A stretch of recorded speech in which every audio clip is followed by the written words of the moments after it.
Welcome to the SimplyLearn's YouTube channel. We've been following the trend of taking up a challenge to learn the fundamentals and brush up the skills of a trending technology within a week. Data Science Week, Software Development Week by SimplyLearn are brilliant examples to name a few. Now, this week is dedicated to learning DevOps. This interesting week will help you learn all the fundamentals and improve your DevOps skill set.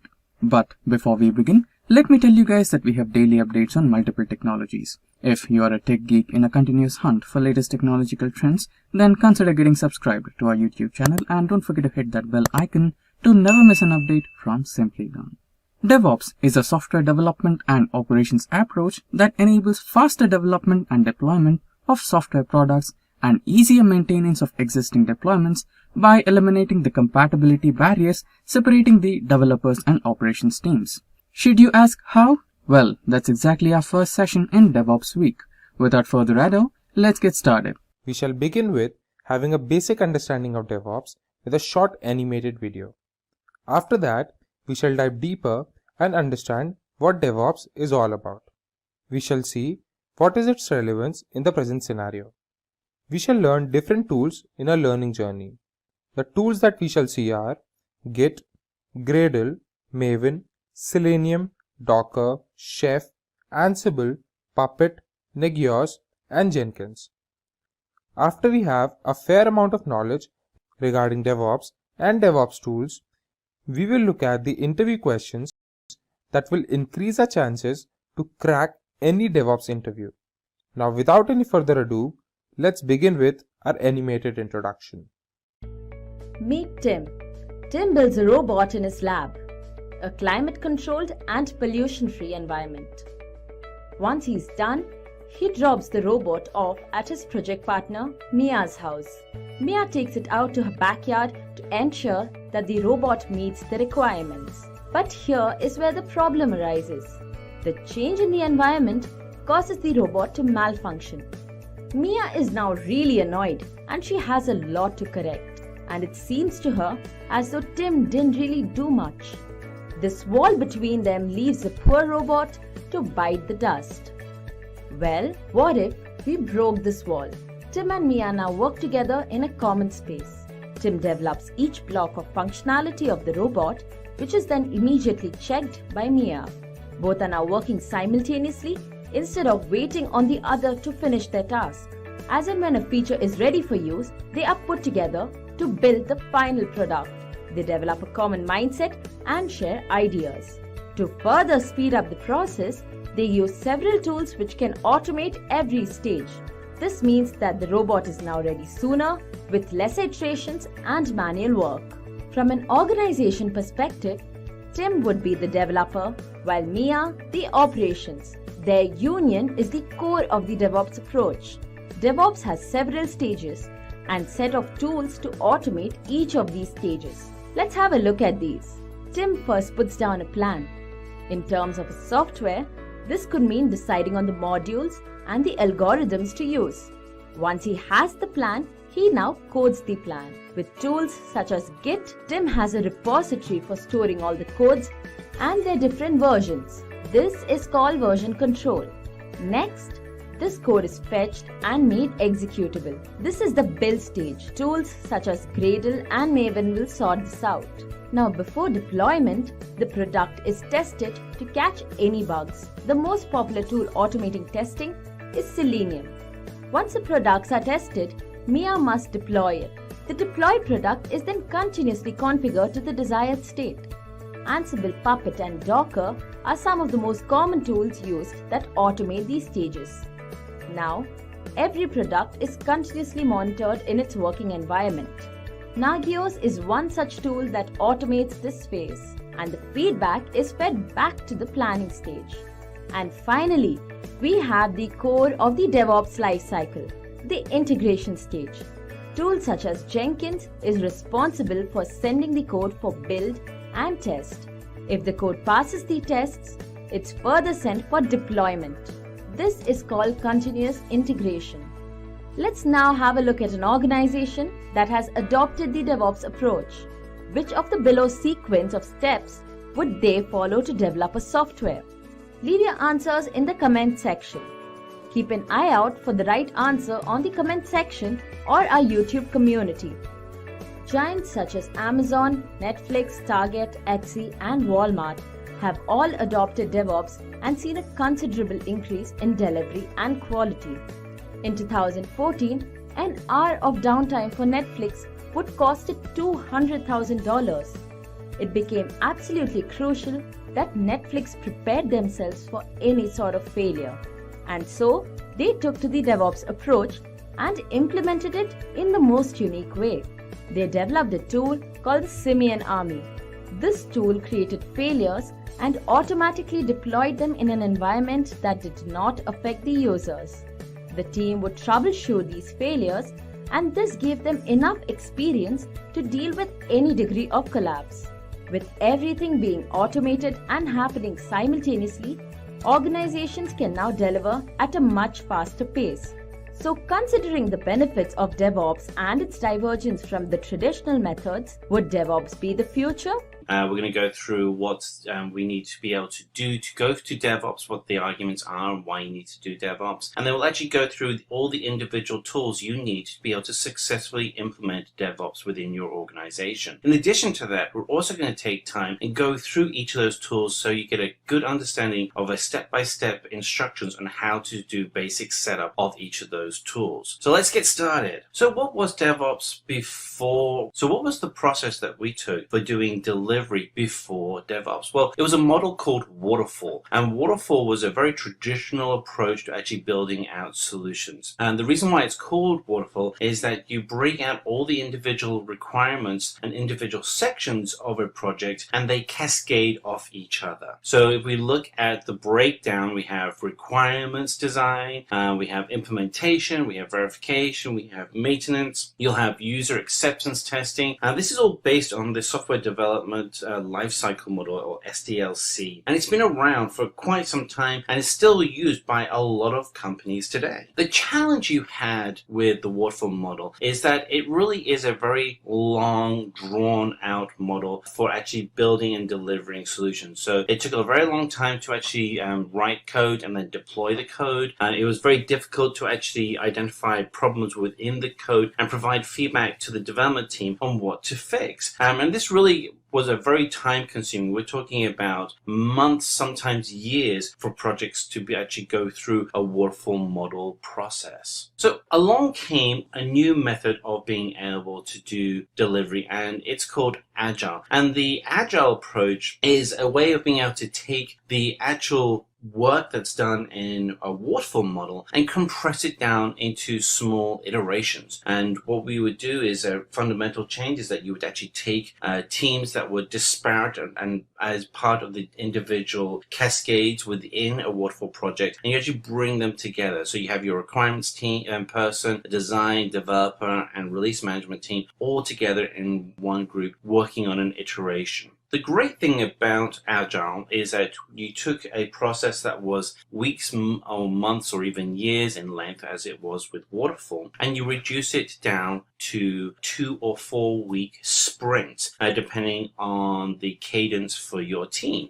Typically, you have a 2-week sprint, and then the goal is that at the end of each sprint, or sometimes every other sprint, you would do a software release, and so that customers were getting the software much faster. The problem that we still ran into, though, with Agile is fundamentally similar to what we were having with Waterfall. You have your DevOps person working on code on their system, and it'd be working great on their computer, and then you have the operations person who's migrating the code from the developer's environment, the test environment, to the production environment, and you would run into issues where the code simply wasn't working. And there's a lot of reasons why that would happen. The actual developer environment would often be very different or would have different dependencies in it. So the hardware, the software, there may be additional applications that were installed on the operating operating system that simply hadn't been transferred over to the operations environment. And so what you would have is a disconnect between the developer environment and the operations environment, making it difficult to actually roll out code. So you'd run into a program where when you rolled out code, you'd have to have a rollback plan in case the code wouldn't work in production. And so each release became an event where everybody got very stressed about the actual event of releasing code because you didn't know whether it was going to work. So DevOps really looks to address and solve a lot of these problems. So the key word that you'll often hear with DevOps is continuous integration. And what that means is essentially that as a developer is working on their code is constantly being tested against not just the actual code itself with unit testing, but the environment with which it's going to be released in. And the goal from a DevOps model is that the breakdown of communication that happens with Waterfall and Agile, where developers and operations teams aren't working in the same environment, is being removed, and you're able to provide a continuous and contiguous environment between the developer and the actual operating model. So the reality is, when the developer is working on their code, they're actually working in an environment that is identical to the production environment. And so when the actual operations person comes to actually do releases for the code, and you can see some teams are doing as many as 20 to even up to 50 releases to production environments every single day, you're able to guarantee that the actual code itself will work, and releases go from being a stressful event to a byproduct of good testing and good setup and structure for how you actually build out your solutions. So what we're seeing here, so the goal is that as a developer and as an operations person, that the code is working continuously in both environments. You have continuous integration and continuous delivery. So simply put, what we're able to do is we're able to eliminate the problem of the operation environment not being in sync with the development environment. And this is an improvement on Agile. And this is not to say that Waterfall or Agile are wrong as delivery models. What it is just a maturity of the ability to deliver solutions, and DevOps is just another rung in that maturity curve, using tools that are available to us now that 5-10 years ago simply weren't available. So the goal is for you as a team to move to a DevOps model where you can implement continuous releases on your software as long as you're using the tools that are available. And the good news is those tools are open source tools. So let's go through some of the benefits of why you'd want to go and use DevOps. So, essentially, what's in it for you? So over the next few slides, we're going to go through what is DevOps. We're going to go through the benefits of DevOps. So in the last few slides, you've actually seen, what is DevOps and the benefits of DevOps along with the lifecycle. But we're also going to start digging into the tools that you have that are useful for DevOps. And we're going to focus in on 7 tools that can provide an end-to-end infrastructure for delivering DevOps solutions. There are significantly more tools available on the market, but these are 7 of the most popular for each of their categories. So DevOps really is an essential collaboration between the development team and the operations team. These are teams that have in past been somewhat at conflict with each other, and what you have now is an opportunity where those teams can now work continuously with each other. The expectation with DevOps is that it will continue to mature. Indeed, you're actually even seeing some groups which are now called DevSecOps, where they're integrating security as part of the delivery between the development team and the operations team. The bottom line is a DevOps engineer is highly in demand. The demand for a DevOps engineer is literally going through the roof, with salaries going up exponentially around that. So let's dig into some of the benefits of DevOps. It's not just a new catchphrase, it's actually got significant value and how you can speed up delivery of your software. So the benefits of DevOps can really be broken up into a number of key areas. First of all, we have continuous delivery of software, which allows you to continuously release new features with the security and understanding that the software going out is of high quality. It allows the teams that are working on the software delivery within within your organization to more effectively collaborate with each other so that you're all talking from the same page and understanding of what needs to be delivered. The deployment process itself moves from being an event where there's a lot of stress and there's a lot of contingency plans to being a much easier deployment. The efficiency within the actual code that you're writing and the ability to scale up using the different tools that are available allows you to be able to bring in and scale up and reduce the teams you have running the software as needed. Errors can be fixed much earlier and more quickly and can be caught before anything gets pushed out to the production environment. And fundamentally, what we're looking for is improving the security of the actual releases. So the actual concept of security is center to all the work you're doing. And then finally, what really allows you to reduce the number of errors is that there is much less manual intervention. There is a greater reliance on scripted environments that you can actually test and validate for their security, reliability, and uptime efficiency. So let's talk a little bit about the life cycle of a DevOps. So the very first step that you'll take is to actually build out a build and test environment. And this is a continuous build and test environment. And this is managed with the first step of your source code. Once you move through that, then you're looking at continuous integration, which means that every time somebody checks in their code, they're validating that the code actually can run in the production environment. Once you've actually then passed the continuous integration and the testing that you have with your code, you're looking at continuous deployment. If the code works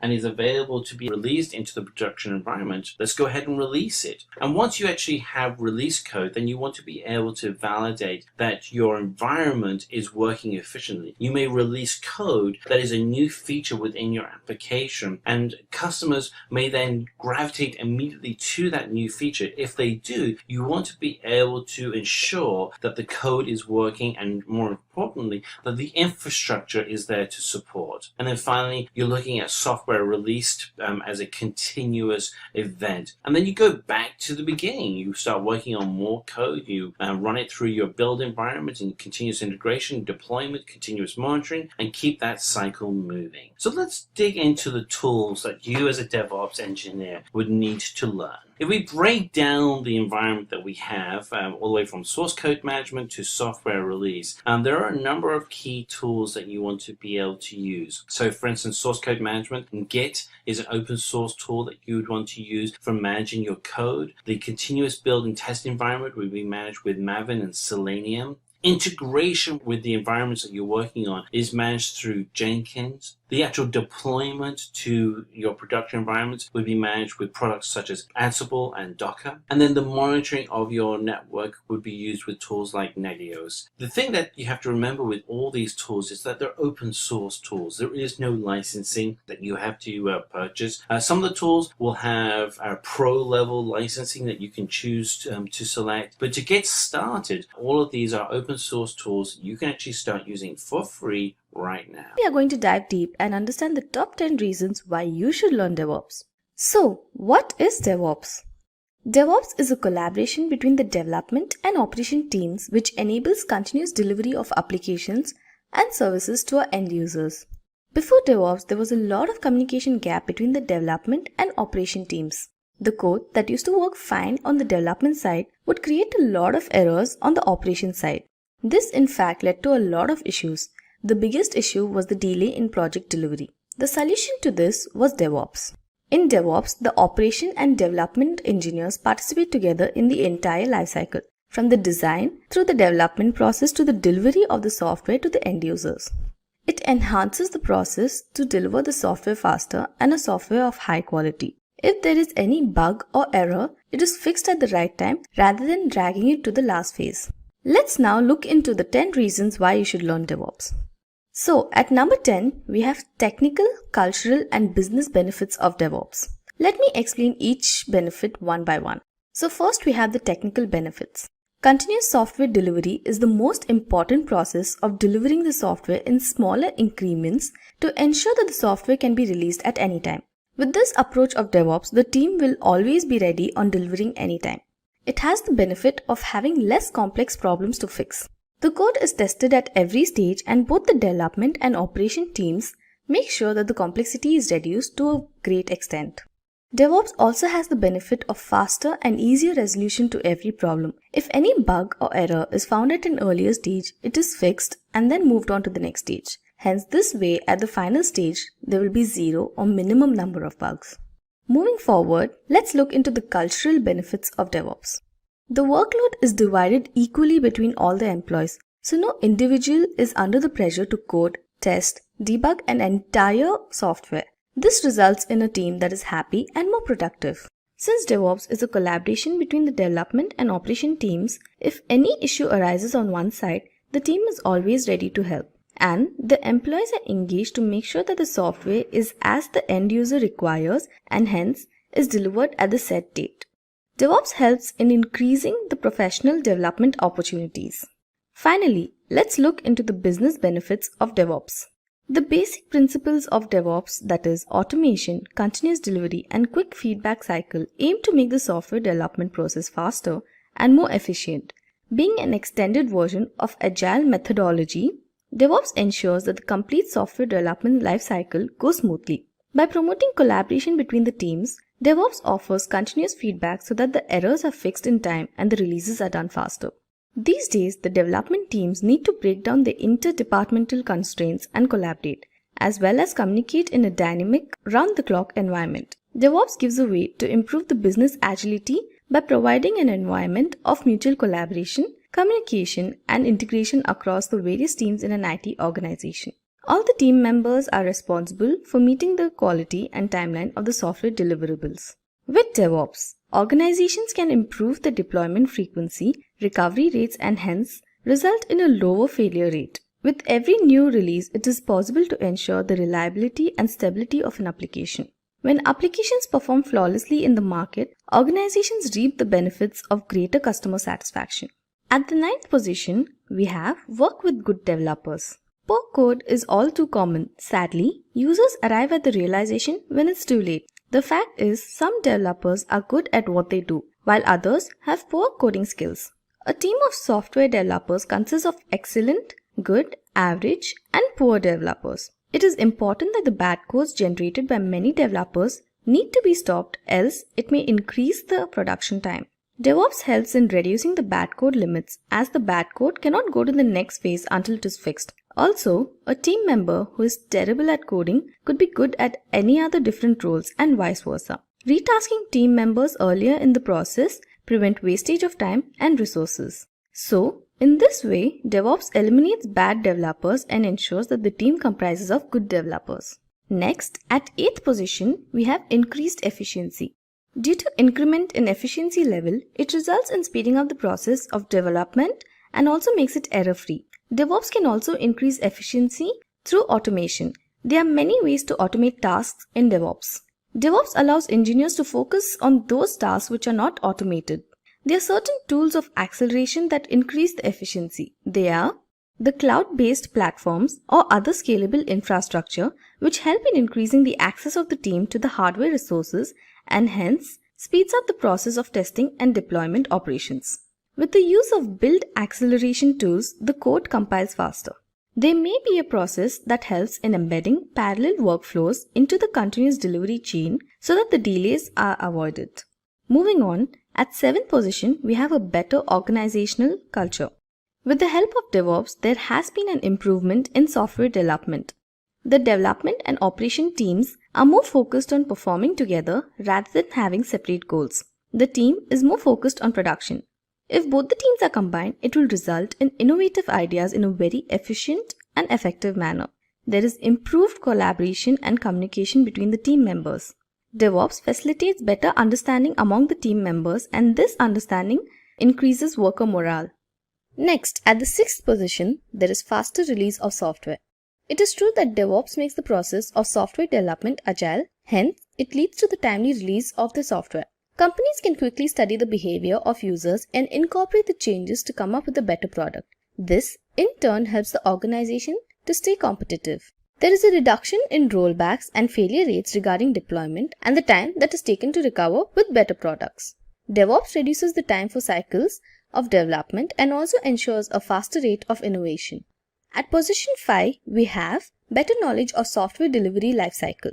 Once you get to know about DevOps, you will get a lot of information about the software delivery lifecycle. It is divided into main phases like planning, analysis, design, implementation, testing and integration, and maintenance. In the plan phase, initially there should be a plan for the type of application that needs to be developed. Getting a rough picture of a development process is always a good idea. In analysis, a detailed study of requirements is done to check whether all the requirements are available or not. The list of all the requirements like human resources, hardware, software required to accomplish this project successfully will be clearly analyzed and listed out here. In the design phase, the whole project is divided into modules, each module into sub-modules by drawing some diagrams using unified modeling language. A pseudocode will be prepared at this phase. In the implementation phase, the application is coded as per the end user requirements. Coder now has the task to do the coding. Developers will develop the actual source code by using the pseudocode and following the coding standards. The testing and integration phase is the most important step of the application development. Here, the application is tested and rebuilt if necessary. The multiple modules of codes from different programmers are finally integrated into one. Then finally, the application is developed and delivered to the end users. The final phase is maintenance. Once the client starts using the developed software, then the real issues start coming up. In this stage, the team is required to fix the issues, roll out new features, and refine the functionalities as required. At the fourth position, we have boost product quality. The concept of DevOps does not allow mistakes in the stage of methodology. When both the operation and development stages are done correctly with no errors, then it will result in a release of better and improved product qualities. This leads to a cleaner, more efficient code and hence increases the software quality with each release. The DevOps process brings better quality to the development process and reduces the chances of unplanned work. At the third position, we have exposure to trending technologies and advanced tools. DevOps works with a variety of tools. Few of them are Nagios, Chef, Docker, Git, Selenium, Puppet, Kubernetes, Ansible, and many more. You will get a chance to understand and use all these tools and learn how to design, develop, deploy, and maintain an app or software with the help of these tools. Apart from that, by knowing all things about such software and tools, you can increase your chances of getting hired by the best companies. At the second position, we have increase your professional credibility. By obtaining a DevOps certification, you can increase your professional credibility. This certification will help you to let the others know that you have sufficient skills in monitoring a software's performance, easily write and code with scripts, enhancing the software's security to a greater extent, providing the best IT hardware. You will be able to troubleshoot various issues in the software, and finally, you will be able to connect softwares, databases, and much more to ensure effective functionality. 42% of companies are now preferring open source jobs and want candidates with DevOps skills. So, if you want to become a part of developing the DevOps job market, then this is the perfect time to start getting DevOps training. And finally, the top reason to learn DevOps is to get a perfect job and increase your salary. DevOps is a very popular career choice now. Researchers have also shown that in the coming years, DevOps will be the main hiring criteria for 46% of the IT companies. However, they are not sufficient experts who can match the requirements. That's why there are massive opportunities for candidates seeking DevOps jobs. Besides, when it comes to salary, you can earn a lot of money. On an average, a DevOps professional gets a pay of $99,604 per annum in the United States, and a DevOps professional in India gets an average salary of 6,02,000 rupees per annum. Now, let me recap and call out all the 10 reasons for learning DevOps once again. At number 10, we had the technical, cultural, and business benefits of DevOps. At number 9, we had work with good developers. At number 8, we had increased efficiency. At number 7, we had a better organizational culture. At number 6, we had faster release of software. Then, at 5th position, we had better knowledge of the software delivery lifecycle. At the 4th position, we had boost product quality. And at 3rd position, we had exposure to trending technologies and advanced tools. At the 2nd position, we had increase your professional credibility. And finally, at the top position, we had get a perfect job and increase your salary. Now, let me tell you how SimplyLearn can help you learn DevOps so that you can start your career in it. So guys, this is the official SimplyLearn website and I'm going to show you the different types of DevOps courses SimplyLearn offers. So first is DevOps Engineer. Let's go ahead and look into that. This is a master's program and it has 7+ real life projects. You can see the course curriculum here, that is Git and GitHub training, DevOps certification training, DevOps on AWS and more. You can see the learning objectives. The tools covered here are Maven, Ansible, Chef, Puppet, SaltStack, Apache, Jenkins, TeamCity and many more. You can see the course curriculum and you can see the electives that you can choose. Okay, let's go back and look at another certification. We had the DevOps certification training. So here you have 56 hours of blended learning, over 10 industry projects with integrated labs, 24 hours of live demos, and you have flexibility to choose the classes. The skills covered are DevOps methodology, version control systems, continuous integration and deployment tools, and Jenkins, TeamCity, Maven, and many more. So you can see the benefits here, the annual salary of a DevOps professional, the companies that are hiring DevOps professional. Then we can see the course curriculum. We have Introduction to DevOps, version control systems, continuous integration, continuous deployment. Then we have software and automation testing frameworks. We have containerization with Docker and much more. And you can see the various tools that are involved in this. Then we have our industry projects. So guys, in this way, SimplyLearn can help you get a DevOps certification. We'll start by downloading and installing Git on our system. We'll then have a look at the Git Bash interface. We'll type in some basic Git commands. Next, we'll create a local repository. That is, we'll create a repository on our local machine. We'll then connect to a remote repository. And finally, we'll push the file onto GitHub. First things first, we need to download and install Git. So download Git for Windows. And I'll select the second link. So 2.19.1, which is the most latest version of Git, that's the one we want for Windows system. Choose your version. So mine is a 64-bit system and it's downloading. So this will take a while. So Git is finally downloaded. Now we need to install this on our system. Click here, run. So go to next. We don't have to change this path. Just click on in quick launch and on desktop. Next, next, again next. Nothing to change here either. And install. So now Git is getting installed on our system. So we don't need to view the release notes. We just want to launch the Git Bash. So let's just tick that and then click on finish. And your Git Bash interface appears here. So we are on the master branch. The first thing we do is we'll check the version for our Git. So the command is git -- version. And as you can see, version 2.19.1 on our Windows system, which is exactly what we just downloaded. We'll now explore the help command. So let's just type git help config. So config is another command. And as I hit enter, the manual page for the second command opened up, which is config. So what help command does is that it provides the manual or the help page for the command just following it. So in case you have any doubts regarding how a command is used, what a command is used for, or the various syntax of the command, you can always use the help command. Now there's another syntax for using the help command itself, which is git config -- help.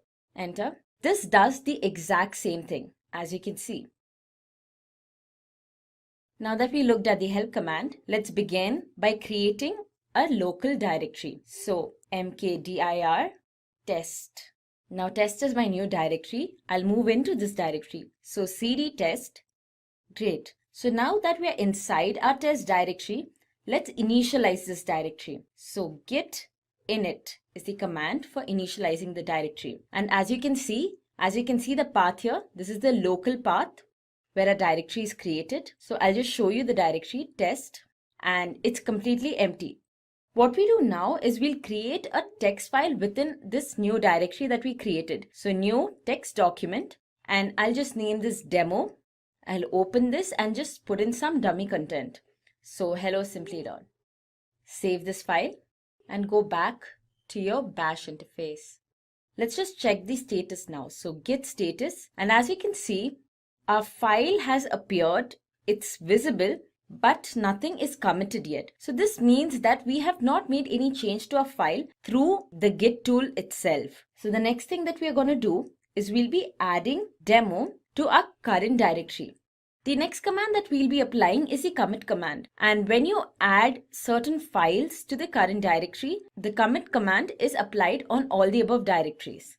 So git commit -m and a message that will appear once the file is committed.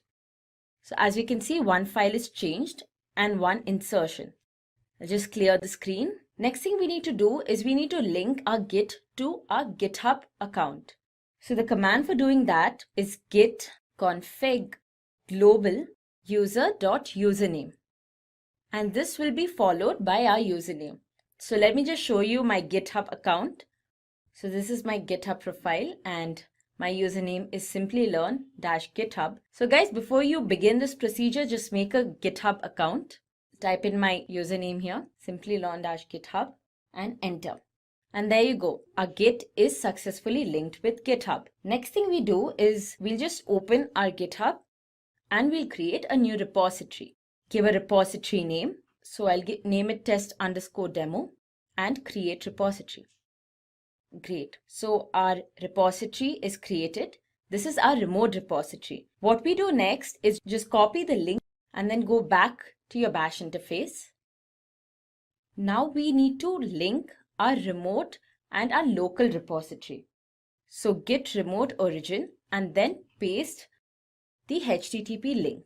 And now that our local repository and our remote repository are linked, we can push our local file onto our remote repository. So the command for doing that is git push origin master, as we are on the master branch.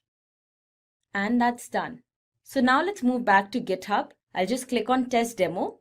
And as you can see here, our local file has been pushed to our remote repository. With that, we have successfully completed our demo. All right, let's talk a little bit about version control systems. So you may have already been using a version control system within your environment today. You may have used tools such as Microsoft's Team Foundation services, but essentially the use of a version control system allows people to be able to have files that are all stored in a single repository. So if you're working on developing a new program, such as a website or an application, you would store all of your version control software in a single repository. Now, what happens is that if somebody wants to make changes to the code, they would check out all of the code in the repository to make the changes, and then there would be an addendum added to that. So there would be the version 1 changes that you had, then the person would then later on check out that code, and then be a version 2 added to that code. And so you keep adding on versions of that code. The bottom line is that eventually you'll have people being able to use your code, and that your code will be stored in a centralized location. However, the challenge you run into is that it's very difficult for large groups to work simultaneously within a project. The benefits of a VCS system, a version control system, demonstrates that you're able to store multiple versions of a solution in a single repository. Now let's take a step at some of the challenges that you have with traditional version control systems and see how they can be addressed with distributed version control.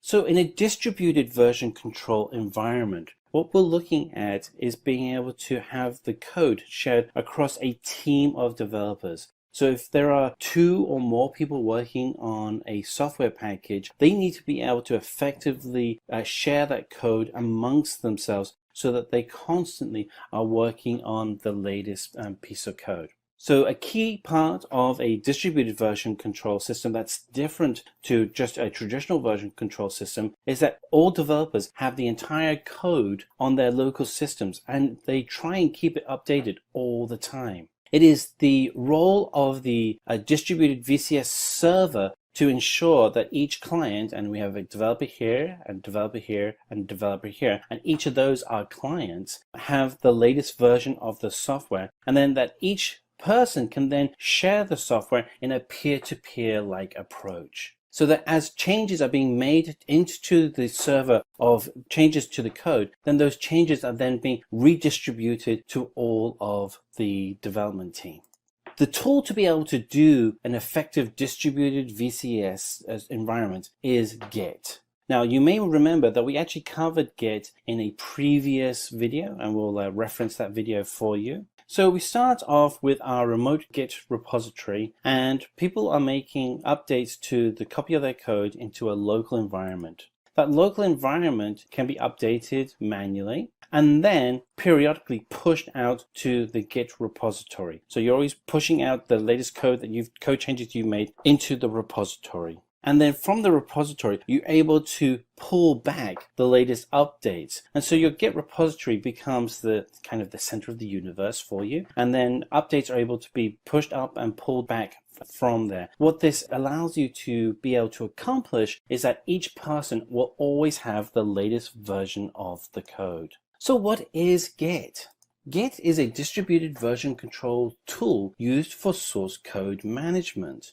So GitHub is the remote server for that source code management, and your development team can connect their Git client to that remote hub server. Git is used to track the changes of the source code and allows large teams to work simultaneously with each other. It supports a non-linear development because of thousands of parallel branches and has the ability to handle large projects efficiently. So let's talk a little bit about Git versus GitHub. So Git is a software tool, whereas GitHub is a service, and I'll show you how those two look in a moment. You install the software tool for Git locally on your system, whereas GitHub, because it is a service, it's actually hosted on a website. Git is actually the software that's used to manage different versions of source code, whereas GitHub is used to have a copy of the local repository stored on the service, on the website itself. Git provides command line tools that allow you to interact with your files, whereas GitHub has a graphical interface that allows you to check in and check out files. So let me just show you the two tools here. So here I am at the Git website, and this is the website you would go to download the latest version of Git. And again, Git is a software package that you install on your computer that allows you to be able to do version control in a peer-to-peer environment. For that peer-to-peer environment to be successful, however, you need to be able to store your files in a server somewhere. And typically, a lot of companies will use a service such as GitHub as a way to be able to store your files. So Git can communicate effectively with GitHub. There are actually many different companies that provide similar service to GitHub. GitLab is another popular service, but you also find that development tools such as Microsoft Visual Studio are also incorporating Git commands into their tools. So the latest version of Visual Studio Team Services also provides this same ability. But GitHub, it has to be remembered, is a place where we actually store our files and can very easily create public shareable, is a place where we can store our files and create public shareable projects. You can come to GitHub and you can do a search on projects. You can see at the moment I'm doing a lot of work on blockchain, but you can actually search on the many hundreds of projects here. In fact, I think there's something like over 100,000 projects being managed on GitHub at the moment. That number is probably actually much larger than that. And so if you are working on a project, I would certainly encourage you to start at GitHub to see if somebody's already maybe done a prototype that they're sharing, or they have an open source project that they want to share that's already available in GitHub. Certainly if you're doing anything with Azure, you'll find that there are thousands, 45,000 Azure projects currently being worked on. Interestingly enough, GitHub was recently acquired by Microsoft, and Microsoft is fully embracing open source technologies. So that's essentially the difference between Git and GitHub. One is a piece of software, and that's Git, and one is a service that supports the ability of using the software, and that's GitHub. So let's dig deeper into the actual Git architecture itself. So the working directory is the folder where you are currently working on your Git project. And we'll do a demo later on where you can actually see how we can actually simulate each of these steps. So you start off with your working directory where you store your files, and then you add your files to a staging area where you are getting ready to commit your files back to the main branch on your Git project. You will want to push out all of your changes to a local repository after you've made your changes, and these will commit those files and get them ready for synchronization with the service, and will then push your services out to the remote repository. An example of a remote repository would be GitHub. Later, when you want to update your code, before you write any more code, you would pull the latest changes from the remote repository so that your copy of your local software is always the latest version of the software that the rest of the team is working on. One of the things that you can do is, as you're working on new features within your project, you can create branches, you can merge your branches with the mainline code. You can do lots of really creative things that ensure that A, the code remains at very high quality, and B, that you're able to seamlessly add in new features without breaking the core code. So let's step through some of the concepts that we have available in Git.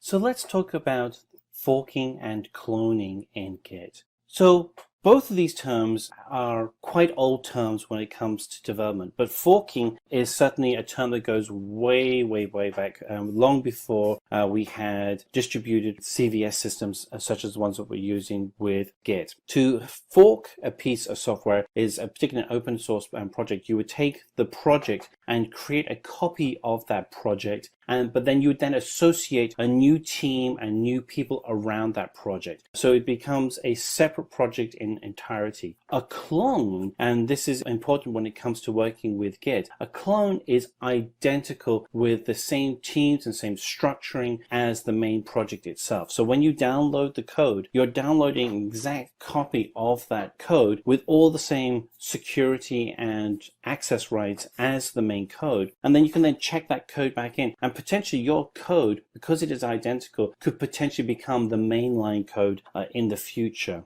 Now, that typically doesn't happen. Your changes are the ones that merge into the main branch, but you do have that potential where your code could become the main code. With Git, you can also add collaborators that can work on the project, which is essential for projects particularly where you have large teams. This works really well when you have product teams where the teams themselves are self-empowered. You can do a concept what's called branching in Git. And so say, for instance, you are working on a new feature. That new feature and the main version of the project have to still work simultaneously. So what you can do is you can create a branch of your code so you can actually work on the new feature, whereas the rest of the team continue to work on the main branch of the project itself. And then later you can merge the two together. Pull from remote is the concept of being able to pull in services, software the team is working on from a remote server. And Git rebase is the concept of being able to take a project and reestablish a new start from the project. So you may be working on a project where there have been many branches and the team has been working for quite some time on different areas, and maybe you kind of losing control of what the true main branch is. You may choose to rebase your project. And what that means though is that anybody that's working on a separate branch will not be able to branch their code back into the mainline branch. So going through the process of a Git rebase essentially allows you to create a new start for where you're working on your project. So let's go through forks and clones.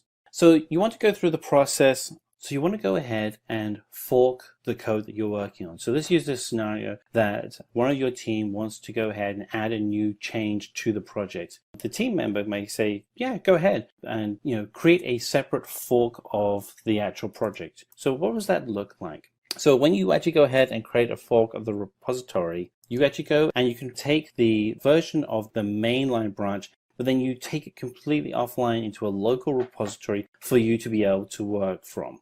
And you can take the mainline code and you can then work on a local version of the code separate from the mainline branch. It's now a separate fork. Collaborators is the ability to have team members working on a project together. So if someone is working on a piece of code and they see some errors in the code that you've created, none of us are perfect at writing code. I know I've certainly made errors in my code. It's great to have other team members that have your back and can come in and check and see what they can do to improve the code. So to do that, you have to then add them as a collaborator. Now you would do that in GitHub. You can give them permission within GitHub itself. It's really easy to do, super visual interface that allows you to do the work quickly and easily. And depending on the type of permissions you want to give them, sometimes it could be very limited permissions. It may be just to be able to read the files. Sometimes it's being able to go in and make all the changes. You can go through all the different permission settings on GitHub to actually see what you can do. But you'll be able to make changes so that people can actually have access to your repository, and then you as a team can then start working together on the same code. Let's step through branching in Git. So suppose you're working on an application, but you want to add in a new feature. And this is very typical within a DevOps environment. So to do that, you can create a new branch and build a new feature on that branch. So here you have your main application on what's known as the master branch. And then you can then create a sub branch that runs in parallel, which has your feature. You can then develop your feature and then merge it back into the master branch at a later point in time. Now, the benefit you have here is that by default, we're all working on the master branch. So we always have the latest code. The circles that we have here on the screen show various different commits that have been made so that we can keep track of the master branch and then the branches that have come off which have the new features. And there can be many branches in Git. So Git keeps the new features you're working on in separate branches until you're ready to merge them back in with the main branch. So let's talk a little bit about that merge process. So you're starting with the master branch, which is the blue line here. And then here we have a separate parallel branch, which has the new features. So if we're to look at this process, the base commit of feature B is the branch. F is what's going to merge back into the master branch. And it has to be said there can be so many divergent branches, but eventually you want to have everything merge back into the master branch. Let's step through Git rebase. So again, we have a similar situation where we have a branch that's being worked in parallel to the master branch. And we want to do a Git rebase. So we're at stage C, and what we've decided is that we want to reset the project so that everything from here on out along the master branch is the standard product. However, this means that any work that's been done in parallel as a separate branch will be adding in new features along this new rebased environment. Now, the benefit you have by going through the rebase process is that you're reducing the amount of storage space that's required for when you have so many branches. It's a great way to just reduce your total footprint for your entire project. So Git rebase is the process of combining a sequence of commits to form a new base commit. And the primary reason for rebasing is to maintain a linear project history. When you rebase, you unplug a branch and replug it in on the tip of another branch. And usually you do that on the master branch, and that will then become the new master branch. The goal of rebasing is to take all the commits from a feature branch and put it together in a single master branch. And it makes the project itself much easier to manage. Let's talk a little bit about pull from remote. Suppose there are two developers working together on an application. The concept of having a remote repository allows the two developers will be actually then checking in their code into a remote repository that becomes a centralized location for them to be able to store their code. It enables them to stay updated on the recent changes to the repository because they'll be able to pull the latest changes from that remote repository so that they are ensuring that as developers, they're always working on the latest code. So you can pull any changes that you have made to your forked remote repository to your local repository. The command to be able to do that is written here, and we'll go through a demo of how to actually do that command in a little bit. Good news is if there are no changes, you'll get a notification saying that you're already up to date. And if there is a change, it will merge those changes to your local repository and you get a list of the changes that have been made remotely. So let's step through some of the commands that we have in Git. So git init initializes a local Git repository on your hard drive. Git add adds one or more files to your staging area. Git commit -m commit message is a commit changes the Git command, commits changes to head up. So the Git command commits changes to your local staging area. Git status checks the status of your current repository and lists the files you have changed. Git log provides a list of all the commits made on your current branch. Git diff views the changes that you've made to the file. So you can actually have files next to each other and you can actually see the differences between the two files. Git push origin branch name, so the name of your branch command, will push the branch to the remote repository so that others can use it. And this is what you would do at the end of your project. Git config -global username will tell Git who you are by configuring the author name, and we'll go through that in a moment. Git config global user email will tell Git the author of by the email ID. Git clone creates a Git repository copy from a remote source. Git remote add origin server connects the local repository to the remote server and adds the server to be able to push to it. Git branch and then the branch name will create a new branch for you to create a new feature that you may be working on. Git checkout and then the branch name will allow you to switch from one branch to another branch. Git merge branch name will merge a branch into the active branch. So if you're working on a new feature, you're going to merge that into the main branch. A Git rebase will reapply commits on top of another base tip. And Git rebase will reapply commits on top of another base tip. And these are just some of the popular Git commands. There are some more, but you can certainly dig into those as you're working through using Git. So let's go ahead and run a demo using Git. So now we are going to do a demo using Git on our local machine and GitHub as the remote repository. For this to work, I'm going to be using a couple of tools. First, I'll have the deck open as we've been using up to this point. The second is I'm going to have my terminal window also available. And let me bring that over so you can actually see this. And the terminal window is actually running Git Bash as the software in the background, which you'll need to download and install. You can also run Git Bash locally on your Windows computer as well. And in addition, I'll also have the GitHub repository that we're using for SimplyLearn already set up and ready to go. All right, so let's get started. So the first thing we want to do is create a local repository. So let's go ahead and do exactly that. So the local repository is going to reside in my development folder that I have on my local computer. And for me to be able to do that, I need to create a drive in that folder. So I'm going to go ahead and change the directory. So I'm actually going to be in that folder before I actually create and make the new folder. So I'm going to go ahead and change directory. And now I'm in the development directory. I'm going to go ahead and create a new folder. And that's gone ahead and created a new folder called Hello World. I'm going to move my cursor so that I'm actually in the Hello World folder. And now that I'm in the Hello World folder, I can now initialize this folder as a Git repository. So I'm going to use the git command init to initialize, and that's going ahead and initialize that folder. So let's see what's happened. So here I have my Hello World folder that I've created, and you'll now see that we have a hidden folder in there which is called .git. And we expand that, we can actually see all of the different subfolders that Git repository will create. So let's just move that over a little bit so that we can see the rest of the work. And now if we check on our folder here, we actually see this is users Matthew development hello world.git, and that matches up with hidden folder here. So we're going to go ahead and create a file called readme.txt in our folder. So here is our hello world folder, and I'm going to go ahead and using my text editor, which happens to be Sublime, I'm going to create a file, and it's going to have in there the text hello world, and I'm going to call this one readme.txt.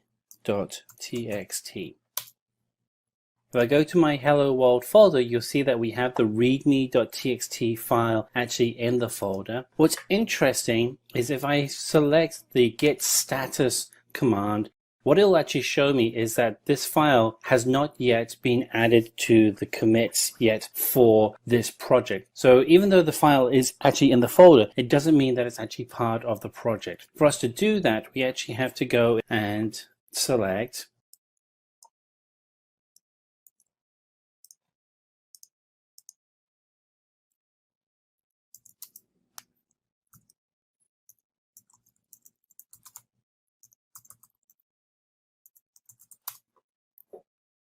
For us to actually commit the file, we have to go into our terminal window, and we can use the Git Status to actually read the files that we have there. So let's go ahead and use the Git Status command, and it's going to tell us that this file has not been committed.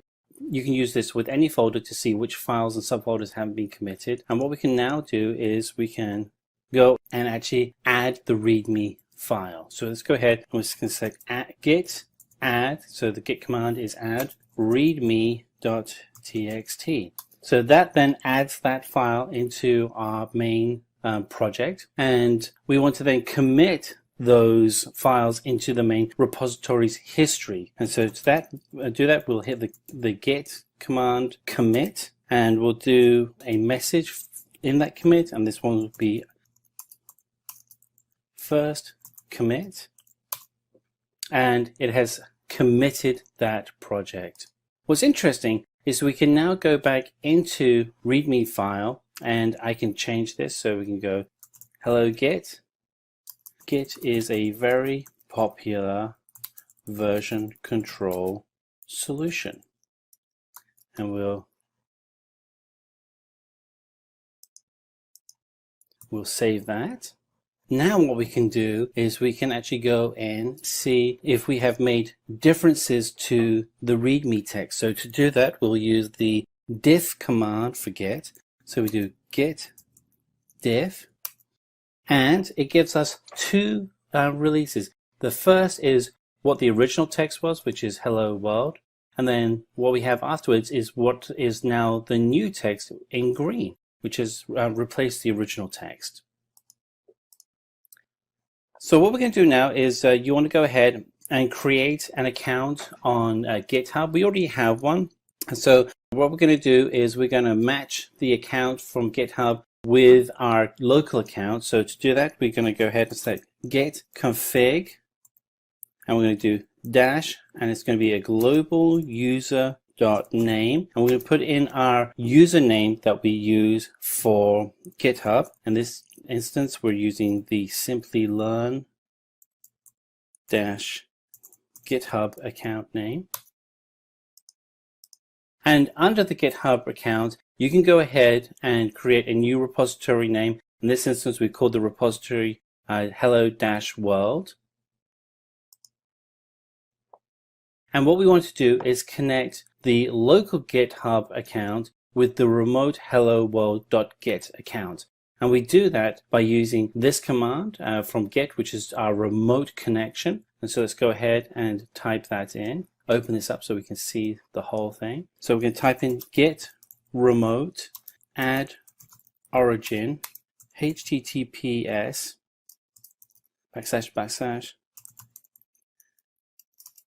github.com/world.git.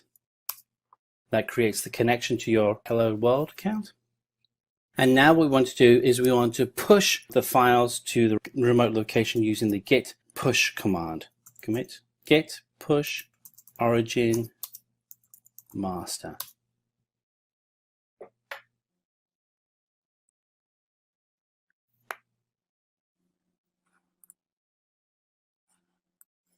So we're going to go ahead and connect to our local remote GitHub. So I'm just going to bring up my terminal window again. And so let's select git remote add origin, and we'll connect to the remote location github.com/simplylearn-hello-world.git. Oh, we actually have already connected, so we're connected to that successfully. And now we're going to push the master, gish. So git push origin master, and everything is connected and successful. And if we go out to GitHub now,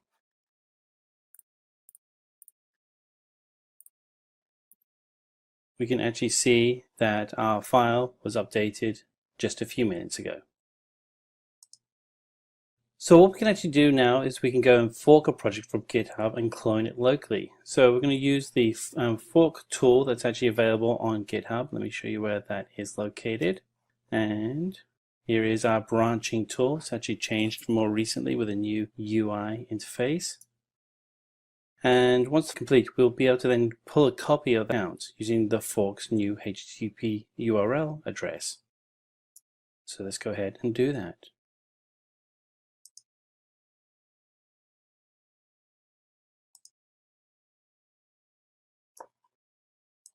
So we're going to go ahead and create a fork of our project. Now, to do that, you would normally go in, when you go into your project, you'll see that there are fork options in the top right-hand corner of the screen. Now, right now, I'm actually logged in with the default primary account for this project. So I can't actually fork the project because I'm working on the main branch. However, if I come in with a separate ID, and here I am, I have a different ID, and so I'm actually pretending I'm somebody else, I can actually come in and select the fork option and create a fork of this project.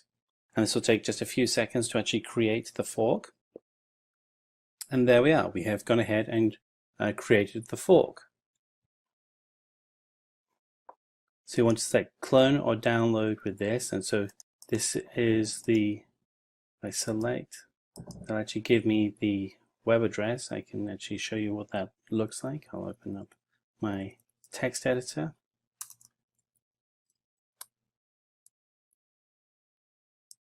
Oops, that's not correct.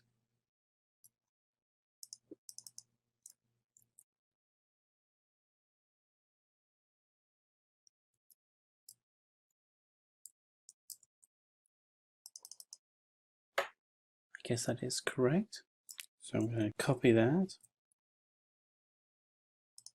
And I can fork the project locally and clone it locally. I can change the directory, so I can create a new directory that I'm going to put my files in and then post in that content into that folder. So I can now actually have multiple versions of the same code running on my computer. I can then go into the forked content and use the patchwork command to actually, so I can create a copy of that code that we've just created, and we call it, that's a clone, and we can create a new folder that we're actually putting the work in. And we could, for whatever reason we wanted to, we could call this folder patchwork, and that would be maybe a new feature. And then we can then paste in the URL of the new directory that has the forked work in it. And now at this point, we've now pulled in and created a clone of the original content. And so this allows us to go ahead and fork out all of the work for our project onto our computer. So we can then develop our work separately. So now what we can actually do is we can actually create a branch of the fork that we've actually pulled in onto our computer. So we can actually then create our own code that runs in that separate branch. And so we want to check out the branch, and then push the origin branch down to our computer. This will give us the opportunity to then add our collaborators. So we can actually then go over to GitHub, and we can actually come in and add in our collaborators. And we will do that under settings and select collaborators. And here we can actually see we have different collaborators that have been added into the project, and you can actually then request people to be added via their GitHub name, or by email address, or by their full name. One of the things that you want to be able to do is ensure that you're always keeping the code that you're working on fully up to date by pulling in all the changes from your collaborators. You can create a new branch and then make changes and merge it into the master branch. To do that, you would create a folder and then that folder in this instance would be called test. We would then move our cursor into the folder called test and then initialize that folder. So let's go ahead and do that. So let's create a new folder, and we're going to first of all change our root folder. We're going to go to development, and we're going to create a new folder.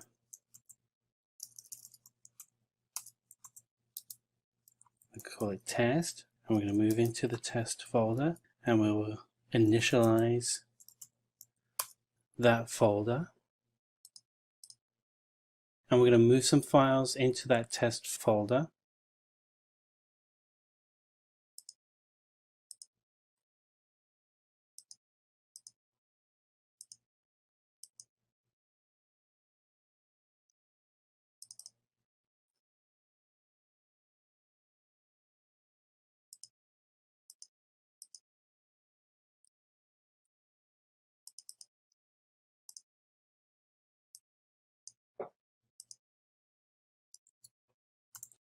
Call this one test1, and then we're going to do file save as, and this one's going to be test2.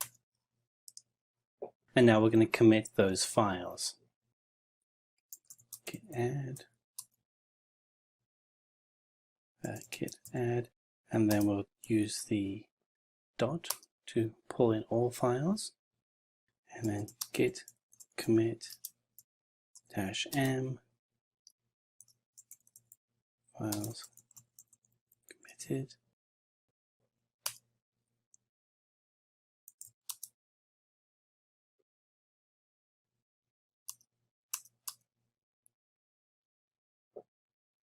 Make sure I'm in the right folder here. I don't think I was.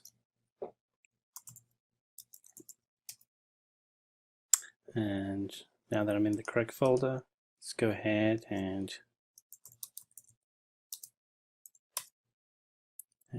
git commit. And it's gone ahead and added those files. And so we can see the two files that were created have been added into the master. And we can now go ahead and create a new branch. You can call this one git branch test _ branch. And let's go ahead and create a third file to go into that folder. This is file 3. We'll do file save as. We'll call this one test3.txt.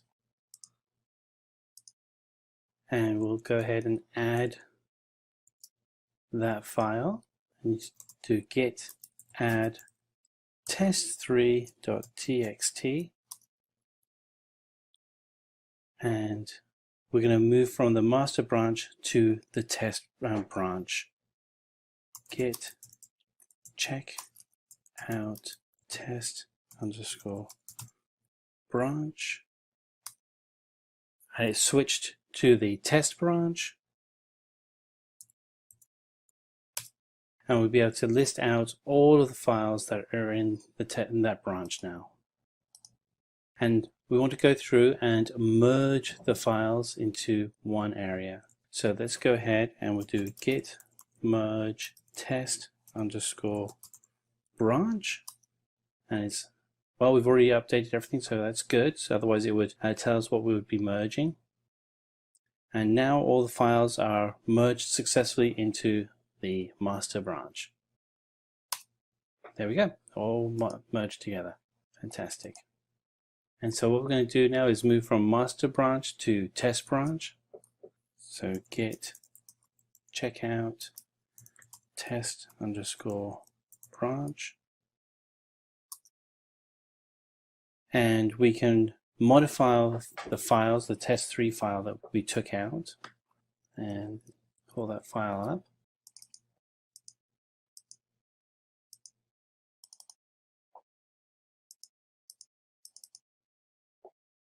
And we can now modify.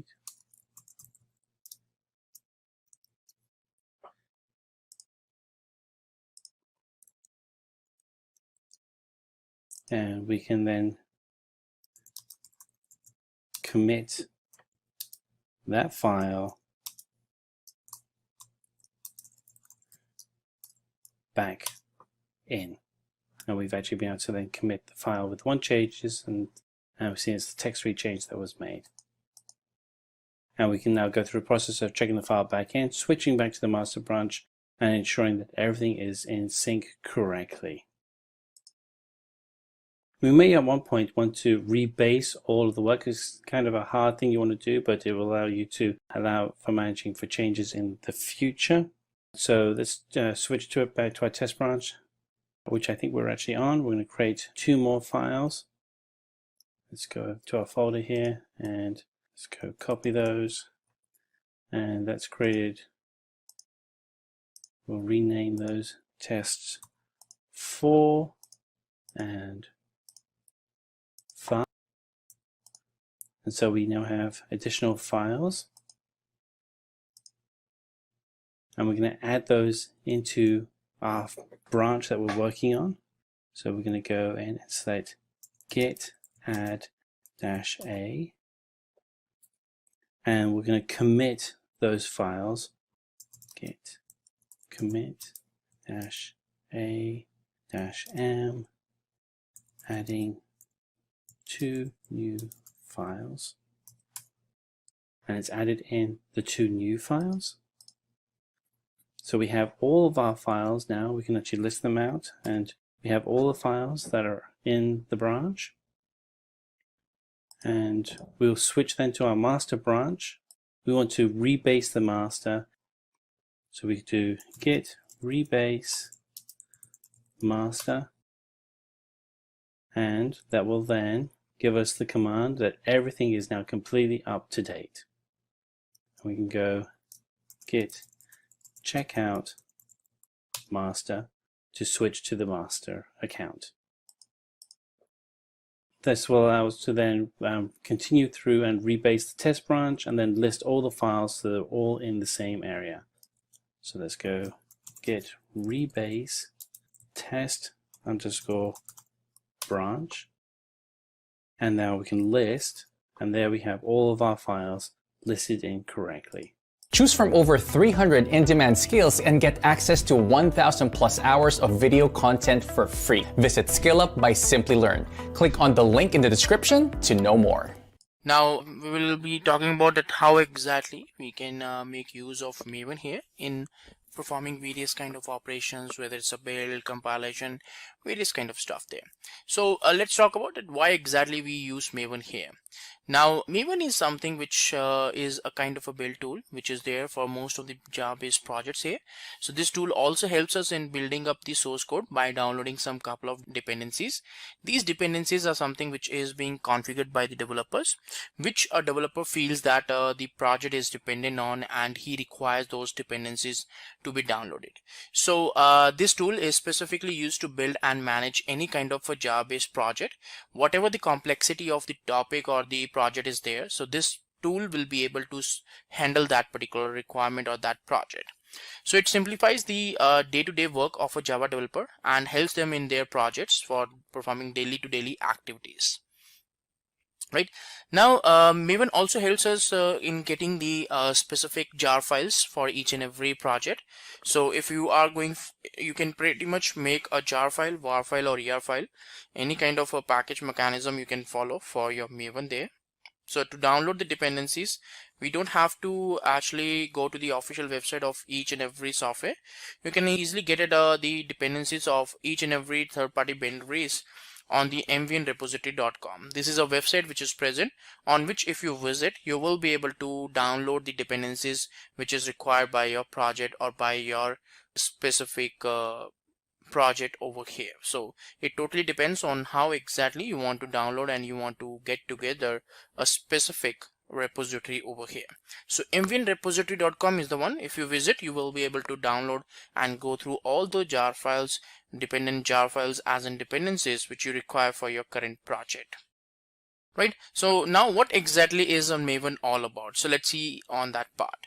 So Maven is a popular open source build tool which is developed by the Apache group, and the primary ownership of this tool is to build, publish and deploy several projects at once. Maven is written in Java, and it can be used to build projects written in C#, Scala, Ruby, etc. So apart from Java, these are the different programming languages or the tools which is supported by the Maven here for performing the build activity. So the tool is used for build and management of any kind of a Java-based project. It simplifies the day-to-day work of a Java developer and helps them to automate most of the compilation or build perspective tasks on the projects. Right. Now Maven is a kind of a BOM-based project, so it also known as an project object model, and it focuses on simplification and standardization of the building process. In the process, it takes care of all the followings here: omitted and standardized here. So all these particular mechanisms can be followed as such over here, so that we can have a good standards and the simplifications implemented as such here. Now in this one we are going to talk about that how we can work on Maven installation on Windows and Ubuntu platform here. So first of all, we'll do it on the Windows platform here, and we'll see that how the installation really works. So for this one I will be doing the installation into my local system. Now before even going for Maven is a kind of a build tool which is available there, primarily for performing any kind of build automation for the Java based projects. Now since it's used for Java, we also require the JDK installation onto our system. So for that, both of the installations we will be covering over here, and we'll see that how the installation really works as such over here. Right. So before even going for Maven, we have to install the JDK onto our Windows machine so that we can proceed with Maven, because Maven requires the JDK installations to be there. Now there are two ways of JDK installation. Either you go for the exe file, or you extract the binaries of JDK to a directory and then set up the java_home path for that. But if you are using the executable, that will perform the path configurations for you also. So in that case, you don't have to reconfigure it again and again. So that's what we are going to see here. So first of all, we will try to do the installation of JDK. So for that, we'll go to the website of JDK, and then we have to click on this one to access the Maven installations part here. So that's what we are going to do. So let's proceed, and let's open the Chrome and try to go through these two URLs so that we can do the installations one by one. So here I have to just search for JDK 8 download. So it will show me the URL for oracle.com. So here you will get the JDK for the different platforms for different operating systems. Now here what you can see here that you have the configurations in which you have the JDK installation. So we have to So here I'll go for the Windows 64 version, because that is something I will be using to do the installation. So this is the complete executable link. So here you can download. So we are downloading the SDK U251. So just search for Windows 64. Yeah, this is the one. So let me click on this one. Let me quickly log into the web page. So once the login is done, you will be able to see that it's trying to download the exe file. So that was for the JDK, for the Java. Now for the Maven, I'm going to go for the Maven download over here. So in this one, the Maven repo link is there. maven.apache.org is the link for this one. Now here we have the different options. You can see here that the binary zip archive is there, then source zip archive is there. So depending on the installation which you want to perform, you should be able to download that file and it works there. So let's first install the JDK portion, and then we'll go with this one. So we'll click on this one also anyways, because it's something we have to anyways do it. So we'll click on this so that this Maven is also getting started downloading over here. So once both of them are downloaded, we will proceed further with the setup. So let's wait for another 1 minute to do this one. So the Apache Maven is kind of downloaded over here. So we wait for the JDK download also over here. So next 5-10 seconds only left out. So first JDK will be there, and then Maven installation configurations will be there. So for Maven, we just have to extract into a directory and give the MVN home path into the properties, into the variables, so that it can pick it up over there. Okay, so we have to extract the zip file for Maven, give the path, and then we will check with the Maven command whether it's working fine or not. So let's try to install the executable. So we'll open the directory where the executables are there. So first of all, we'll install the JDK. So we'll double click the installer for JDK. It's of around 200 MB. So the complete JDK will be installed. So we have to just go for next. Now when you go with the installer, so usually the Java home paths and all that stuff is already configured, so you don't really have to change the passwords or Java home any kind of variable. You have to put it up, all those things will be automatically cleaned up. So it's running the installation. Close. So then we have to extract the Maven. So we have to extract this directory because here the Maven complete executables and libraries are there. So we just have to extract it and place into a directory so that we can further on use it and access the path. So once the access is done, yep, so this is done there. So I can rename it to like Maven. So I can rename it like to as Maven, and I can cut it down and put it into the C drive here. Now this is the Maven home path which is going to be there, right? So all I have to do is that I have to close this one and this one and this one and this. So what we have to do is that we have to really go to the system properties so that we can extract it. So I'm going to open the system properties over here. Properties. Now here the advanced system settings. Now in this one we will be setting up the paths. So environment variable will go. Now here if you scroll down, you will see all the different paths which is available there as such over here. Now if we want to see that if the Java is fine or we require for JDK also, so all we have to do is that we have to open the CMD prompt. Window R we are providing. So using the window R, I'm opening the run window where I can say like CMD. Now in this CMD I'm going to say like Java -version. So Java is there, so which means that we don't have any problem as such. Now I'll just go here and set up a new one called mvn_home. So here the same path. So you can browse for directory also, but I am using the mvn home over here in this one. Now I have just added that, and in the path variable in the last we have to actually add the bin directory also, so that whenever we run the mvn command, so that should also be resolved. So mvn_home is not the only variable which you will be configuring. In fact, you will be configuring the path variable also, that you can go ahead and put up a new directory entry for the cmd here. So cmd till the cmd directory, you will go there, and whatever the executable is there, you should be able to resolve that. So for that, again you have to open the window R, cmd prompt, Java-version, and then you can run mvn-version here. When you run the mvn-version, it will let you know that which particular Java runtime you are using, 1.8.0_251. That's the same one which we have configured. And it also let us know that where exactly the executable is there, and we can now proceed further with the execution of the Maven build. So you just have to check out your source code or go to that directory where source code is there, and you can run the mvn clean install. So that will ultimately go for the build process. So this is the way that how we can do the installation of Maven on the Windows platform. Now since this is done, now we will go ahead with the second installation, where we are going to do the installation of Maven and JDK onto the Ubuntu machine. So for that we will log into the particular cloud lab of SimplyLearn LMS. So let's log into the LMS here.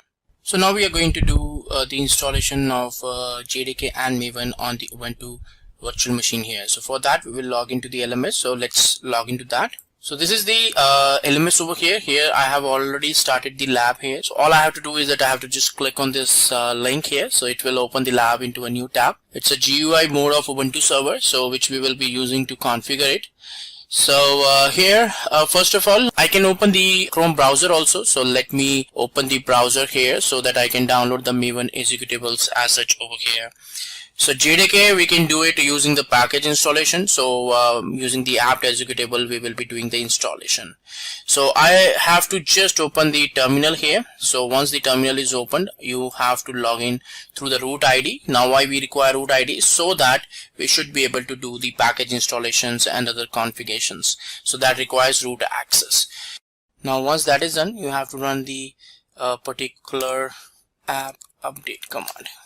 Next, you have to install the installer. So the Oracle installer we have to install. Now once the setup is done, so let's install the latest package over here for Oracle-Java 14-installation. So this will install the JDK 14 over here. So for that configurations. Now at the same time we'll go for Maven download also. So here we'll go for download Maven. So this is the tar file for executable. So I'm going to copy this URL here, and over here we'll say yes. So now the Java should be configured and should be set up over here in this one. So what we really need to do is that we need to run the Java command to see that if the installation is done properly or not. So let's open the terminal again, another terminal, so that I can perform the steps related to Maven. So I have got the URL, so I'm going to the opt directory, which is always an optional directory where we can do the setup and all those configurations. So I'm going to run the wget command and then the URL which I have downloaded. So this should download the tar file over here of Maven. Now once that is done, so I have to extract it. So tar-xvzf and the tar file name. This is a tar-gunzip file, so I have to use tar-xvzf parameter over here to extract it. Now what exactly I have got the Apache Maven directory over here, so I'm going to rename it. In order to rename it, what we need to do, we need to actually go for the particular move command. So move whatever the existing folder you have, and then I'm going to rename it with the Maven directory. Now once that is done, I'm going to the Maven directory, and this is the path or Maven_home path which is available as such over here in this one. So here all the bin directories, executables, all this stuff is there. So now I can use it like mvn_home and the same configuration just like we did in the Windows. So here also the same process we have to follow. So Java version should be let me know that which version is deployed. So 14.01 version is deployed over here. So for Java I don't have to set up the path again here because I'm using for the installer, so I don't have to set up the path, right? So for Maven, now what exactly I have to do, I have to go to the etc profile D. Now here I'm going to put up a particular file. Now here you can see that we have the JDK file here, which means that the path variables and everything is configured as such over here. So you can see that Java_home, path, all these variables are copied here. So I'm going to also create a same file similar to this one here, but in this case what I'm going to use it that I'm going to remove some of the values. So I'm going to have some of the parameters added. So in order to do it effectively, I can do the echo command so that I can copy the things from here and I can simply put it up into the file here. So I'm going to have the path variable added up over here. Now why I'm putting up the path, because it's the same configuration which we did over there also. So opt/maven/bin. So all the bin directories should be added to the specific path variable. So I'm just trying to create a file called maven.sh. Just like a jdk.sh over here, I'm also creating similar kind of file over here called maven.sh. Now I'm not going in the VI mode or other editors because I just want to make you understand that how I'm copying it, the content. I'm taking the jdk.sh as a reference and putting up the details over here in this one. And then I'm going to export mvn_home over here, which is related to like opt/maven. So this is what we are going to put up over here, and then Maven. In the end, Maven, this is the file which you should be having. Now why we are using it? Because of the fact that it's being used, or it will be utilized in such a way that you can perform the changes or whatever configurations you want to perform. This will help you to set up the certain paths like a path and mvn home so that you can run these scripts as such over here. So I'm going to give the executable permissions to this one, and that's it. So now what exactly I have to do is that I have to do the source here, profile.d maven Once that is done, I will be able to run the mvn-version over here, and the JDK part is already open, so it's going to refer to that part. So this is the way that how we configure the Maven and the JDK specifically on the Ubuntu virtual machine. So pretty much that's it for this demo. In this demo, we primarily talked about that how we can do the installation of JDK and Maven on Windows, and how we can do the similar task on the Maven on the Ubuntu virtual machine also here. Hello everyone, welcome to this demo. In this demo, we are going to talk about it how exactly we can do the installation of Maven on the Mac operating system. So here we are going to talk about it how we can do for a specific setup where we can do for the installation of Maven in a Mac operating system. So let's see. So there are two ways of doing the installation here. First is through the brew executable on the Mac. Now this brew utility on Mac is just like apt or yum utility, which is present in most of the environments or most of the platforms here. But here we are using this brew to do the installation of Maven on the Mac operating system. And again, the next one is just a particular mechanism where you should be able to have the setup, like you can download the binaries from the Apache website, and then you can export the m2_home and the path variable so that you can start using the Maven executable. So we'll talk about these things, and we'll see that how exactly we can go for this setup. So let's log in to a particular machine or Mac operating system, so where we will be able to do all this activity. So this is the Mac system which we have here. Now in this one, what we are going to do is that we are going to open the terminal. So we are going to open a terminal here. So this is my terminal. So usually in Mac, you don't require any other mechanism. So the inbuilt terminal is more than sufficient for doing this stuff because it's similar to a Linux based platform here. So I'm going to run the command here. So first of all, I'll just double check that if my brew executable is working fine. So I'll just run the brew help command to see that if my brew is working fine as such over here in this one. Now I have the command called brew install. So that is a command which we need to use. Now in this one, we have to actually give the specific package which we want to install. So we will say like brew install Maven. So it will download the specific executables on the system. From the website, it will download the Maven executables. So it will take some time, but ultimately it's trying to download it under the particular tar file. So you can see here that it's downloading 3.6.3 tar file over here. So I can see that the installation is done. So the 3.6.3 version should be installed over here. So when I do like Maven mvn under -- version over here, so you can see that the 3.6.3 version is deployed as such over here. Now this is something which is done with a purely command over here called brew, which really helps us to do any kind of package installations. Not only Maven, other packages also can be installed pretty much with the help of this executable. Now in order to see the manual stuff, what we really need to do is that we need to actually clean this specific installation so that I will be able to show you the manual installation also over here. So what I'm going to do is that I'm going to run the command called brew uninstall Maven so that the Maven should be removed from your system. So we are just trying to remove the Maven from here, and you can see that the Maven executable is not working as such over here. So which means that the Maven is uninstalled in this case. But why I have uninstalled here? So that I should be able to go ahead and download some custom Maven over here in this one. So I have opened the browser here. So I'll go for the Maven executable. So we'll go for Maven download so that we should be able to download a specific the executable here. So I'm going for this directory. So here 3.6.3 version same is available here.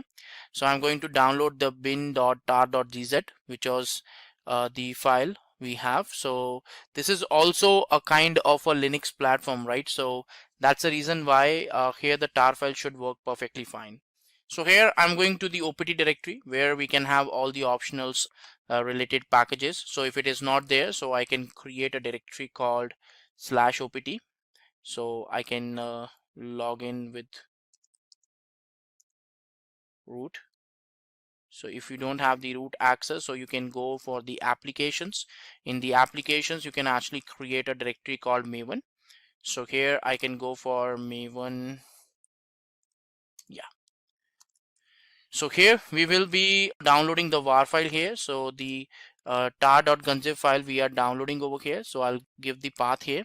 So once the var file or wget command I am using to do the installation, but sometimes the wget is not available. So I can go for the brew install wget also. If that package is available on brew, the installation will be done. So we'll try to do the installation using wget so that we will be able to get a tar file generated or downloaded. There are other ways also. You can download it from the browser also. Yeah, you can go to the browser and here you can actually click and download it, and then you can transfer it locally to this specific directory also. So both the possibilities are there, but I'm just trying to download the wget command so that it will be easy for me to do the setup and to do the download over here. So I'm going to run the same command again. So it will download the tar file. So this is the tar file which is available over here. So I'm going to extract it over here.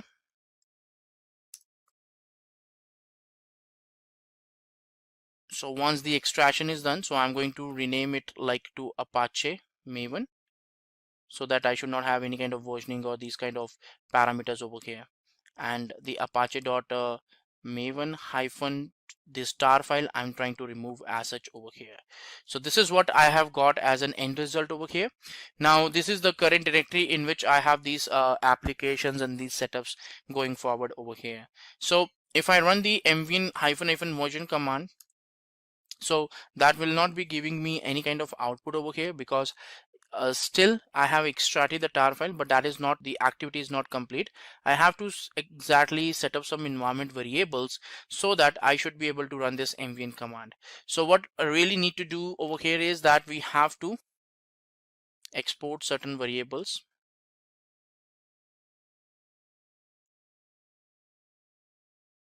Application/maven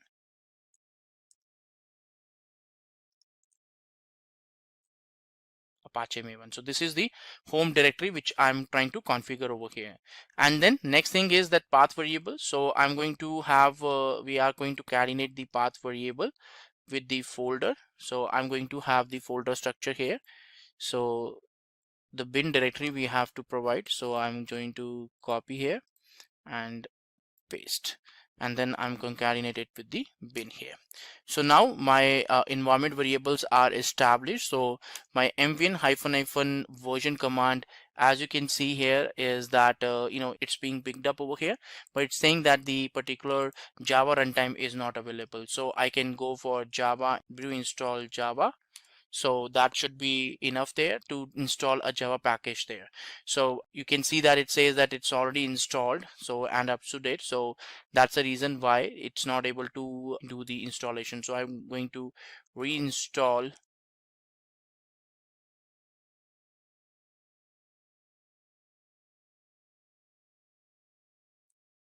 OpenJDK. Because what happens that when we do the installation, some environment variables related to Java should be formatted or should be extracted over here, right? So as you can see that here it's saying that if you want to really use the executable of Java, you have to concatenate the path like this. So let's run that, and then we can see that the particular executable of Java will also be find out over here. So Java hyphen version showing that yes, it's available there. And now my command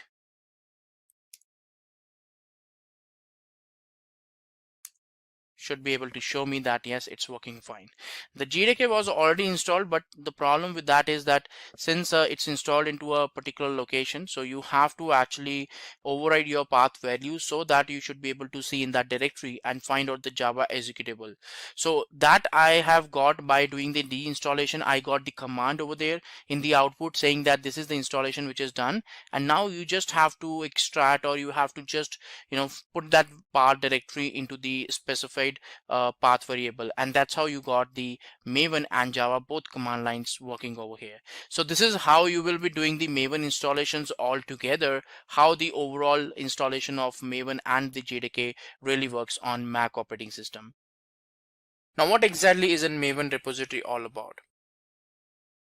So Maven repository is something which is a kind of a directory, or it's kind of a location where we have all the jar files packaged all together in a single location. So depending on the software which you want to download, the dependent jar files can be downloaded from there. So the metadata refers to the POM files relevant to each project here. This metadata is what allows Maven to download the dependencies. Now there are three types of repositories from where we can download the dependencies. The first one is the local repository, second one is the remote repository, and the third one is the central repository. So these are the primary three types of repositories which is available there for a specific Maven over here. So whatever repository you want to follow, you want to access, you can pretty much access it and you can go with that. Right now, the local repository will be primarily present onto your PC. That's the way that how it's present there. And the particular remote repository is something which you can store on any remote machine or remote server. And the central repository is something which you can have it onto the internet. So usually the central repositories is something in which we can actually host our different kind of dependencies and the jar files over there. So local repository on the machine of the developer where the project material is saved. So all the particular dependencies jar file will be available on your local machine. Remote machine is the location where you can actually store all your particular dependencies, from where you can download these dependencies whenever you require it. So this repositories work similar to the central repository. Whenever anything is needed from the remote repository, it's first downloaded into your local repository and then it will be utilized. So if you feel that the dependency is something which is not there in the local, it will be first downloaded from the remote repository and then it will be utilized or will be referenced onto the local machine there. And central repository is refers to the Maven community repository there, where you will be able to see each and every dependency present on that repository. So Maven downloads the repositories from here in the local repository whenever they're needed or whenever required. All these dependencies are cached locally, from where it will be referenced in the next, or whenever we want to refer that, we will be able to do that particular reference easily on that part.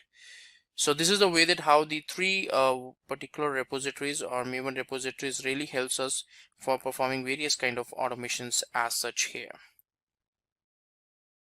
Right now, what are the basic concepts of Maven here? So some of the couple of basic concepts which is present in Maven is, like, for the first time we have the project object model. So project POM refers to the XML file which has all the information regarding the project, how this particular project should be built up, how the different build process should be automated there. It also has a description of the project, details regarding the versioning. Versioning information is also stored as such in this XML file, in this particular POM reference file as such over here. The XML file is which is there in the project home directory. So Maven is something which searches for the POM file in the current directory. If it's able to find that particular POM file, so it will execute or it will proceed with the build step. Otherwise it will halt there itself. So this POM file is very important because it will act as a kind of a build script, and primarily the Maven tool will be able to process each and everything which is configured as such in this specific XML file there, and according to that only it will function or it will proceed further. Right now, second thing is the dependencies and repositories. So dependencies usually refers to the jar files, so the Java libraries which we need into our particular project. So while working on the project, we may be having the dependency on couple of dependencies. So these dependencies we have to actually download or we have to actually refer, and once these particular information or these details are referred, so what will happen that we need to download these specific dependencies from the particular Maven repositories. So if the dependencies are not present in your local repository, then Maven will try to download it from the central repository and cache it into your local repository. But first of all, it will look on into the local repository, and if it is not present in local, then only it will go to the remote or the central repository. Then we have build life cycles and phase and goals there. So build life cycles consists of the sequence of build phases, and each build phase consists of sequence of goals here. Now each goal is responsible for performing a specific task. When a phase is running all the goals related to that phase, and its plugins are also used to performing the compilation, preparing the artifacts, downloading the dependencies, all different things being done by the plugins here. Then we have the build profiles. So build profiles refers to a set of configuration values. Now generally we have the generic build process for all the environments or all the particular code base there, but sometimes we do have some kind of a differences there. So that is where we can go for the profiles, because a specific profile can have its own configuration, and whatever it's required for the build process, we can have different configurations stored inside the Maven build script here. Then different build profiles are added to the POM files, and which enables the different build as such here. So depending on these profiles, we can actually decide that how we need to proceed with the build process and how the different kind of build automations needs to be performed here. Then a build profile helps in customizing the build for the different environments, so that also we can perform as such while performing or while working on the different components and the different management here. So a build profile is something which you can configure, you can utilize, and depending on that build profile, we will be deciding whether to proceed further or how to decide on that particular factor. So these are something which we need to take care, or we need to work according to which we can decide that how the specific configurations and specific automation needs to be performed here. Now usually when we go for the Maven there, so we have to use some couple of Maven plugins. Now the goal of using these specific plugins is to automate some of the basic stuff like compilation, creating the var file, creating the jar file. So when we are using the plugins, we don't have to configure the steps or write the steps that how these specific plugins should be installed or should be referenced. It's ultimately the internal configurations which we are looking forward or which we are using while working on these specific plugins. So you can download some couple of plugins using which we will be able to decide that how a specific goals needs to be achieved here. So Maven has its own standard plugins that can be utilized. So if want to go for a custom one, so you can do that, but pretty much you can go for the default one, and you can pretty much have some specific goals executed with the help of these build plugins. Now next thing is the Maven architecture. So in Maven, what happens that let's talk about the basic architecture of Maven here. So the Maven executable, when it's deployed, so it usually reads the pom.xml file, which is the build script here. Now once the specific pom.xml file is being read out, so it will process the components. It will download, or it will process the dependencies, plugins, life cycles, phases and goals, and even the build profiles. And if any kind of interaction is required, so it will try to connect to the central repository or a remote repository, and according to that it will provide the information and provide the details as such. So Maven repository is something which is very important, because it's ultimately trying to connect to the Maven repository and try to achieve the various kind of automation here. So it's very important because ultimately it's trying to help us to go for the complete end-to-end build automation when we'll go for a specific POM based build automation. So Maven executable will read the pom.xml file, then download the dependencies defined into the pom.xml file, and that dependencies are cached locally from the remote or the central repository. Now then create and generate a remote report according to the requirement, and execute the life cycles, phases, goals, plugins, etc. So it will process the pom.xml file there, and whatever the plugins and goals or the life cycles which is configured there, step by step each of them will be executed into a sequence here. Now let's talk about the overall build lifecycle of the Maven here. So what happens that the Maven build lifecycle is something which is a kind of a collection of different steps there, and this is something which is followed to perform a build automation for a specific project. So that there are pretty much 3 steps which is being done. So first one is the default. So it handles the project deployment there. Second, handles the project cleaning, which is a clean there, and then we have site. So it handles the creation of the project sites documentation there. So these are the 3 built-in particular life cycles which is available there at the Maven level, which you can utilize to perform a various kind of particular steps execution for your project. Right, so the build cycle has the different build phases or stages there, because when we are performing a build, a variety of things needs to be performed over here. So the first one is the compile, then test compile is there. So compilation is there for the source file, and test compile is there for the test cases. Test will execute the test cases, package will package the bundle. Then we have the integration test to run the integration test cases. Then we have the verify, then install goal is there, and the last one is the deploy, which is there to deploy the artifacts to the artifact tree. So all these things are the different phases and the stages which is being followed as per a specific build here. So during these builds, these are the different phases and the stages which we normally follow for performing the build automation. Now, what is the exactly advantage of a specific Maven here? So that is something which we need to talk about, that how the particular automation needs to be done, or how we can actually go for the configurations where we feel that yes, we want to perform or we want to take certain benefits out of the implementation of Maven here. So for that, what happens that we have to see that the various kind of benefits. The first one is that Apache Maven helps manage all the processes there, such as building, documentation, releasing, and distribution in project management here. So the tool simplifies the process of project building. It increases the performance of the project and the building process altogether. And the task of downloading jar files and other dependencies is also done automatically. We don't have to indulge in any kind of download part as such manually over here, right? And Maven provides easy access to all the required information. So Maven makes it easy for a specific developer to build a project in the different environments. So we don't have to worry about the environment, we don't have to worry about the infrastructure, nothing is required. Everything is available there inside this package.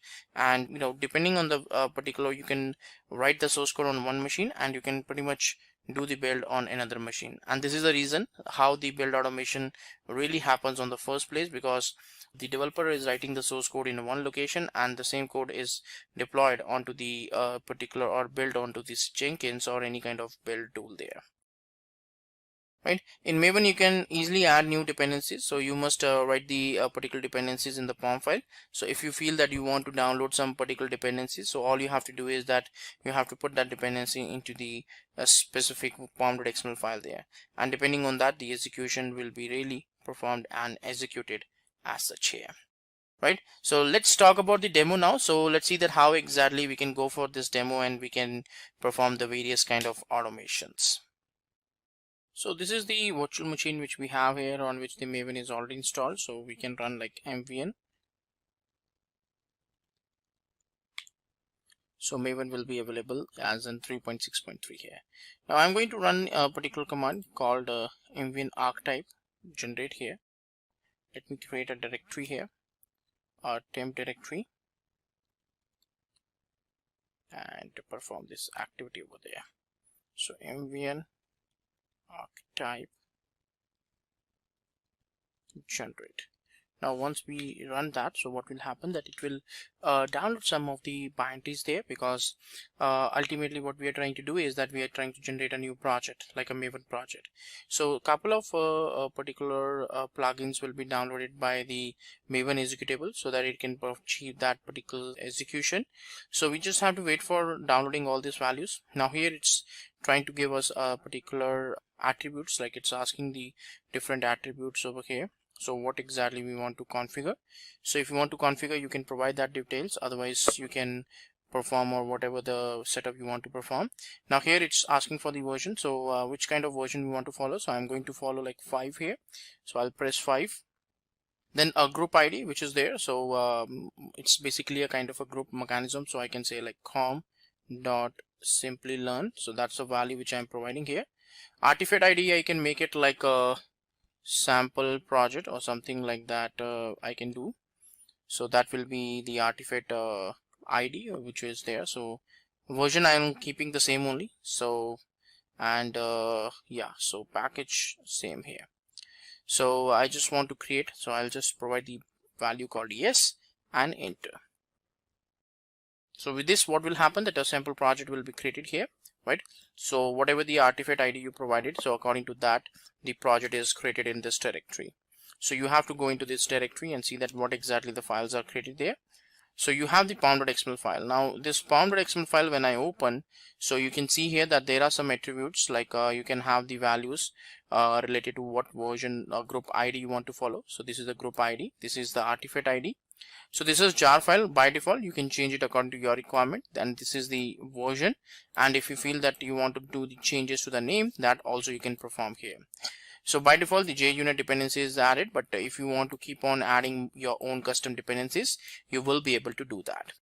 Now in this case, if you run like mvn clean install, so it will be considered as a particular Maven project. A .xml file is already there present in the local directory. So according to that, the execution of the steps will be performed, and according to that, you will be able to get some desired values here. So ultimately, in the target directory, you will be able to see that some couple of jar file or a specific jar file is generated here. So you can see that in the target directory, this jar file or this artifact is generated here. So this is a way that how we can actually go for a generic one, like a new particular project, and later on you can, depending on your understanding, you can keep on adding or you can keep on modifying the dependencies, and that's how you can get the final result there. So that's it for this demo, in which we have find out that how exactly we can go for a particular project preparation with the help of mvn executable. Welcome everyone to this topic, in which we are going to talk about that what exactly is the different Maven interview questions here. Now in this one, we are going to talk about what are the different questions, some couple of questions we are going to go through, and we'll try to understand that what exactly the answers are.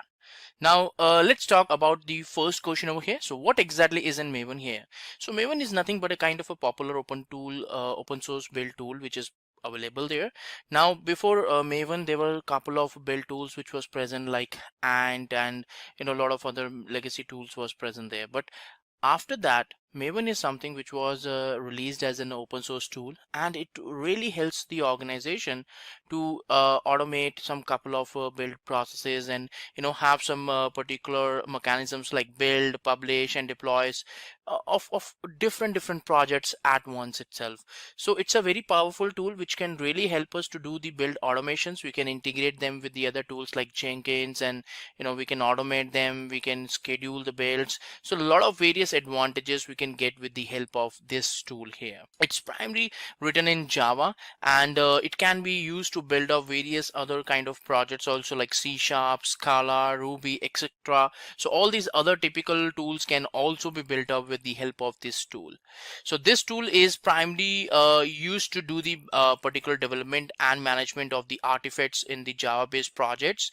So for most of the Java based projects nowadays, this is the default tool, and it's already integrated with the Eclipse also. So when you go for a new Maven project, automatically it will be created for a Java project. You can use it for other languages also, but yes, default choice of Java, of the Java programming language, is Maven build tool only. Now let's talk about the next question. So what does the Maven help with? So Apache Maven helps to manage all the processes, such as build process, documentation, release process, distribution, deployment, preparing the artifact. So all these tasks is being primarily taken care by the Apache Maven. So this tool simplifies the process of project building. It also increases the performance of the project and the overall building process. So all these things are something which is being taken care by the specific Maven tool here. So it also uses the particular, it downloads the jar files of the different dependencies. For example, if your source code is dependent on some of the Apache Web Service jar files or some of the other third-party jar files, in that case, you don't have to download those jar files and keep in some repository or keep it in some lib directory. You just have to mention that dependency in the Maven, and that jar file will be downloaded during the build process and will be cached locally. So that's the biggest advantage which we get with Maven, that you don't have to take care of all these dependencies anywhere into your source code system. So Maven provides easy access to all the required information. It helps the developer to build the projects, and without even worrying about the dependencies, processes, or different environments, or different, because it's an kind of tool which can be used in any platform, Linux or Windows. So they don't have to do any kind of conversions. So all they have to do is that they have to just add new dependencies, and that should be updated into the POM file. And depending on that dependencies, the source code will be built up, and they don't have to refer any kind of third-party jar files. So they don't have to play with the class paths during the build process. So no customizations is actually required with this one. Now the next question is that what are the different elements that Maven take care of? So there are different kind of elements which is being taken care by Maven. So these particular parameters are elements are builds, dependencies, reports, distribution, releases, and mailing list. So these are the typical different elements which is being taken care by the Maven during the build process and during the preparation of the builds here. So all these things you can they can explore, they can extract on that part, and they can fully understand that how they can work on all these different processes. Now next question is that what is the primary difference between the and Maven? First of all, both of them are primarily used for the Java-based project. So AND is the older version and Maven is something which was launched after the AND here. So AND has no formal conventions which can be coded into the build.xml file there. But yes, the Maven has conventions, so information is not required as such in the pom.xml file there.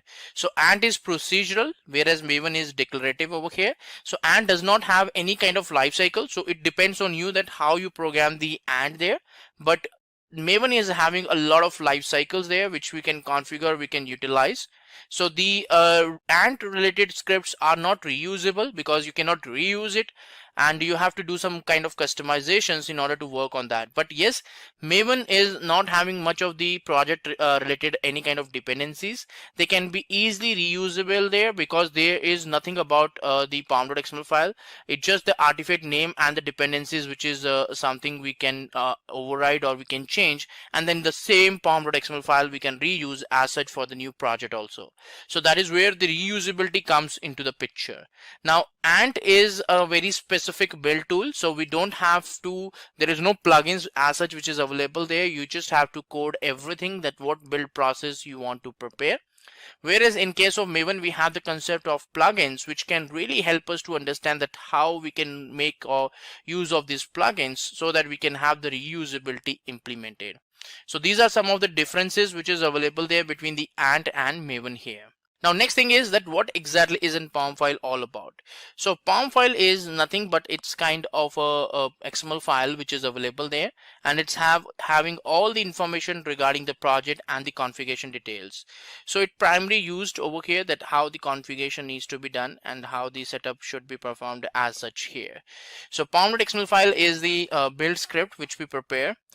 You can prepare it using a particular component, or you can have a particular mechanisms, or if you feel that you want to have some kind of setup. So all these things typically can be implemented, can be done with the help of build tools. So build tools can be really helpful for us to do the automations, and it can really help us to understand that how some build processes we can automate simply with the help of pom.xml file here. So the developers usually put up everything inside these dependencies in the pom.xml file here. So this is the file which is usually present in the home directory. It's in the current directory, so that once the build is triggered, it will be picked up from that directory, and according to the steps, according to the content of the pom.xml file, the build will be processed or will be created here. Now what all included into the POM file here? So the different components which is included into the pom.xml file here is the dependencies, developers and contributors, plugins, plugin configuration, and resources. So these are the typical components which is a part of a pom.xml file, which can be same for a lot of projects. You can do some customization, and then the same POM file can be reused for the other projects also. Now what are the minimum requirement of the elements which is there for a pom.xml file, so without which the pom.xml file will not be validated and will be getting a kind of validation errors. So the minimum required elements are project root, model version, so it should be 4.0.0, the group ID of the project, the artifact ID of the project, and the version of the artifact. These are the minimum things which we want to define so that we can understand that what kind of artifact we are trying to prepare or we are trying to create here. So these are the minimum required elements which is required in the pom.xml file, without which the validation of the POM file will fail and the build will also fail here. Now what exactly is meant with the term called build tool? So build tool is an essential tool, is a kind of a process for building or compiling the source code here. So it's needed or it's required for the below generated processes. If you want to generate the source code, if you want to compile the source code, you want to generate the source code, you want to generate some documentation from the source code, you want to compile the source code, or you want to package the source code, whether it's a jar file, it's a war file, or it's a ER file. So whatever the packaging mode you want to select, you will be able to do it with the help of the particular build tool here. And if you feel that you want to upload these particular artifacts to the artifact tree, whether it's on remote machine or locally there, so that also you can do it with the help of this particular build tools here. So build tools can be helpful in doing a lot of activities for the developers. Now, what are the different steps which is involved to install Maven on Windows? Now, all you have to do is that you have to just first of all download the tar file from the Apache Maven repository there. Once that is done, so what happens that you have to set up some couple of environment variables. Now, if you download the Java JDK using the exe file, in that case the Java_home will be configured automatically. But if it is not available and you're not able to run the Java command line, in that case you have to set up the Java_home. And then similarly for Maven, you have to go for the Maven_home. That particular variable you have to configure. Now, once that is done, all you have to do is that you have to edit the path variable. So the bin directory of the Maven extracted folder, you have to put it up into the path variable. And once that is done, what will happen that you will be able to check the latest version, the version of the Maven over there. If it is like some old version, again you have to extract the latest version and do the steps all together again. So these are some of the ways that in which you can actually go for the installation or the configurations of Maven on the Windows platform. Now, what are the different steps which is involved for the installation of Maven on Ubuntu? So Ubuntu, it's fine. You just download the package of Java JDK there. Once the JDK is installed over there, what you can do, you can simply go ahead and say that yes, I want to search for a particular Maven package which is available there. So once the JDK is installed, all you have to do is that you have to configure the Java_home, M3_home, Maven_home, and the path variable. Once all the path variables are something which is configured, then we will be able to check the latest version, like whether it's the version is correct or we are getting the standard version over here or not over here. So that's the main mechanism that how we will be able to configure the Maven on Ubuntu here. Now, what exactly is the command to install jar into the local repository?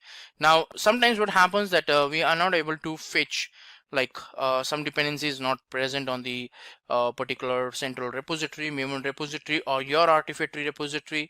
In that case, you have some third-party jar which we want to install locally onto your repository. So in that case, we can go for the but we can download the jar file there, and then we can run the command called mvn install-file, and then we are giving the path like -d file where the path of the file should be provided. Now, once that is done, so what will happen that in the local .m2 directory, the specific artifact will be downloaded and will be installed there. So this is a mechanism where you will be able to configure or you will be able to set up the artifacts locally, the jar file locally here in the local repository. So next question is that how do you know that the version of the Maven being used here? So the version of the Maven is pretty easy to calculate. So all you have to do is that you have to just go for mvn and space -- version. The moment you do that, it will let you know that what JDK or what Java version you are using, and it will also show you that what particular Maven version you're going to use here. So all that details you will be able to get with that particular command here. Now, what exactly is the clean, default, and site-in variable here? So these are the build cycles which is available there within Maven. So these are the built-in build cycles. So for clean, what happens that this lifecycle will help you to perform the project cleaning. So usually during the build, there are some files which is created into the target directory. So the clean lifecycle is essentially helping us to clean up all that directory, all that particular target directory. And when we talk about the specific default, so default lifecycle handles the project deployment. That is the default lifecycle, and site is something which is helpful for creating the site documentation. It's kind of a life cycle which is available there. So clean, default, and site are the different life cycles which can perform different kind of attributes or different tasks here. Next question, what exactly is a Maven repository? So Maven repository refers to the directories of the package jar files that contain metadata. Now the metadata refers to the POM files relevant to each project. So here you can able to get your artifacts stored there. You can download these artifacts also during the Maven build. If you put up that dependency, there are different kind of repositories which is available there. One is the local repository, one is the remote repository, and one is the central repository. So these are the different typical type of repositories which we have, where we can store the artifacts also, and from where we can download the artifacts also whenever required. Now the first one is the local repository. So local repository refers to the machine of the developers itself, where all the project related files are stored there. Now whenever we work on the particular Maven, so there is in the home directory .m2 folder is created.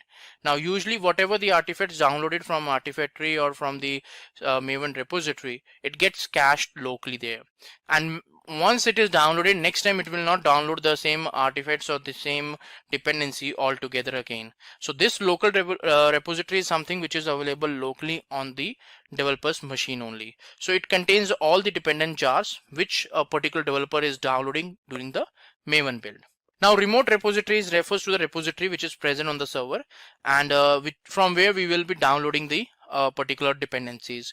So when we are running the Maven build on a fresh machine, so usually over there the local repository does not exist. So in that case, what happens that the .m2 directory is empty. But the moment you run the build, what will happen that the artifacts or the dependencies will be downloaded from the remote repository, and once it is done, once it's downloaded, it will be added, or it will be downloaded cached locally there, and it will be helpful in the future run. So that will be considered as a local repository because all the artifacts, all the dependencies are downloaded there. And central repository is something which is known as the Maven community, where all the artifacts is available there. So usually we cache or we mirror these central repositories as our particular remote repositories, because it could be a possibility that these remote repositories are something which we are hosting into our organization, and central repository is something which is available centrally for everyone to use it. So these are something some kind of repositories where each and every artifacts will be stored, and anyone will be able to have the access to these particular artifacts here. So these artifacts are every open source artifacts is something which is available over there to these central repository. Now how does the Maven architecture really work here? So the Maven architecture really works in the 3 steps. The very first step is that it reads the pom.xml file here. That's the very first step. Second, it downloads the dependencies defined in the pom.xml file into the local repository from the central or the remote repository here. Once that is done, so it will create or generate the reports according to the life cycles which you have configured, whether it's a clean, install, cite, deploy, package, or whatever the life cycle you want to trigger. You will be triggering that particular life cycle, and corresponding to that the build or a specific task will be performed. So these are the 3 steps in which the overall build or any kind of execution of pom.xml file really happens here. Now what exactly is the Maven build lifecycle? So Maven lifecycle isn't nothing but collection of steps here that needs to be followed for doing a proper build of a project here. So there are primarily 3 built-in cycles which is available there. Default, which handles the project deployment, clean, which handles the project cleaning there, and cite, which handles the creation of the project sites documentation. So these are the 3 primary built-in build cycles, life cycles, which is available as such. Now, so build lifecycle has different kind of phases or the stages here, because in the previous particular slide we were talking about what are the different particular build life cycles which is available there, but these are the different phases, like what are the different step-by-step executions, like further deep down, which is available there inside a specific Maven build lifecycle. So here you can see that it's compile, then the test compile, test execution is there, then package, integration test, verify, install, and lastly deploy here. So these are the different build phases which is available as such over here.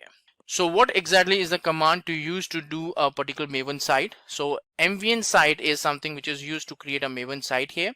Now usually whatever the artifacts is prepared, that will be prepared in the target directory. So here also you will be able to see a site directory which is available there in the target directory, which you can refer for the site documentations. What is the different conventions used while naming a project in Maven? So usually it involves 3 components. So the full name of a project in Maven includes, first of all, the group ID. For example, com.apache, com.example. So these are some of the particular way that where you can provide the group ID. Artifact ID can be exact project name like Maven project or whatever the project you are creating. So sample project, example project. So these kind of things will be there in the artifact ID. And lastly is the version, like which version of your artifact you want to prepare, like 1.0.0 -snapshot, 2.0.0. So like this information you are providing, that what particular version you are trying to configure here. Now let's move on to the intermediate level where we will be having a little bit more complex questions related to the Maven here. Now what exactly is a Maven artifact? Now usually what happens that when we do a build process, as an end of result of the build process, we will get some artifacts. For example, when we build a .NET project, so there we will be able to have a exe or DLL files as an artifacts. Similarly, in case of Maven, when we do a build process, there we get the different kind of artifacts, like depending on the packaging mode, like jar file, var files, or the ER files here. So these are something which is, getting generated during the build process, during the Maven process, and you can store them into your local repository, or you want to push them to the remote repository. It's something that totally depends on you. So Maven is a tool which can help you to create all the artifacts, whether it's a jar file, whether it's a var files, or whether it's a ER file here. And every artifact is having 3 attributes. The first one is the group ID, the artifact ID, and a particular version. And that's how you will be able to identify a full-fledged artifact as such in Maven. So Maven is not about only the name of the jar file.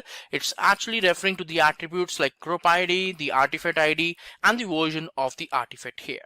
Now, what are the different phases of the clean lifecycle here? So clean is something which is being used to clean the target directory so that a fresh build can be triggered there. So there are 3 steps: pre-clean, clean, and post-clean here. So if you wish that you want to override the particular lifecycle configurations and you want to run some particular steps before the clean activity, so you can do it into the pre-clean, and if you want to do it like some steps after clean, then post-clean can be utilized. Now, what are the different phases of the site lifecycle? So pre-site, site, post-site, and site deploy. So these are the different phases which is available there in the site lifecycle. What is exactly we meant by the Maven plugin? Now, this is the huge difference between the Ant and Maven here, because in Ant we were not having that much support of the plugins, and that's the reason why we had to deal with all the build configurations. So we have to simply put the overall build process, that how the build should be triggered, but that is not something which is there in case of Maven. In Maven we have a lot of flexibility because we can actually put up what exactly build configurations we want to put here. We can put some features like important features over here in Maven, and these plugins we can utilize. For example, I want to perform a compilation. Now, I don't really want to do any kind of configurations in this one. So what I can do is that I can simply use the compilation plugin in Maven, and that can really help me because I don't have to unnecessarily write or rewrite the configuration that how the compilation should be done. It's something which is pre-configured or pre-written in these plugins, that I can simply import the plugin and I can do the build process or the compilation process in a pretty standard mode.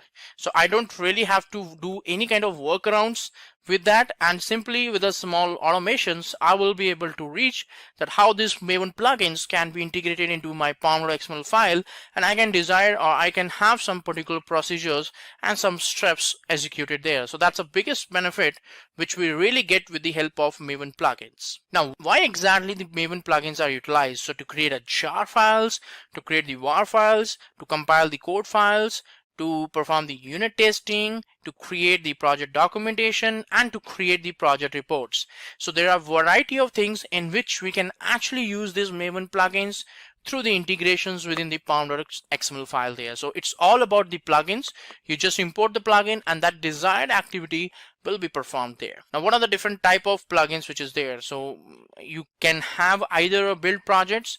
For performing the build activities, you can have some build plugins. For reporting plugins also there, which can be only generated or utilized to generate the reports, to process the reports, and do any kind of formatting or any kind of processing on the reports here. So that is where the reporting plugins are utilized. Now, what is exactly the difference between the convention and the configuration in Maven? So convention is in particular process when the developers are not required to create the build processes. So configuration is when the developers are supposed to create the build processes. So the users do not have to rectify the configuration in detail, and once the project is created, it will automatically create a structure. So they must specify every in case of configuration, you have to provide each and every details. So that's how the configurations really happens, because you have to put every detail into the .xml file, and that's how the particular configurations really work as such. So this is the huge difference between the conventions and the configurations here. Now, so why exactly is said that Maven uses conventions over the configurations? Maven pretty much does not put any efforts like on the particular developers that they have to put each and every configuration. So there are some ready-made plugins which is available there, and pretty much we are making use of that, so that in such a case we don't have to worry about the executions, and we will be able to pretty much work on that. So conventions, like Maven uses the conventions instead of the configurations, so the developers they don't just have to create the Maven project, the rest of the particular structure will be taken care automatically. So they are not expecting that the developers should be doing the configuration work, and everything should be taken care in such a way that you just have to start the things, and rest of the things should be taken care by the Maven itself. So Maven will be responsible, because due to the plugins, it will be responsible to set up the default architecture, the default folder structures, and all you have to do is that you have to just place the source code in the desired folder structure here. So that's something which you need to do as in particular developers. So what exactly is the Maven order of inheritance here? So the order of inheritance is the settings, CLI parameters, parent POM, and the project POM, which means that if you have some configuration and settings, that will be the highest value, then the CLI parameters are there, then the parent POM is there, and then the project POM. So this is the way that how the particular parameters or the configurations will be picked up by the Maven. So that's the order. So what does the build life cycles and the phases imply in the basic concept of Maven? So build life cycles consist of a sequence of build phases, and each build phase consists of a sequence of goals. When a phase is run, all the goals related to that phase and its plugins are also compiled. So you will be able to have a lot of particular goals which is residing inside a phase there. And similarly, lifecycle is nothing but a kind of a sequence of the different phase. So lifecycle comes in the top, then it comes on the phases, and then it comes on the goals here. Now, what is the terminology called goal in case of Maven? The term terminology goal refers to the specific task that makes it possible for the project to be built and organized. So it's something which we can run. So it's the actual implementation which is going on there. For example, in the build process, in the build phase, I have a different goals like clean, install, package, deploy. These are the different typical goals which is available there, which I can execute into the Maven here. So these are the different goals like which we can execute and which we can run during a Maven build. Next question is, what is exactly meant by the term dependencies and the repositories in Maven here? So dependencies refer to the Java libraries which we usually put up into the .xml file there.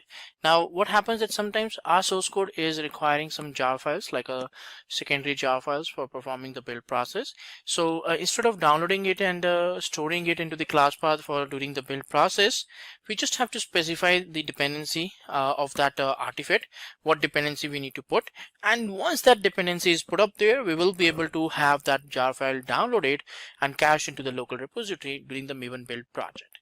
Now if the dependencies are not present in your local repository, then Maven will try to download it from the central repository, and again if it is not it's something which is available, which is downloaded from the central repository, then it will be cached locally into the local repository.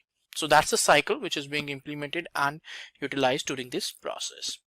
Now what exactly is a snapshot in Maven? So snapshot refers to the version already available in the Maven report repository. it signifies the latest development copy. That's what we do with the case of snapshot here. So Maven checks for a new version of snapshot in the remote repository for every new build. So during the build process, like a new snapshot version is being downloaded, and the snapshot is updated by the data service team, which with updated source code every time to the repository for each Maven build. So snapshot is something which we will be using like very frequently. We will be updating to that, and frequently we will be updating the version to that, and we will try to explore and we'll try to do the modifications. Now, what are the different type of projects available in Maven? So there are thousands of Java projects which can be utilized or can be implemented by Maven here. So this helps the as the user that they no longer have to remember every configurations to set up particular project. For example, Spring Boot, Spring MVC, Spring Boot, etc. These are the different projects which is already available in Maven. So most of the we have already discussed that for the Java-based projects, Maven is something which is considered as by default. So a lot of organizations are actually using it for storing or utilizing it for the particular Maven project. Now, what exactly is the Maven archetype over here? So Maven archetype refers to a Maven plugin that is entitled to create a project structure as per its template. These archetypes are just project templates that are generated by Maven when any new project is created there. So this is something which we are using so that we will be able to create a fresh new projects. Right, so let's go on to the advanced level of this Maven questions. Now, what exactly is the command to create a new project based on an archetype type? So MVN archetype generate is used to create a new Java project based on the archetype. Now this will take up some parameters from as an end user from you, and depending on that parameters, it will create the pom.xml file, it will create the source directories, inside that main, Java, test, all these different couple of directory structures will be automatically created. Now why we require this command? So that if you are going to create a project from scratch from the day one, this command will help you to have all the folder structures created, and then further on you can put up your source code and those files as such in this folder structure. So that's how is the mechanism that we will be able to see that how the setup can be performed really over here. Now what does Maven Clean implies? Now Maven Clean is a plugin that suggests that it's going to clean the files and directories there. So whenever we do a build process, usually in the target directory we have some class files, some jar files, or whatever the generated source code which is available, that will be present in the target directory. So the Maven Clean is something which is available, which is going to clean all these directories. And why we are doing this directory structure cleanup? So that we will be able to do a fresh build process, and there should not be any kind of issues as such over here. So that's the main reason why we are looking forward for this particular mechanism or for this particular changes as such here. Now, so what exactly is a build profile all about? So build profiles refers to the set of configurations where we can have like typically two different kind of build processes there. So if you feel that the same pom.xml file you can you want to run for different particular configurations, so that you will be able to do pretty much with the help of this component. So build profile is used to do a customization processes so that you will be able to have the process, and you will be able to perform the configurations and the setups all together there. So that's a very important aspect to be considered, that which we need to discuss when we talk about the build profile. So build profile, whenever you feel that you want to do some customizations and you want to proceed with the setup, so that's where it's utilized. Next thing is that what are different type of build profiles which is available there. So the build profiles can be done on for a particular project, like per project you can do. You can even do the build profiles in the settings.xml file also, and if you feel that you want to do it into the global settings.xml file, so that also you can do as such over here. So there are different ways in which you can do the customization, and once the customization is done, you will be able to have the different ways of doing the setups and the configurations over there. So what exactly is meant by the particular system dependencies here? So let's talk about that also. So system dependencies refers to the particular mechanisms where we feel that how the dependencies should be present there. So that is something which is having a scope of system there. So these dependencies are commonly used to help Maven know the dependencies that is being provided by the JDK. System dependencies are mostly used to resolve the dependencies on the artifacts that are provided by the JDK. So these dependencies are somewhat which is being utilized and used over here, so that we will be able to implement and go ahead through the system dependencies. What is the reason for using an optional dependency here? So optional dependencies are used to decrease the transitive burden of some libraries. So what happens that when you download an artifact, when you put up a dependency, so it could be a possibility that some dependencies as in particular optional can also be downloaded. Now these are not always required, but yes, sometimes what happens that these are downloaded so that you don't have to put each and every artifact or dependency into the .xml file. For example, you're trying to download some Apache tool, and with that some like 3-4 jar files or 3-4 another dependencies are also getting downloaded. Now if you are using that dependencies, that totally great, because you don't have to put that list or that entry in the dependency list in the .xml file, and that can really save your time.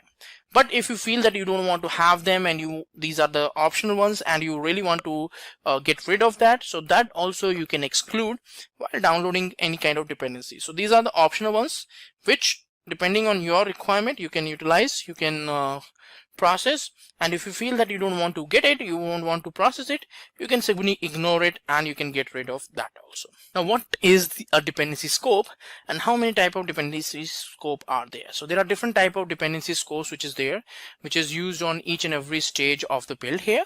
So compile, provided, runtime, test, system, import. These are the different kind of dependency scopes which we have, using which we can define that when exactly we want to go ahead for a specific build process. So depending on your requirement, you can explore all these build scopes and you can get benefits out of that. What is exactly an intransitive dependency in Maven? So Maven avoids the need to find out and specify libraries that our own dependencies require by including the transitive dependencies automatically. So transitive dependencies says that if X depends on Y and Y depends on Z, then X depends on Y and both there. So which means that you are not dependent on one artifact, you also need the Z artifact there with the Y artifact. So that is what you need to do, so that you will get both the dependencies there, because this is normal that if you are trying to download some particular artifacts or download some dependency, and that dependency is also dependent on some other artifact or some other jar file, then you have to include both of them. So this is something which you will be able to get, so that you can easily download all these dependent jar files also, and the Maven build can be success. How can a Maven build profile can be activated? So Maven build profile can be activated through different ways. So explicitly using the command line, you can talk about that which profile you want to execute. Through Maven settings, you can do based on environment parameters, OS settings, and present and missing files. So these are the different ways in which you can actually activate that which particular profile you want to have. So profiles configurations can also be saved in various situations and various files, and from there you will be able to refer that which file you want to refer as such. Now what is meant by the dependency exclusion? The exclusion is used to exclude any transitive dependency, because you never know that if you are trying to put up a dependency entry in the .xml file, that artifact is also further dependent on another artifact. So in order to see that you want to exclude that dependent artifact which is being automatically downloaded, that also we can exclude with the help of exclusion. So you can avoid the transitive dependency with the help of dependency exclusions here. So what exactly is in Mojo? So Mojo is nothing but Maven plain old Java object here. So it's an executable goal in Maven, and a plugin refer to the distribution of such Mojos. So Mojos enable the Maven to extend its functionality that already is not founded in it. So it's kind of an extension which is there, and using this we can get some additional benefits and some executions over there. So what is the command to create a new project based on a hard drive? So again, archetype is something which we normally use to create the new projects. Now you can give the parameters in the command itself, or you want it to in kind of an interactive mode, where it will take the parameters from the end user, and according to that the project will be created onto hard drive or onto server, wherever you wish you want to create. You can create a new project. So explain about the Maven settings.xml file. So Maven settings.xml file contains the elements that are used to define that how the Maven execution should be there. So there are different settings like local, remote, central, all these different repositories are configured as such over here. Now in this case, what happens that usually the configurations are done in such a way that it can, go for the executions, it can go for the build process, and the complete executions can be involved and can be achieved as such here. So all these executions are something which we can really perform, and here we can put some credentials, how to connect to the remote repository, how to connect to remote repository. All that stuff is something which we talk about over here. What exactly is meant by term super POM here? So super POM refers to the default POM of Maven. So the POMs of Maven can derive from, so it's nothing but a reference to a parent POM which is available there. That is the super POM. So if you define some dependencies in that super POM, automatically the child POM will also be able to inherit all those dependencies. So we can put some executions, like we can put some configuration in the super POM, so that if multiple projects are going to refer that, they should be able to refer that easily. So that's the reason why we primarily use the super POM, so that we can have the execution, some processes put up over there, and all the other projects should be able to refer or inherit from there. So where exactly the dependencies are stored? So dependencies are stored like in different locations, like you have the local repository, remote repositories there. Local repository is on the local developer's machine, and remote repository is something which is available on a server in form of Artifactory. Now let's talk about the Gradle installation, because this is a very important aspect to be done, because when we are doing the installation, we have to download the Gradle executables, right? So let's see that what are the different steps is involved in the process of the Gradle installation. So when we talk about the Gradle installation, so there are primarily 4 steps which is available. The very first one is that you have to check if the Java is installed. Now if the Java is not installed, so you can go to the OpenJDK or you can go for the Oracle Java. So you can do the installation of the JDK on your system. So JDK 8 is something you can most commonly use nowadays, so you can install that. Once the Java is downloaded and installed, then you have to do the Gradle download Gradle there. Now once the Gradle binaries are executable or the zip file gets downloaded, so you can add the environment variables, and then you can validate if the Gradle installation is working fine as expected or not. So we will be doing the Gradle installation into our local systems and into the Windows platform, and we'll see that how exactly we can go for the installation of Gradle, and we'll see that what are the different versions we are going to install here. So let's go back to the system and see that how we can go for the Gradle installation. So this is the website of the JDK of Java, Oracle Java. Now here you have different JDK, so from there you can do whatever the option you want to select, you can go with that. So JDK 8 is something which is most commonly used nowadays, like it's most comfortable or compatible version which is available. So in case you want to see that if the JDK is installed into your system, all you have to do is that you have to just say like Java -version, and that will give you the output that whether the Java is installed into your system or not. So in case my system the Java is installed, but if you really want to do the installation, you have to download the JDK installer from this website, from this Oracle website, and then you can proceed further on that part. Now once the JDK is installed, so you have to go for the Gradle installation, because Gradle is something which will be performing the build automations and all that stuff. So you have to download the binaries, like the zip file probably in which we have the executables and all, and then we have to have some particular environment variables configured so that we will be able to have the system modified over there. So right now we have got like the prerequisites as in Java version installed. Now the next thing is that we have to install or download the executables. So in order to download the latest Gradle distribution, so you have to click on this one. Right now over here there are different options, like you want to go for 6.7. now it's having like binary onlys or complete. We'll go for the binary onlys because we don't want to have the source, we just want the binaries and the executables. Now it's getting downloaded, it's around close to 100 MB of the installer which is there.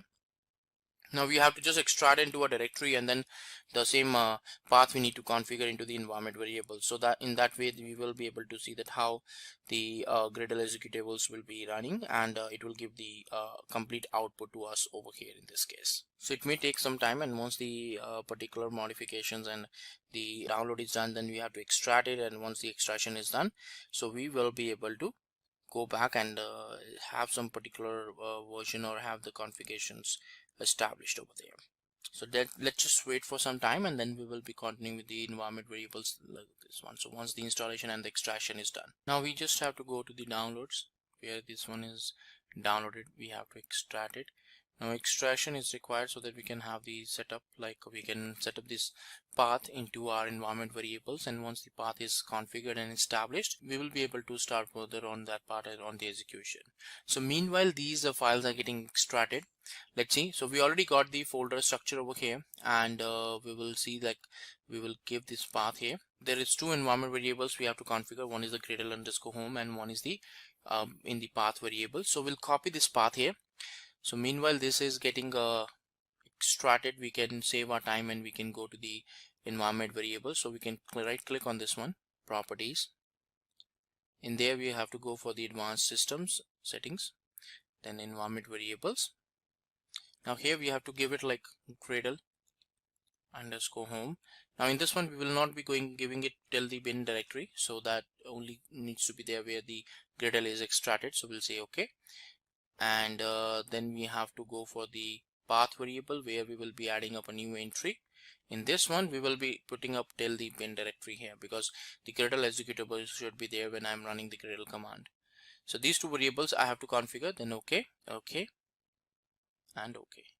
So this one is done. So now you have to just open the command prompt and see that whether the execution or the commands which you're running is completely successful or not. So meanwhile it's extracting all the executables and all those things. It will help us to understand that how the whole build process or how the build tools can be integrated over there. Now once the extraction is done, so you have to run like cmd java version to check the version of the Java, and then the Gradle_version is what you're going to see. That we check the version of the Gradle which is installed, and now you can see that it says that 6.7 version is being installed over here in this case. So that's the way that how we are going to have the Gradle installation performed into our particular system. And in this one we will be also working on some demos and some hands-on to understand that how we can make use of Gradle for performing the build activity. So let's begin with the first understanding that what exactly is in Gradle all about. Now Gradle is a kind of a build tool which can be used for the build automation performance, and it can be used for various programming languages. Primarily it's being used for the Java based applications. It's a kind of build tool which can help you to see that how exactly automatically you can prepare the builds, you can perform the automations. Earlier we used to do the build activity from the Eclipse, and we used to do it manually, right? But with the help of this build tool we are going to do it like automatically without any manual efforts as such here. There are like a lot of activities which we will be doing during the build process. Primarily there are different activities like compilations, linkage, packaging. These are the different tasks which we perform during the build process, so that we can understand that how the build can be done and we can perform the automations. This process also, it's kind of standardized, because again if you want to automate something, standards or a standard process is something which we require for that before being going ahead with that part. So that's the reason why we are getting this build tool, because this build tool helps us to do a standardization process to see that how the standards can be met and how we can proceed further with that part. Also, it's something which can be used for a variety of languages, programming languages. Java is the primary language for which we use the Gradle, but again other languages like Scala, Android, C++, Groovy, these are some of the languages for which we can use the same tool. Now it's actually using, like, it's referring to as a Groovy based domain specific language rather than XML, because Ant and Maven, these are the XML based build tools, but this one is not that dependent on XML.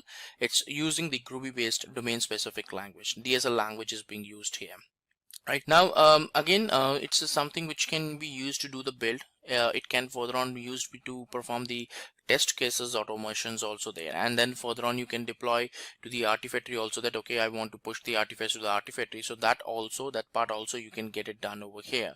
So primarily this tool is known for doing the build automations for the big and large projects, the projects in which the source code, the amount of source code and the efforts is more. So in that case this particular tool makes sense. Now Gradle includes both the pros of Maven and Ant, but it removes the drawbacks or whatever the issues which we face during these two build tools. So it's helping us to remove all the cons which we face during the implementation of Ant and Maven, and again all the pros of Ant and Maven is implemented with this Gradle tool.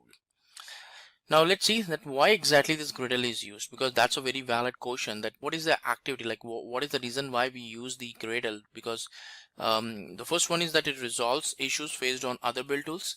That's a primary reason, because we are already having the tools like Maven and Ant which is available there, but primarily this Gradle tool is something which is removing all the issues which we are facing with the implementation of other tools. So these issues are getting removed as such. Second one is that it focuses on maintainability, performance and flexibility. So it's giving the focus on that how exactly we can manage the big large projects, and we can have flexibility that what different kind of projects I want to build. Today I want to build in different ways, tomorrow the source code modifies, gets added up, so I have the flexibility that I can change this build scripts, I can perform the automations. So a lot of flexibility is available which is being supported by this tool. And then the last one is like it provides a lot of features, a lot of plugins. Now this is one of the benefit which we get in the case of Maven also, that we get a lot of features. But again, when we talk about Gradle, then it provides a lot of plugins. Like let's say that normally in a build process we do the compilation of the source code, but sometimes let's say that we want to build an Angular or a Node.js application. Now in that case we may be involved in running some command line executions, some command line commands, just to make sure that yes, we are running the commands and we are getting the output.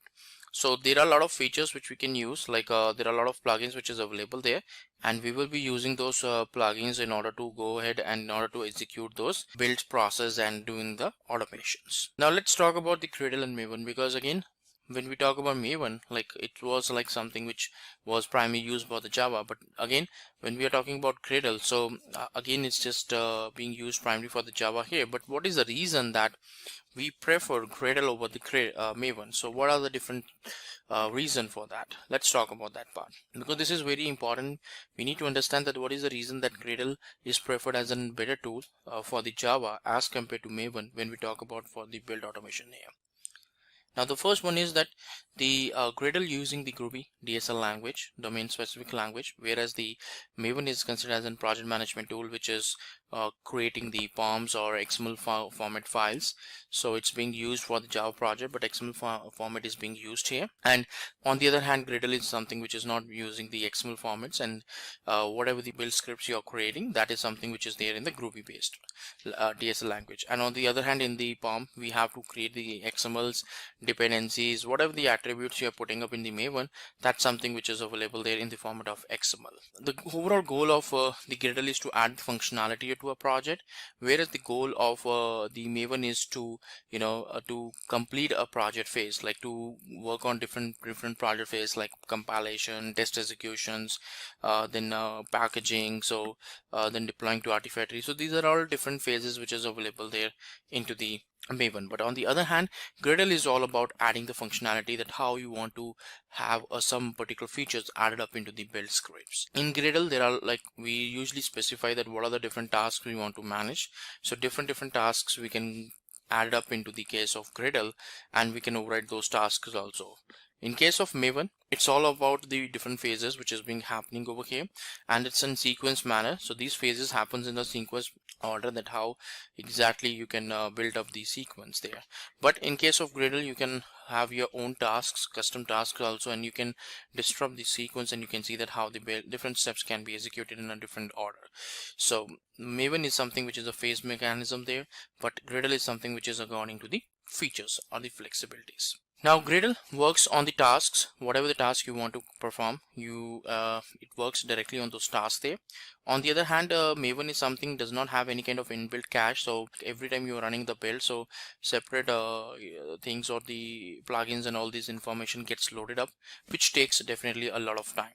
On the other hand, Gradle is something which is using its own internal cache, so that it can make the builds a little bit faster, because it's not something which is doing the things from the scratch. Whatever the things is already being available in the cache, so it's just pick that part, and from there it will proceed further on the build automation. And that's the reason why Gradle performance is much faster as compared to Maven, because it uses some kind of a cache in there and then helps to improve the overall performance. Now let's talk about the Gradle installation, because this is a very important aspect to be done, because when we are doing the installation, we have to download the Gradle executables, right? So let's see that what are the different steps is involved in the process of the Gradle installation. So when we talk about the Gradle installation, so there are primarily 4 steps which is available. The very first one is that you have to check if the Java is installed. Now if the Java is not installed, so you can go to the OpenJDK or you can go for the Oracle Java, so you can do the installation of the JDK on your system. So JDK 8 is something you can most commonly used nowadays, so you can install that.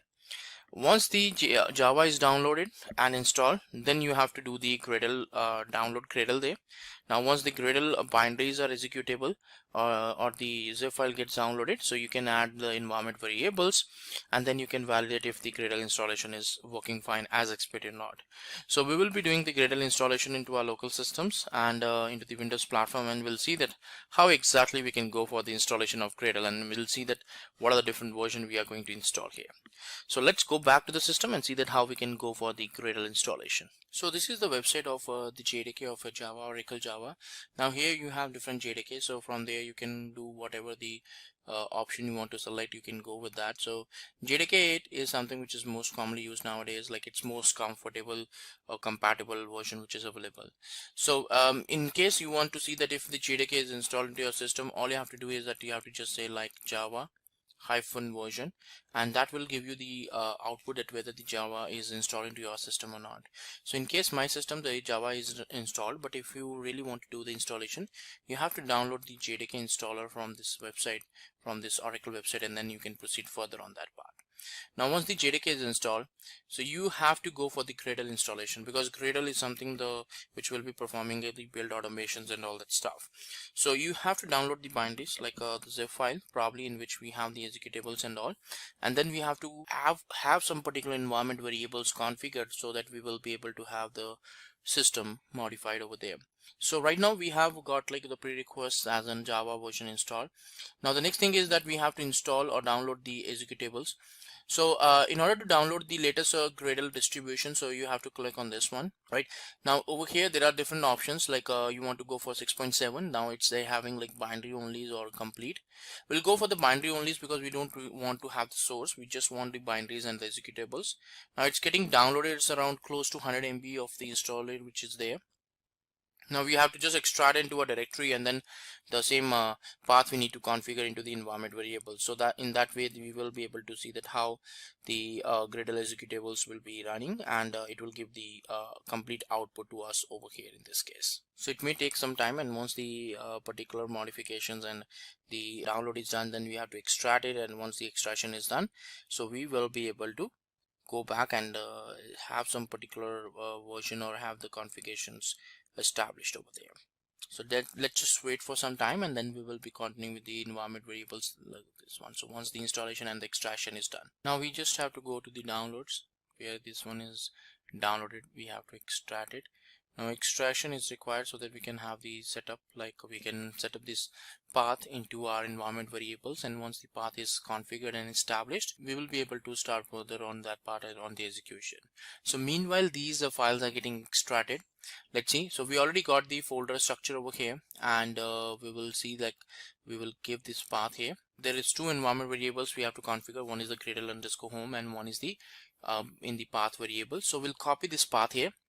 So meanwhile this is getting extracted, we can save our time and we can go to the environment variable. So we can right click on this one, properties. In there we have to go for the advanced systems settings. then environment variables. Now here we have to give it like Gradle underscore home.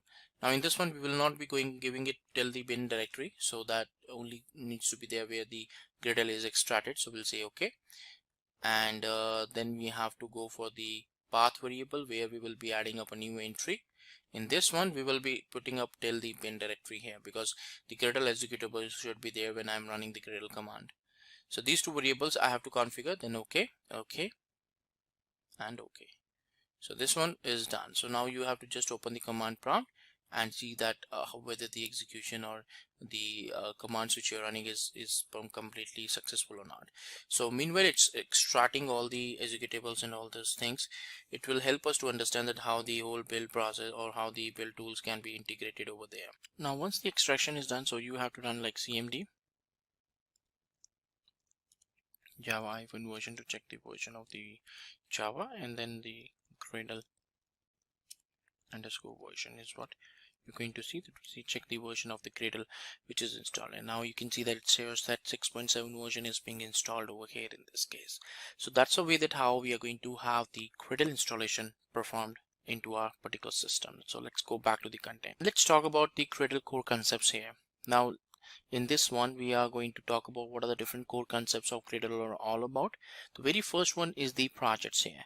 Now a project represents an item to be performed over here, to be done, like deploying an application to a staging environment, performing some build.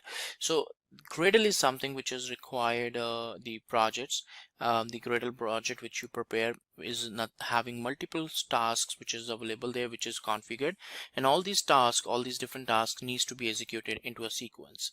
Now sequence is again a very important part, because again if the sequence is not met properly, then the execution will not be done in a proper order. So that's the very important aspect here. Tasks is the one in which is a kind of an entity in which we will be performing a series of steps. These tasks may be like compilation of a source code, preparing a jar file, preparing a web application archive file, or a ER file. Also we can have, like in some tasks we can even publish our artifacts to the artifact tree, so that we can store those artifacts into a shared location. So there are different ways in which we can have this particular tasks executed. Now build scripts is the one in which we will be storing all this information. What are the dependencies, what are the different tasks we want to refer. It's all going to be present in the build.gradle file there. Build.gradle file will be having the information related to what are the different dependencies you want to download and you want to store there. So all these things will be a part of the build scripts. Now let's talk about the features of Gradle. What are the different features which we can use in case of Gradle here. There are different type of features which is available there. So let's talk about them one by one. So the very first one over here is the high performance. Then high performance is something which we can see that we already discussed, that in case you are using a large projects, so Gradle is something which is in better approach as compared to Maven because of the high performance which we are getting. It uses an internal cache which makes sure that you are using, like you are doing the builds faster, and that can give you a higher performance over there. Second one is the support. It provides the support. So it definitely provides a lot of support on how you can perform the builds, and it's being the latest tool which is available there. So the support is also quite good in terms of how you want to prepare the build, how you want to download the plugins, different plugin supports, and the dependencies information also there. Next one is multi-project build software. So using this one you can have multiple projects. In case in your repository you have multiple projects here, so all of them can be easily built up with the help of this particular tool. So it supports multiple projects to be built up using the same Gradle project and Gradle scripts.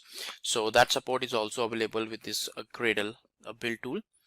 Incremental builds are also something which you can do with the help of Gradle. So if you have done only the incremental changes and you want to perform only the incremental build, so that can also be possible with the help of a Gradle here. The build scans, so we can also perform the build scans. So we can use some integrations with SonarQube and all, where we can have the scans done to the source code on understand on how the build happens or how the source code really happens on there. So that code scan or the build scans can also be performed with this one. And then it's a familiarity with Java. So for Java, it's something which is considered as an by default. Not even Java, in fact Android, which is also using the Java programming language, is using the particular Gradle over here, so that the build can be done and it can gain benefits out of that. So in all the manners, in all the different ways, it's basically helping us to see that how we can make sure that this tool can help us in providing a lot of features, and that can help us to make a reliable build tool for our Java based projects or any other programming based project here. Right, now let's see that how we can onboard a Java project with the Gradle here, and for that we have to go back, and Gradle is something which is already installed. We just have to create a directory where we can have like how we can perform some executions, we can prepare some build scripts, and we can have a particular execution of a Gradle build happened over there. So let's go back to the machine. Okay, so we are going to open the terminal here and we'll see that how we can create it. So first of all, I have to create a directory structure. Let's say that we'll say like Gradle -project. Now once the project is created, so we can go inside this directory, so to create some Gradle related projects and preparing the files. Now in this one, let's first create a particular one. So we will be saying like vi build.gradle.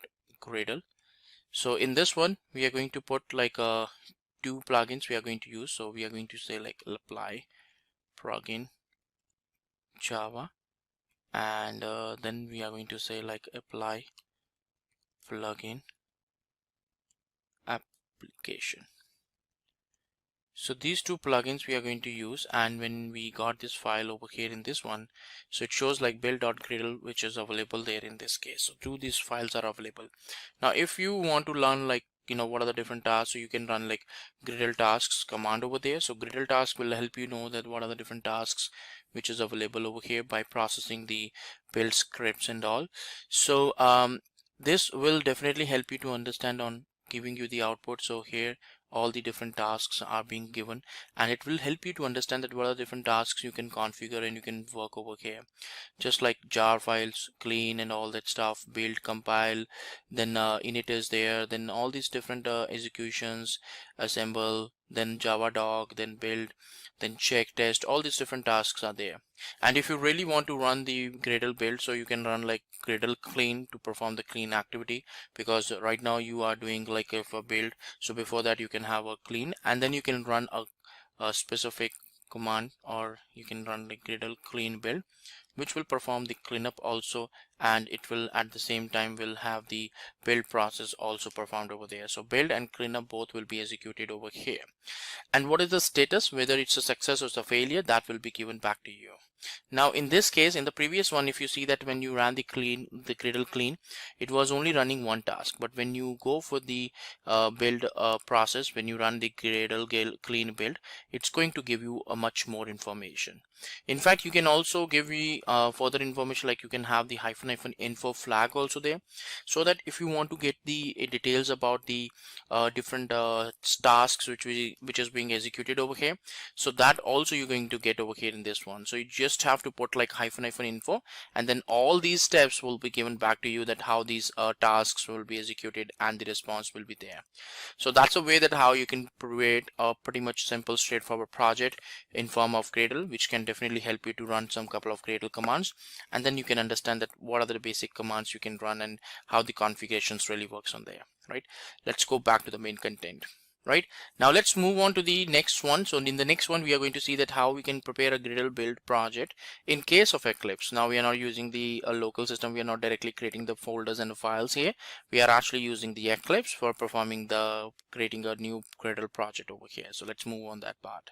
Okay, so now the Eclipse is open, and I have opened in this one. The very first thing is that we have to do the Gradle plugin installation so that we can create new projects on Gradle, and then we have to configure the path, that how the Gradle plugin can be configured on the preferences and all that stuff, and then we will be doing the build process. So the very first thing is that we have to go to the Eclipse marketplace. In there we have to search for Gradle.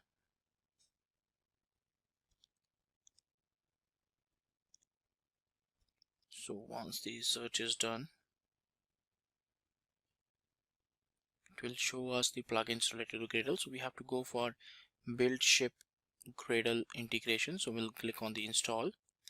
It will proceed with installation. It will download it. In some cases, maybe it's part of the Eclipse as in the ID. So you can go to the installed tab and you can see that also, that if this plugin is already installed or not. But in this case, we are installing it. And once the installation is done, we just have to restart the specific ones. We have to restart this Eclipse so that the changes can be reflected. So it's downloading the Gradle here, and once that is installed, we will be able to use it over here in this case, in this scenario. So we have to just wait for that part. So still downloading the jar files. So once the jar file is done, it's now over the areas and downloaded. So after that, we will be able to proceed further on that download aspect. So it's going to take some time to download it, and once it's done, we will be able to proceed further. Now once the progress is done, so it's asking us for the restart now. So before that, we just have to click on restart now, and then the Eclipse will be restarted altogether again here. So you can do it manually, or you can go for that options. It just require a restart so that the new changes can be reflected over here. So the plugins can be activated and can be referenced here. Now we have to just put up like the the configuration where we can have the system. So we can go for the Gradle configuration. So we can go for Windows and then preferences. Now in this case, we have to go for the ones in which the Gradle option is available there. So Gradle is what we are going to select. Now user home, the Gradle user home is what we need to use, right? So you want to go for the Gradle, you want to go for local installation. So all these options you can use. You can, if you go for the Gradle wrapper, then it will be downloading the Gradle locally, and it is going to use the Gradle W or gradlew.bat file. But if you already have an installation locally, so you can prefer that also, right? Now in the previous demo, we have already got the Gradle extracted, so we just have to go for the downloads. In the downloads already Gradle is available, so we are going to select that part here. So this is what we are going to select, right? So this represents that this is the directory structure in which we are having the mechanism. So you can either go for the build scan, so you can select the build scan also. So once this is enabled, then all the projects will be scanned and will be published, and it's in kind of additional option which is available. If you really want to disable it, you can disable it also, and you can go with this configuration also. So this is where the particular Gradle folder is being put over here in this case, and then we have to just click on apply, and we just have to click on apply and close. So with this one, the particular execution is done. Now we will be going for the project creation, so you can right click over here, or you can go to the file also. So here we are going to go for the job project, and in this we are going to have a Gradle project. So Gradle project is what we are going to create here. And next, so we are going to say like Gradle project, and then next.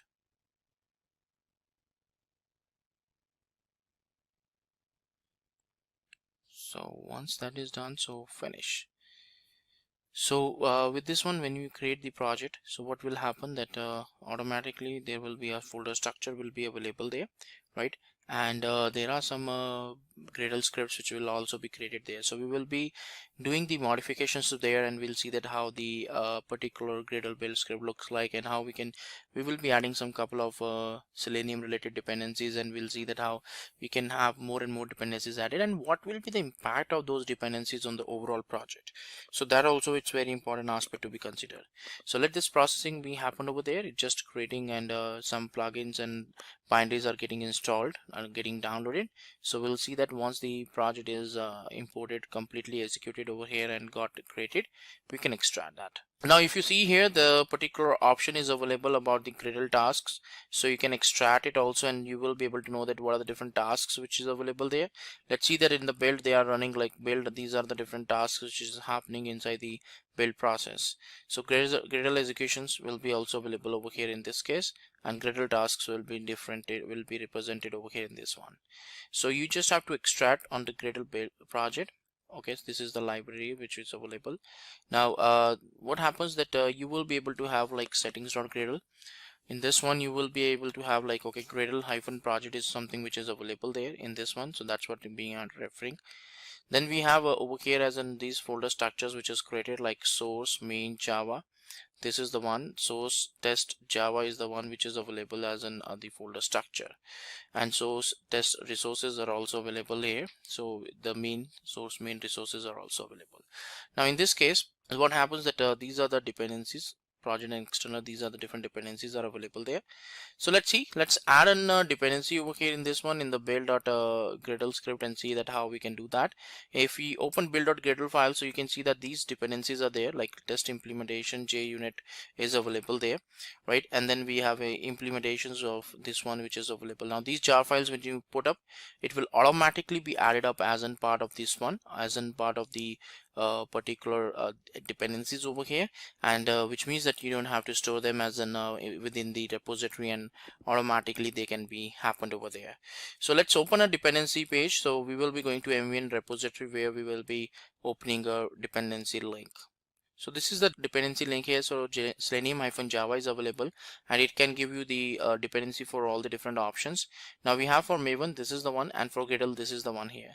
So we have to just copy this one, and we have to use it as a dependency. So this is the group, and this is the name and the version which we are using here.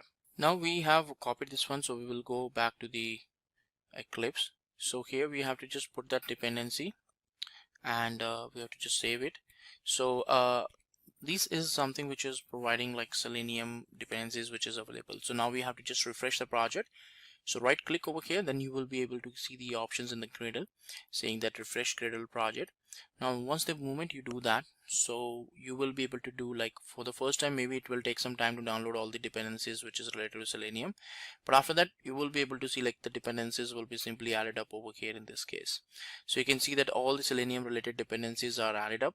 For any reason, if you comment these ones and you say like synchronize again, so you will see that all the dependencies which you are adding up from this Selenium from the Selenium perspective will be gone back again. So this is the way that how you can keep on adding the dependencies which is required for preparing your build for your source code, and from there you will be able to proceed further on the execution part. So that's the best part about this Gradle here. So that's a way that how we are going to prepare a Gradle project within the Eclipse, and now you can keep on adding like the source code in this one, and that's the way that how the code base will be added up over here. Right, so that's the way that how the particular executions or this Gradle project is being prepared in case of Eclipse. Selenium installation is a three-step process. So it has certain prereqs. The first prereq is you need to have Java on your system. So we will be installing Java first, and then we will be working with Eclipse IDE. So we will be installing Eclipse, and then we will install Selenium. For Java, we will install the version Java 8. And for Eclipse, we have a version 4.10. This was the last stable version which was released in December last year. So I'll be using that version. And Selenium, we will download the latest 3.14 version. Okay, so let's get started with our first step, which is the Java installation. So to install Java, let's go to the browser and simply just search for Java 8 download.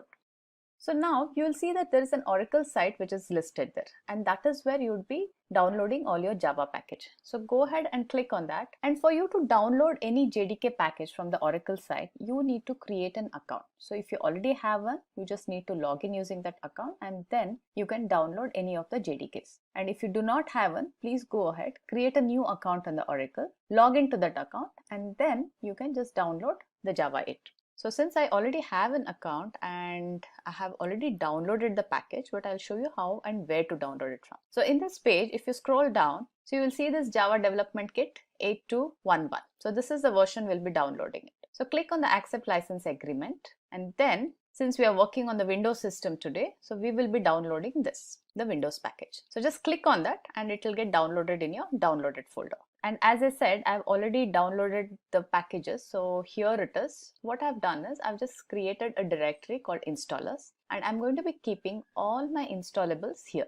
So here I have a folder called Java installer, and this is where my installable is. So now that we have this file, so we will just go ahead, double click on it and launch this installer. The installer is launched, and just click on run. So this will take a few minutes to install Java. The installer is launched. Now just click on the next button here. So here for the installation directory, you can change the directory to the choice of whatever drive and the folder structure you want to. I would like to leave it as default here, and we'll just go and click on next, and then the Java installation is in progress. So let's wait until this is completed. It really shouldn't take too much time, maybe just a few more minutes here. Okay, accept the license term, just click on next. We'll leave the destination folder as it is. So JDK 8 is successfully installed on your system. So close the installer now, and let's go ahead and check whether the installation is done properly. So for that, what I'll do is I'll go to my command prompt and I'll just say Java minus version. So it says Java version 1.8, and this tells us that the Java is installed successfully. Now, after this installation, there are a couple of configurations which we need to do. And what are those configurations? One is you need to set the path variable, and then we are also going to set a Java home directory. So for that, first let's go ahead and check where is the Java installed actually. Let's figure out the directory first. So if you remember, the directory structure where the Java got installed was in program files, Java.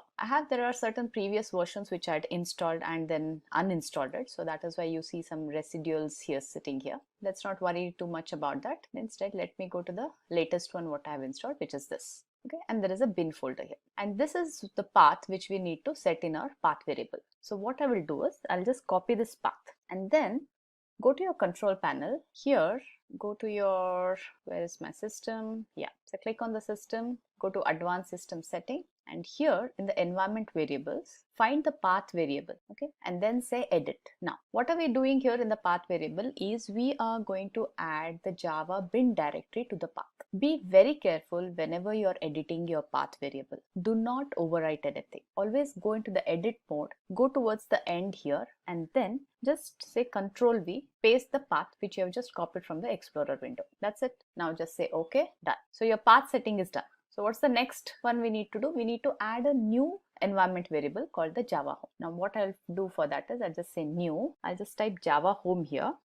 And what is the value of this we need to set? We need to set the same path but without the bin directory. So we just need to set the path till your Java directory. That is this. So we'll just copy the path again and paste it here. That is all. Just say OK, click on OK here, and we are done. So again, let's go to our command prompt and just say Java minus version.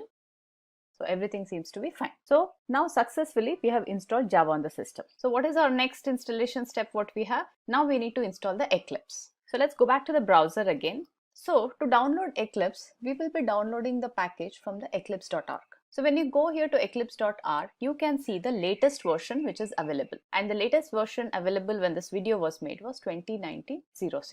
So especially with Eclipse, since it's an open source, I prefer to work with the last stable version, and so does most of the developers too. And hence that is the reason why I have picked up the version which is like last year's version, which is 4.10, which was released in last December. So you can always choose to go with the latest version, but then if there are any issues and if you're like first time working with the Eclipse, you're going to get confused as where these issues are coming from, right? So I would still recommend that you use the last stable version which is available with your Eclipse. So now to get the last stable version, what you need to do is go and click on this download packages. And here, if you scroll down this page, you can see here more downloads. So there is a list of all the previous releases of Eclipse which is available, and this is what we need to download. So just click on that 4.10 version and then click on the OS on which you want to install Eclipse. For us it is Windows, so I'll just click here on the 64-bit Windows and then click on the download, and you will be downloading the complete package. So once you download, this is what it will look like. So let's go back to our directory of installers. So this is the installer for the Eclipse which I got. Now what's the next step I need to do? Just launch this installer and install Eclipse. So I'll just say double click on this. I'll say run. So here you'll see multiple options here for Eclipse installation. So depending on your requirement, you can go ahead and install any of these packages. So for us, we just need an Eclipse ID for Java developers. So I'll select this and I'll say install. So again, you'll have a choice of directory where you want to install. So I have chosen D drive here. This is the default directory name it takes, which is okay. We can leave it as it is. And then also you have an option to create a start menu entry and desktop shortcut. So just leave the default selection as it is and go ahead and click on install. So this will take a while to install the Eclipse. This says select all.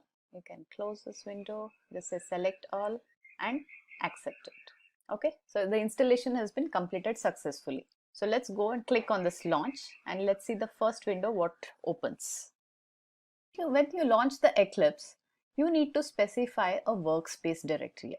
Now what is this workspace directory? So this is a directory or a folder wherein all the Java files or any programs or any artifacts which you're going to create through Eclipse will be stored in this particular folder. So this could be any location on your system. So this is, you can go ahead, browse the location and change it. So for in our case, what we will do is I'll go to the D drive and I already have a directory. So here I'll just select this folder and then create a folder called workspace. I'll say my workspace and then I'll say launch. So every time I open the Eclipse, right? So this is going to take as my default workspace and all my programs, all my Java scripts or my automation scripts are going to be stored in this particular location. So we'll say launch. So this is a welcome window which opens. We can just close this. And there we go. The Eclipse is open with a certain perspective. So there are certain windows here which we do not need. Let's just close them. So now the first thing what you do after launching the Eclipse is go ahead and create a new project. So I'll say file, new, and since I'm going to be using Java with Selenium, I'll say create Java project. So give a project name. Let's say my first project. Now you have an option here to select the JRE which you want to use. So we just installed this JDK 1.8. Okay, so I'm going to click on use default JRE. Otherwise, you also have an option to use a project specific JRE. For example, I could have two different projects where one project I'm going to be working with JRE 1.8 and there is another project which I want to work with the latest Java, maybe Java 12. And I can have more than one Java installed on the machine. So this gives me an option to select whichever Java I want to work with. So if you have another Java installed here, it will show up in this list. So, and you can just go ahead and select that. Now since we have only one Java installed on our machine, which is Java 1.8, I will say use default JRE, which is 1.8, and I will click on finish. Now if you observe this folder structure, the project which is created, see all the reference libraries to this particular Java have been created here. Now we are ready to create any kind of Java programs in this project. So now we have successfully done the second step of our installation, which is the Eclipse installation. After this, we need to install the Selenium. So again, let's go back to the browser and see what files we need to download to install Selenium. So let me go to my browser and here I will be going to the seleniumhq.org. So if you're working with Selenium, this particular website, the seleniumhq.org, is going to be a Bible. Everything and anything related to Selenium is available in this website. Whether you want to download the files, whether you want to refer to the documentation, anything regarding to Selenium is available here. So what we want now is the installables for Selenium. So here, go to the download tab. Now, for you to install Selenium and start working with Selenium, there are three things which are required for you to download. One is a standalone Selenium server. So this is not required immediately when you get started with Selenium. However, when you start working with remote Selenium WebDriver, you would be requiring this. When you have a grid setup, you will be requiring the standalone server. So for that, what you can do is you can just download the latest version available here. So when you click on that, it will download the file into your download folder. So this is one particular file which you need to keep. Next, Selenium client and WebDriver language bindings. Now in today's demo, we will be looking at Selenium with Java. So that means my client package of Java is what I need to download. So whatever programming language Selenium supports, we have respective downloadables available with that. Say if you're working with Python, then you need to download your client library for Python. And since we are working with Java, you need to download this package. So simply what you need to do, click on this link and it will download the Java package for you, which are basically the jar files. So we have client libraries now, and then there is another component what we need. Now with Selenium, you're going to be automating your web browser applications, correct? And you also want your applications to run on multiple browsers. So that means your scripts, the automation scripts which you create, should be able to run on any browser. Selenium works with multiple browsers like Edge, Safari, Chrome, Firefox, and other browsers. Even it has a support for headless browser. Now every browser which it supports comes with its own driver file. Now say for example, we want to say work with Firefox driver. So that means for us to start working with Firefox browser, we need to download something called as a Gecko driver here. And if you want to work with Chrome browser, you need to install the Chrome driver.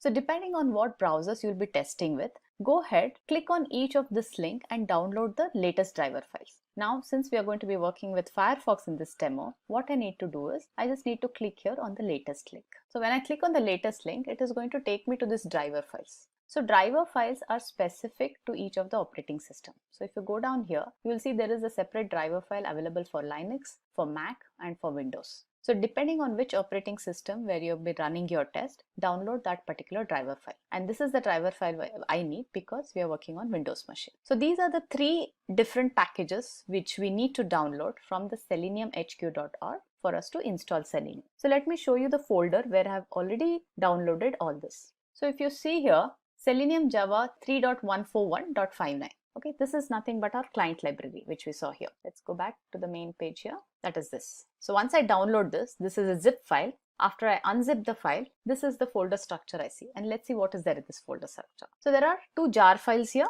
and then in the libs there are multiple jar files. And we will need all this to work with Selenium. And then we also downloaded the driver files. So what I did was, after downloading those driver files for the browser, I created a directory here called drivers and have kept all my browser drivers here. So I have a driver file downloaded for Chrome. I want to work with Firefox, so I have a Gecko driver here, and then for Internet Explorer. That's it. So this is all we need. So once we have all this, what you need to do is go to your Eclipse. In the Eclipse, right click on the project which you have created and then go to the build path and say configure build path. Go to the libraries tab here. Now, do you see this JRE libraries here? This is what got installed first. And now similarly, we are going to add the Selenium jars to this library. And how do we add that? On your right, you can see this add external jars. Click on add external jars. Go to your folder where you have downloaded your Selenium, which is this. Select all the jar files which is available. So I have 2 jar files here. I'll just say click open. Again, I will click on add external jars. Now from the libs folder, I will select all this 5. So select all the 5 jars and click on open. So you should see all the 7 jar files here. So once you have this, just say apply and close. Now, if you look into your project directory here, you will see a folder called referenced library. And this is where you will see all the Selenium jars here. This is a very simple installation. In Eclipse, when you want to install Selenium, you just need to export all the jars of the Selenium into Eclipse. And now your system is ready to start working with Selenium scripts. Alright, so now let's just test our installation by writing a small Selenium test script. So for that, what I will do is, I'll go to the source folder, right click, new, and I'll say Java class. So let's name this as, say, first Selenium test. And I will select this public static void main and I will click on finish. Alright, so now let's create a use case. Say we want to launch a Firefox browser and then we want to launch the Amazon site. So these will be just 2 simple things which we will be doing in this test script. So for me to do that, what I usually do is I create a method for any functionality which I want to create here. So now I want to do a launch browser. So I'll create a method here called launch browser. Now, whenever you start writing your Selenium scripts, the first line what you need to do is you need to declare an object of WebDriver class. So here I'll say WebDriver driver. So now if you hover over this error, what it is showing, it says import WebDriver from org.openqa.selenium. So if you remember, when we installed the Selenium, we imported all these jars, right? So that means whenever we want to use a WebDriver, we need to import this class from these packages. So just go ahead and click on this import state. Done. Now next step. Now for us to launch a Firefox browser, it is a 2-steps process which is involved here. One is you need to set the system property and then you need to launch the driver. So let's do that. I'll say system.setProperty. So use this method setProperty. So this takes 2 arguments, the key and the value pair. Now what is the key I'm going to mention here? I'm going to be mentioning the Gecko driver and the path for the Gecko driver. Okay, because since I'm working with the Firefox. So in double quotes, I'll say webdriver.gecko.driver. This is my key. And the value is going to be, the fully qualified path for your driver files. And you know where we have kept our driver files. Let's go to that. Driver files in D:, I have Selenium tutorial. In installers, I have driver folder. Okay, so I'm just going to copy the complete path from here. Control C and I paste it here. Control V. Along with this, I need to provide the file name for the Gecko driver, which is Gecko driver .exe, and let's complete this step. Next, so once I've set the property, I need to provide a command for launching my Firefox driver. And how do I do that? I simply use this driver object which I've created, driver equal to new Firefox driver. Again, similarly, the way we imported packages for WebDriver, we also need to import the package for Firefox driver. So just hover the mouse over that and select import Firefox driver. With these two statements, we will be able to launch the Firefox browser. And as I said, in our use case, what is the next thing we want to do? We want to launch, say, Amazon.in website. For that, there is a command in Selenium which says driver.get, and you pass the URL here. So for me to write the URL, what I usually do is I go to my browser, I open the website which I want to work with. In our case, it's Amazon.in, and I just simply copy this fully formed URL, go to my Eclipse, and just paste it here. Now this ensures that I don't make any mistakes in typing out the URL. Let's complete this statement and we are done.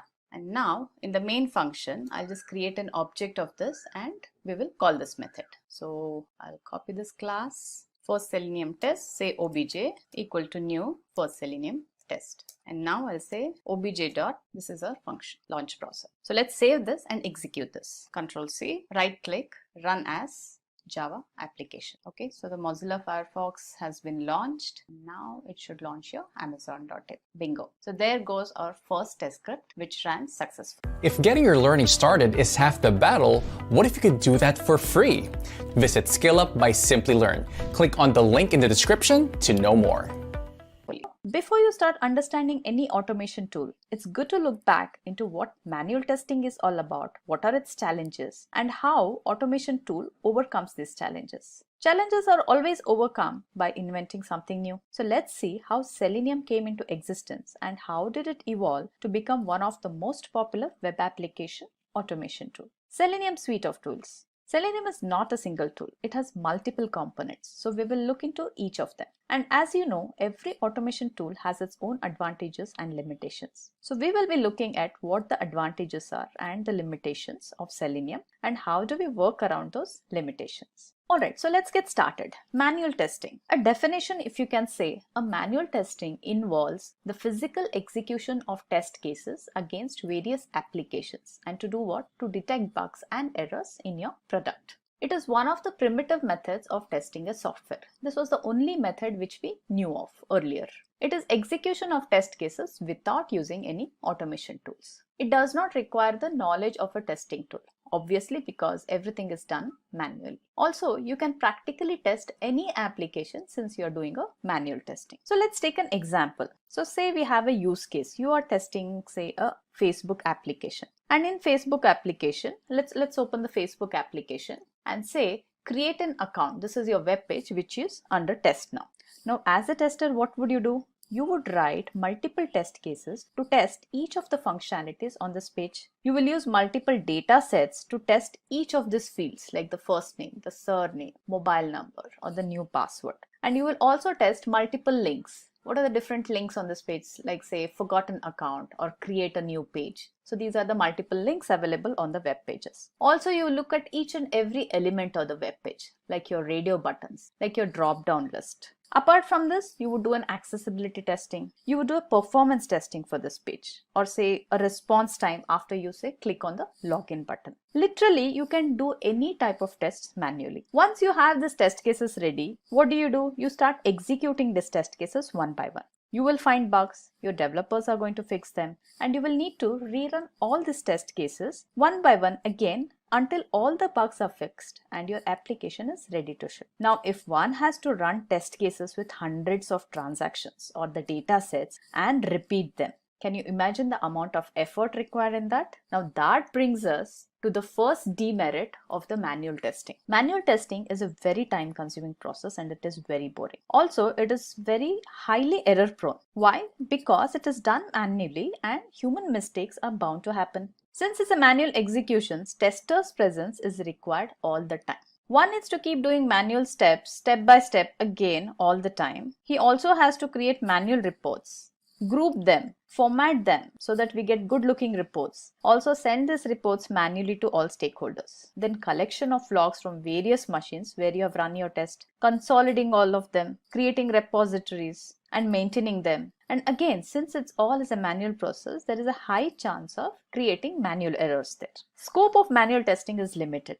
For example, let's say regression testing. Ideally, you would want to run all the test cases which you have written. But since it's a manual process, you would not have the luxury of time to execute all of them, and hence you will pick and choose your test cases to execute. That way, you're limiting the scope of testing. Also, working with large amount of data manually is impractical, which could be the need of your application. What about performance testing? You want to collect metrics on various performance measures as a part of your performance testing. You want to simulate multiple loads on application under test, and hence manually performing these kind of tests is not feasible. And to top it all up, say if you're working in an agile model where code is being churned out by developers, testers are building their test and they're executing them as and when the builds are available for testing. And this happens iteratively. And hence, you will need to run this test multiple times during your development cycle, and doing this manually definitely becomes very tedious and boring. And is this the effective way of doing it? Not at all. So what do? We automate it. So this tells us why we automate. 1, for faster execution. 2, to be less error prone. And 3, the main reason is to help frequent execution of our test. So there are many tools available in the market today for automation. One such tool is Selenium. Birth of Selenium. Much before Selenium, there were various tools in the market, like say RFT and QTP, just to name a few popular ones. Selenium was introduced by a gentleman called Jason Huggins way back in 2004. He was an engineer at ThoughtWorks, and he was working on a web application which needed frequent testing. He realized the inefficiency in manually testing this web application repeatedly. So what he did was he wrote a JavaScript program that automatically controlled the browser actions, and he named it as JavaScript Test Runner. Later, he made this open source, and this was renamed as the Selenium Core. And this is how Selenium came into existence. And since then, Selenium has become one of the most powerful tools for testing web applications. So how does Selenium help? So we saw all the demerits of manual testing. So we can say by automation of test cases, 1, Selenium helps in speedy execution of test cases. Since manual execution is avoided, the results are more accurate, no human errors. Since your test cases are automated, human resources required to execute automated test cases is far less than manual testing. Because of that, there is a lesser investment in human resources. It saves time, and time is money. It's cost effective as Selenium is an open source. It is available free of cost. Early time to market. Since you save effort and time on manual execution, your clients will be merrier as you would be able to ship your product pretty fast. Lastly, since your test cases are automated, you can rerun them any point of time and as many times as required. So if this tool offers so many benefits, we definitely want to know more detail about what Selenium is. Selenium enables us to test web applications on all kinds of browsers like Internet Explorer, Chrome, Firefox, Safari, Edge, Opera, and even the headless browser. Selenium is an open source and it is platform independent. The biggest reason why people are preferring this tool is because it is free of cost. And the QTP and the RFT, which we talked about, are chargeable. Selenium is a set of tools and libraries to facilitate the automation of web application. As I said, it is not a single tool. It has multiple components, which we'll be seeing in detail in some time. And all these tools together help us test the web application. You can run Selenium scripts on any platform. It is platform independent. Why? Because it is primarily developed in JavaScript. It's very common for manual testers not to have in-depth programming knowledge. So Selenium has this record and replay back tool called the Selenium ID, which can be used to create a set of actions as a script, and you can replay the script back. However, this is mainly used for demo purposes only, because Selenium is such a powerful tool that you should be able to take full advantage of all its features. Selenium provides support for different programming languages like Java, Python, C#, Ruby. So you can write your test scripts in any language you like. One need not know in-depth or advanced knowledge of these languages. Also, Selenium supports different operating systems. It has support for Windows, Macs, Linux, even Ubuntu as well. So you can run your Selenium test on any platform of your choice. And hence, Selenium is the most popular and widely used automation tools for automating your web applications. Selenium set of tools. So let's go a little more deeper into Selenium. As I said, Selenium is not a single tool. It is a suite of tools. So let's look at some of the major components or the tools in Selenium and what they have to offer. So Selenium has 4 major components. 1. Selenium IDE. It's the most simplest tool in the suite of Selenium. It is integrated development environment. Earlier, Selenium IDE was available only as a Firefox plugin, and it offered a simple record and playback functionality.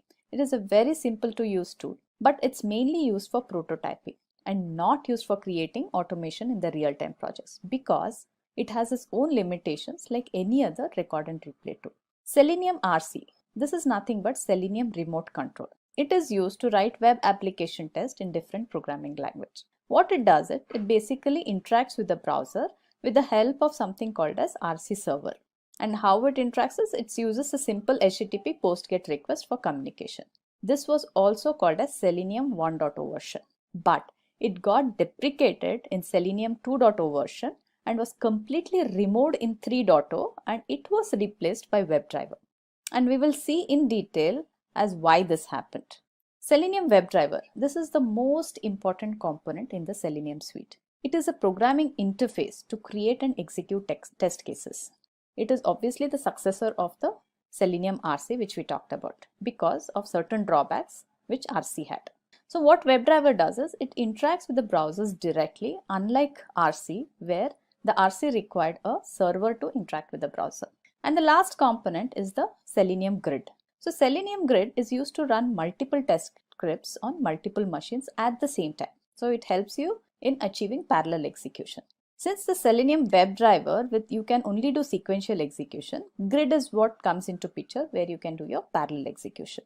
And why is parallel execution important? Because in real-time environment, you always have the need to run test cases in a distributed environment. And that is what Grid helps you to achieve.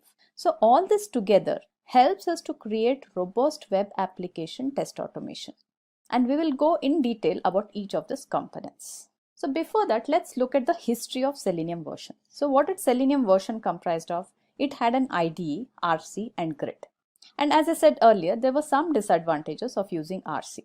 So RC was on its path of deprecation and WebDriver was taking its birth. So if you look at Selenium 2 version, it had an earlier version of WebDriver and also the RC. So they coexisted. From 3.0 onwards, RC was completely removed and WebDriver took its place. There is also a 4.0 version around the corner, and it has more features and enhancements. Some of the features which are talked about are W3C WebDriver standardization, improved IDE and improved Grid. Now let's look at each of the components in the Selenium suite. Selenium IDE is the most simplest tool in the suite of Selenium. It is nothing but an integrated development environment for creating your automation scripts. It has a record and playback functionality and is a very simple and easy to use tool. It is available as a Firefox plugin and a Chrome extension. So you can use either of this browser to record your test scripts. It's a very simple user interface using which you can create your scripts that interact with your browser. The commands created in the scripts are called Selenium commands, and they can be exported to the supported programming language, and hence this code can be reused. However, this is mainly used for prototyping and not used for creating automation for your real-time projects. Why? Because of its own limitation, which any other record and replay tool has. So a bit history of Selenium IDE. So earlier, Selenium IDE was only a Firefox extension. So we saw that IDE was available since the Selenium version 1. Selenium IDE died with the Firefox version 55.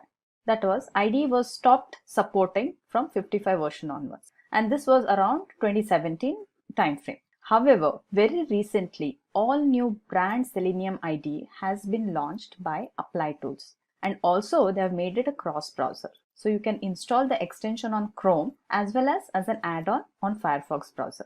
So they completely revamped this IDE code and now they have made it available on the GitHub under the Apache 2.0 license. And for the demos today, we'll be looking at the new IDE. Now with this new IDE also comes a good amount of features. Reusability of test cases, better debugger, and most importantly, it supports parallel test case execution. So they have introduced a utility called Selenium Side Runner that allows you to run your test cases on any browser. So you can create your automation using IDE, say on Chrome or Firefox, But through command prompt, using your side runner, you can execute these test cases on any browser, thus by achieving your cross-browser testing. Control flow statement. So initially in the previous versions of IDE, there were control flow statements available. However, one had to install a plugin to use them.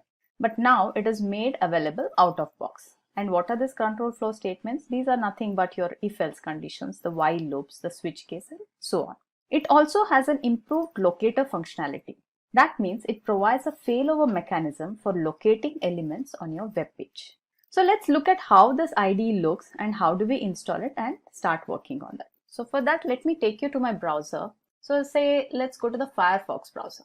So on this browser, I already have the IDE installed. So when you already have an IDE installed, you will see an icon here which says Selenium IDE.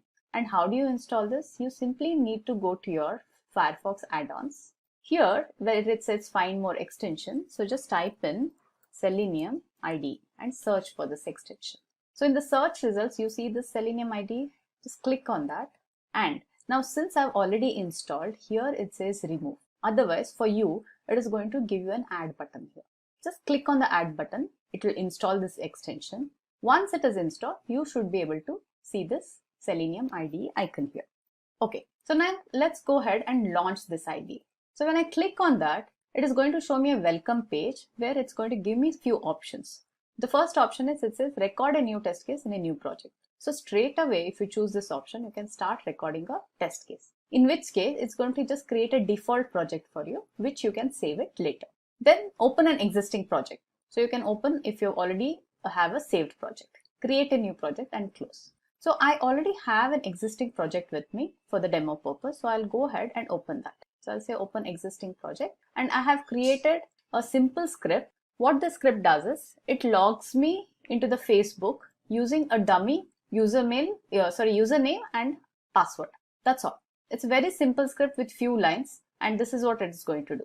So what we will simply do is we'll just run the script and see how it works. For that, I'm just going to reduce the test execution speed so that you should be able to see every step of execution here. Alright, so what I'll do now here is I'll just adjust this window and I'll just simply say run current test. Alright, so I'll just get this side by side so that you should be able to see what exactly the script is doing. Okay, so now you're able to see both the windows. Okay, so now it's going to type in your user email here. There you go. And now it will enter the password and it has clicked on the login button. So it's going to take a while to say login, and since these are the dummy IDs, you are not able to log in here and you're going to see this error window. Fine, that is what is the expected output here. Now on the ID, if you look here, after I execute the test case, every statement or every command which I have used here is color coded in green. So that means this particular step was executed successfully. And then here in the log window, it will give you a complete log of this test case, right from the first step till the end. And your end result is, it says FB login, which is my test case name, completed successfully. Let's look at few components of this IDE. The first one is the menu bar. So let's go to our IDE. Alright, so the menu bar is right here on the top. So here is your project name. So either you can add a new project here or rename your project. So since we already have this project, which is named as Facebook. And then on the right, you have options to create a new project, open an existing project, or save the current project. And then comes our toolbar.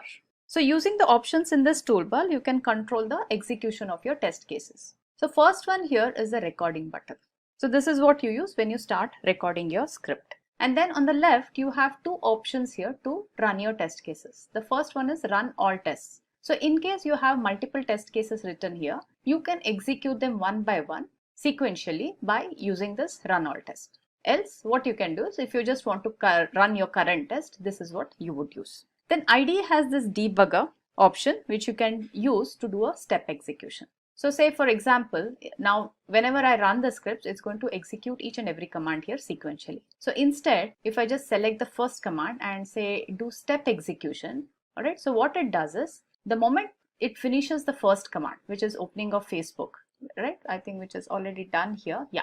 Alright, so once this is done, it is going to wait immediately on the second command and it says pause debugger. So from here, you can do whatever you would like to do. In case you want to change the command here, you can do that. You can pause your execution, you can resume your execution here. right? You can even completely stop your test execution, or you can just select this to run the rest of the test case. So if we say run the test case, what it is going to do is it's just going to simply go ahead and complete the test case. Now there is another option here, which is, you see the timer there, which says test execution speed. So to execute your test cases in the speed you want. Say whenever you're developing an automation script, right, and say you want to give a demo, so you need to control the speed sometimes so that the viewer is able to exactly see all the steps which is being performed.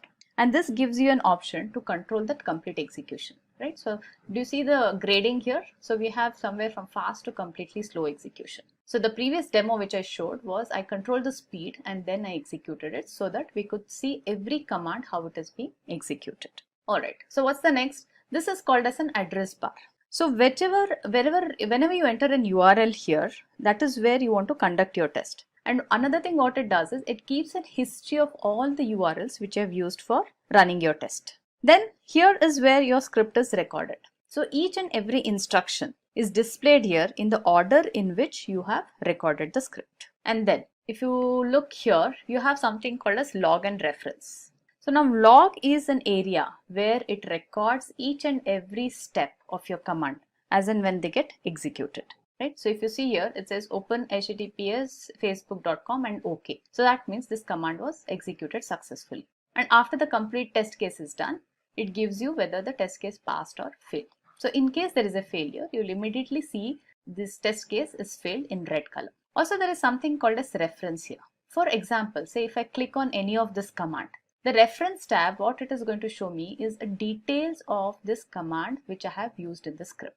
It gives you the details of the command as well as what the arguments have been used, or how is that you need to be using this particular command. Okay, so now what we'll do is let's go ahead and write a simple script using this IDE. So with this you'll get an idea as how do we actually record scripts in IDE. So for that I have a use case here, a very simple use case. So what we will do is we will open amazon.in, then we'll simply search for say product iPhone. And once we get that search page where all your iPhones are displayed, we will just do an assert on the title of the page. Simple. Alright, so let's do that. So first thing what I need is an URL. Okay, so first let me go to my Firefox browser here and say amazon.in. So why I'm doing this? Just to simply get the right URL, absolute URL path here. And so that I don't make any mistakes while typing in the URL. Okay, so I got this. So let me close all these windows. I don't need any of this. Let's minimize this. Alright, so here what I will do, in the tests tab, I'll say add a new test and name this test as Amazon search. Done. I'll say add. Now I'll enter this URL which I just copied it from my browser. Okay, and then I'll just say start recording.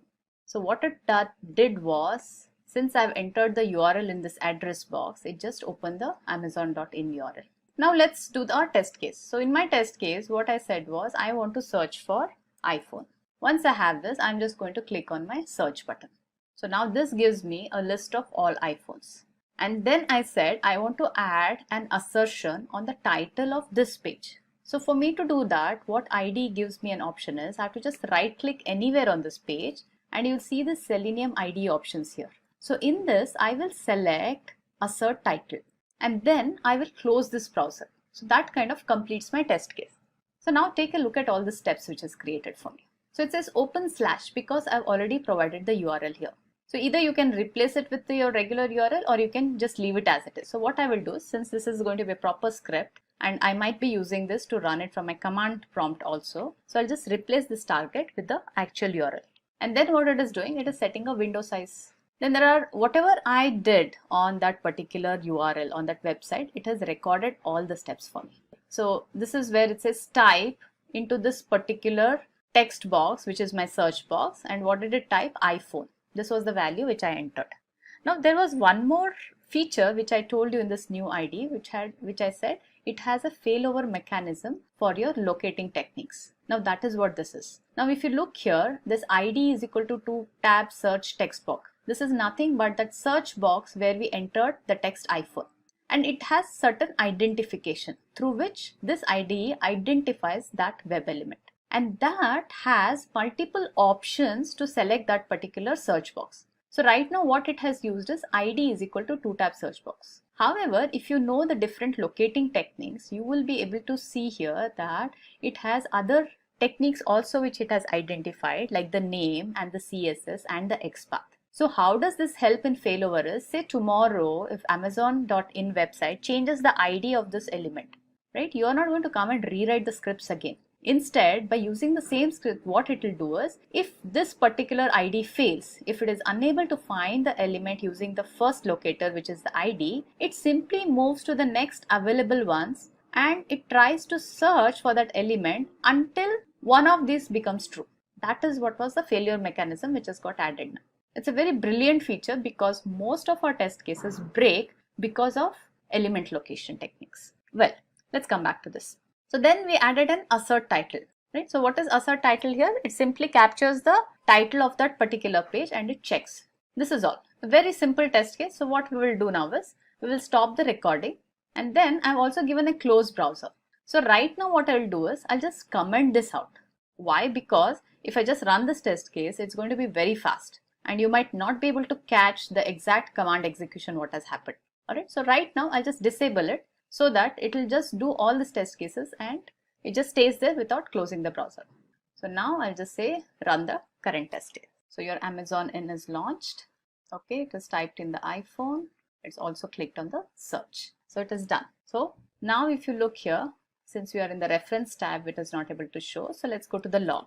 And now let's see the log. So it's going to be a running log. So if you notice here, the previous examples which we have run for Facebook is also in the same log. So we will have to see the log from running Amazon search because that's our test case. So if you see here, every command line, right, was executed successfully. Assert title was also done and your test case was executed successfully. So it passed. Now what we will do is, on this assert title, I'll just modify this and let's say just add some text. I'll just add double S here. Now this, by intentionally, I'm going to fail this test case just to show you that whenever there is a test case failure, how does the IDE behaves and how do you get to know the failures. Alright, so I'll just run the test case again. So before that, let's close the previous window. Alright, done. And now here I'll also uncomment the close because anyway it's a failure which I'm going to see, which I should be able to see it in the logs. So I'll close the browser after the execution of test case. Okay, so let's simply go and run the test case. Okay, Amazon.in is launched. It should search for iPhone now. Yeah, there you go. All right, now it should also close the browser. Yes, it has closed the browser and it has failed. Now see here. Now this is the line where our command failed. Why? Because the expected title was not there. And if you look in the logs, it says your assert title on Amazon.in failed. Actual result was something different and it did not match with what we had asked it for. So this is how simple it is to use your IDE to create your automation scripts.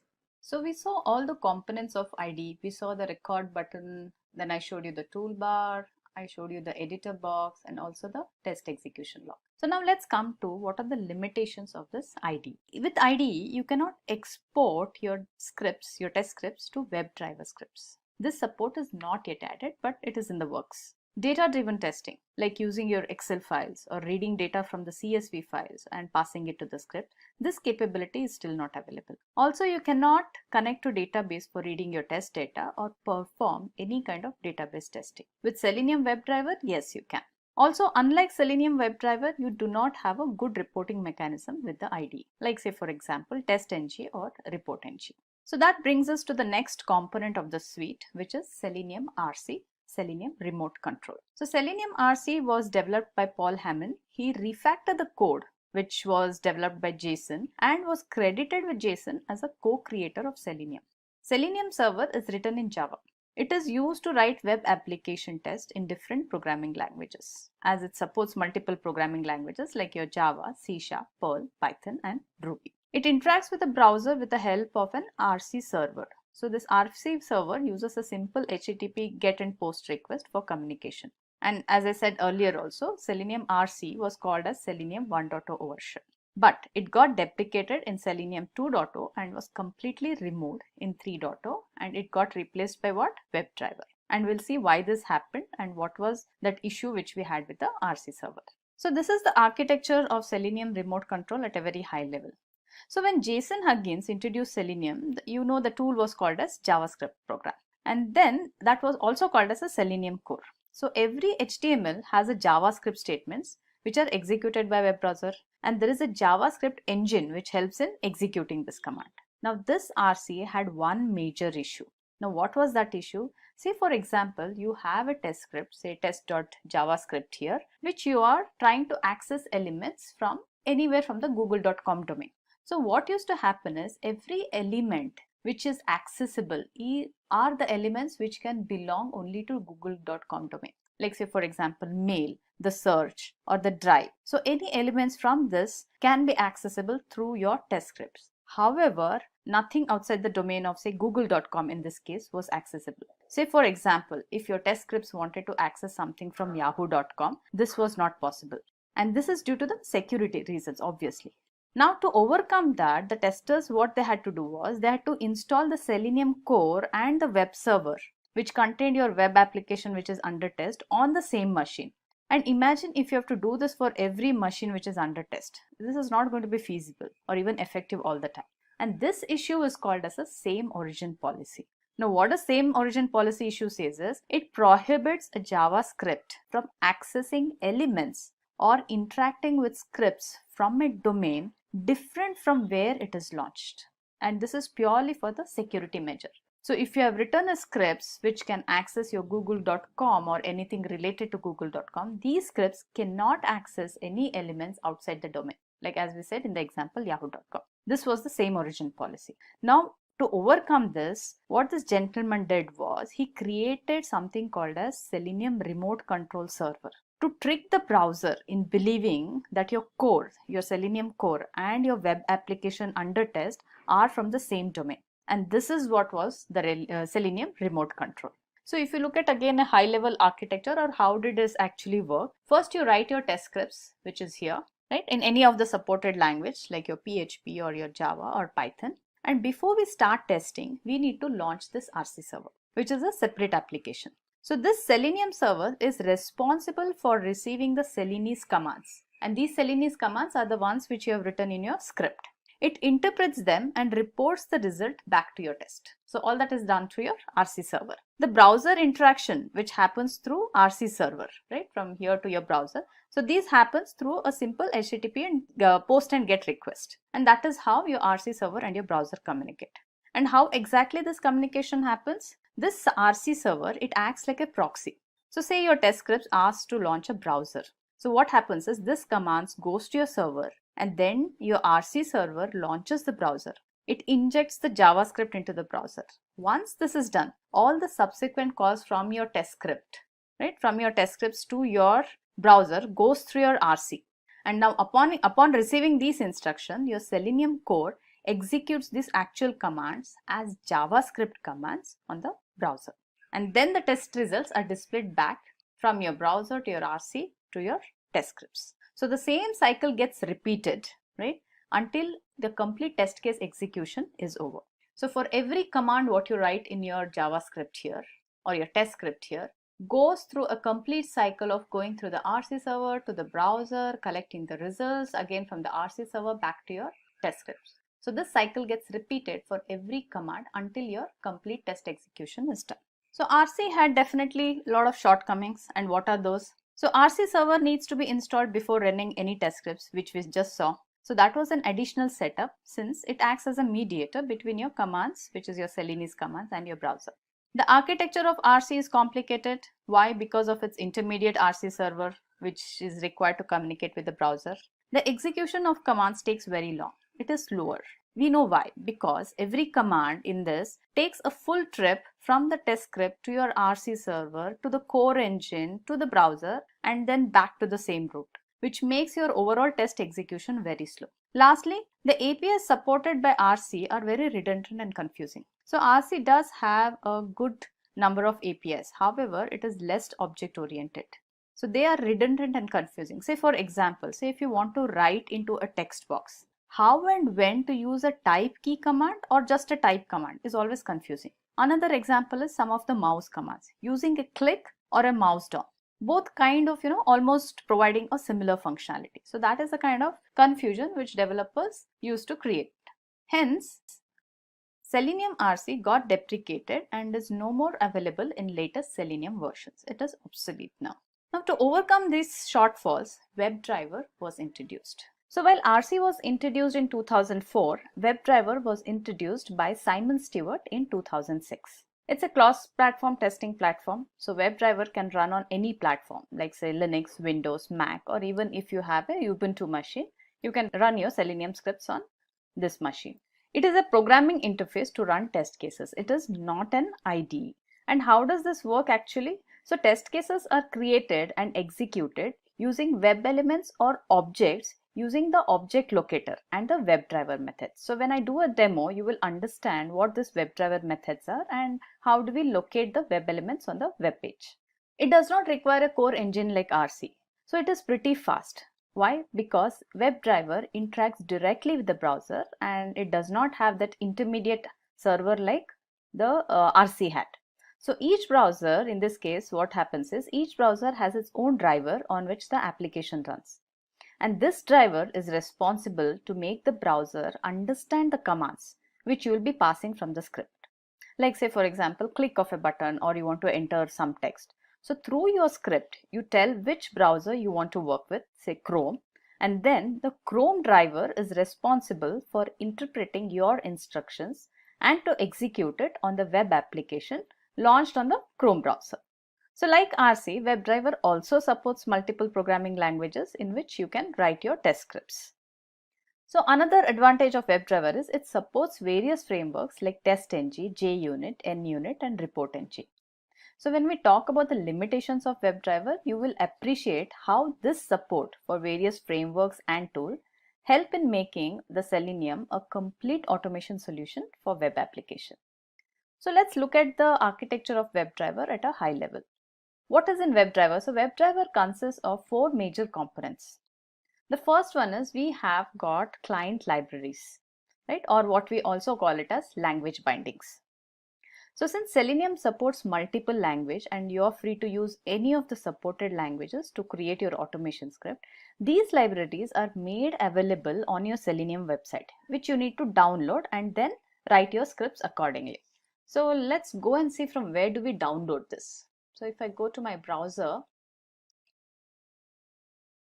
so seleniumhq.org, right? So if you're working with Selenium, this website is your Bible. So anything and everything you need to know about Selenium, right? You need to come here and use all the tabs here in this website.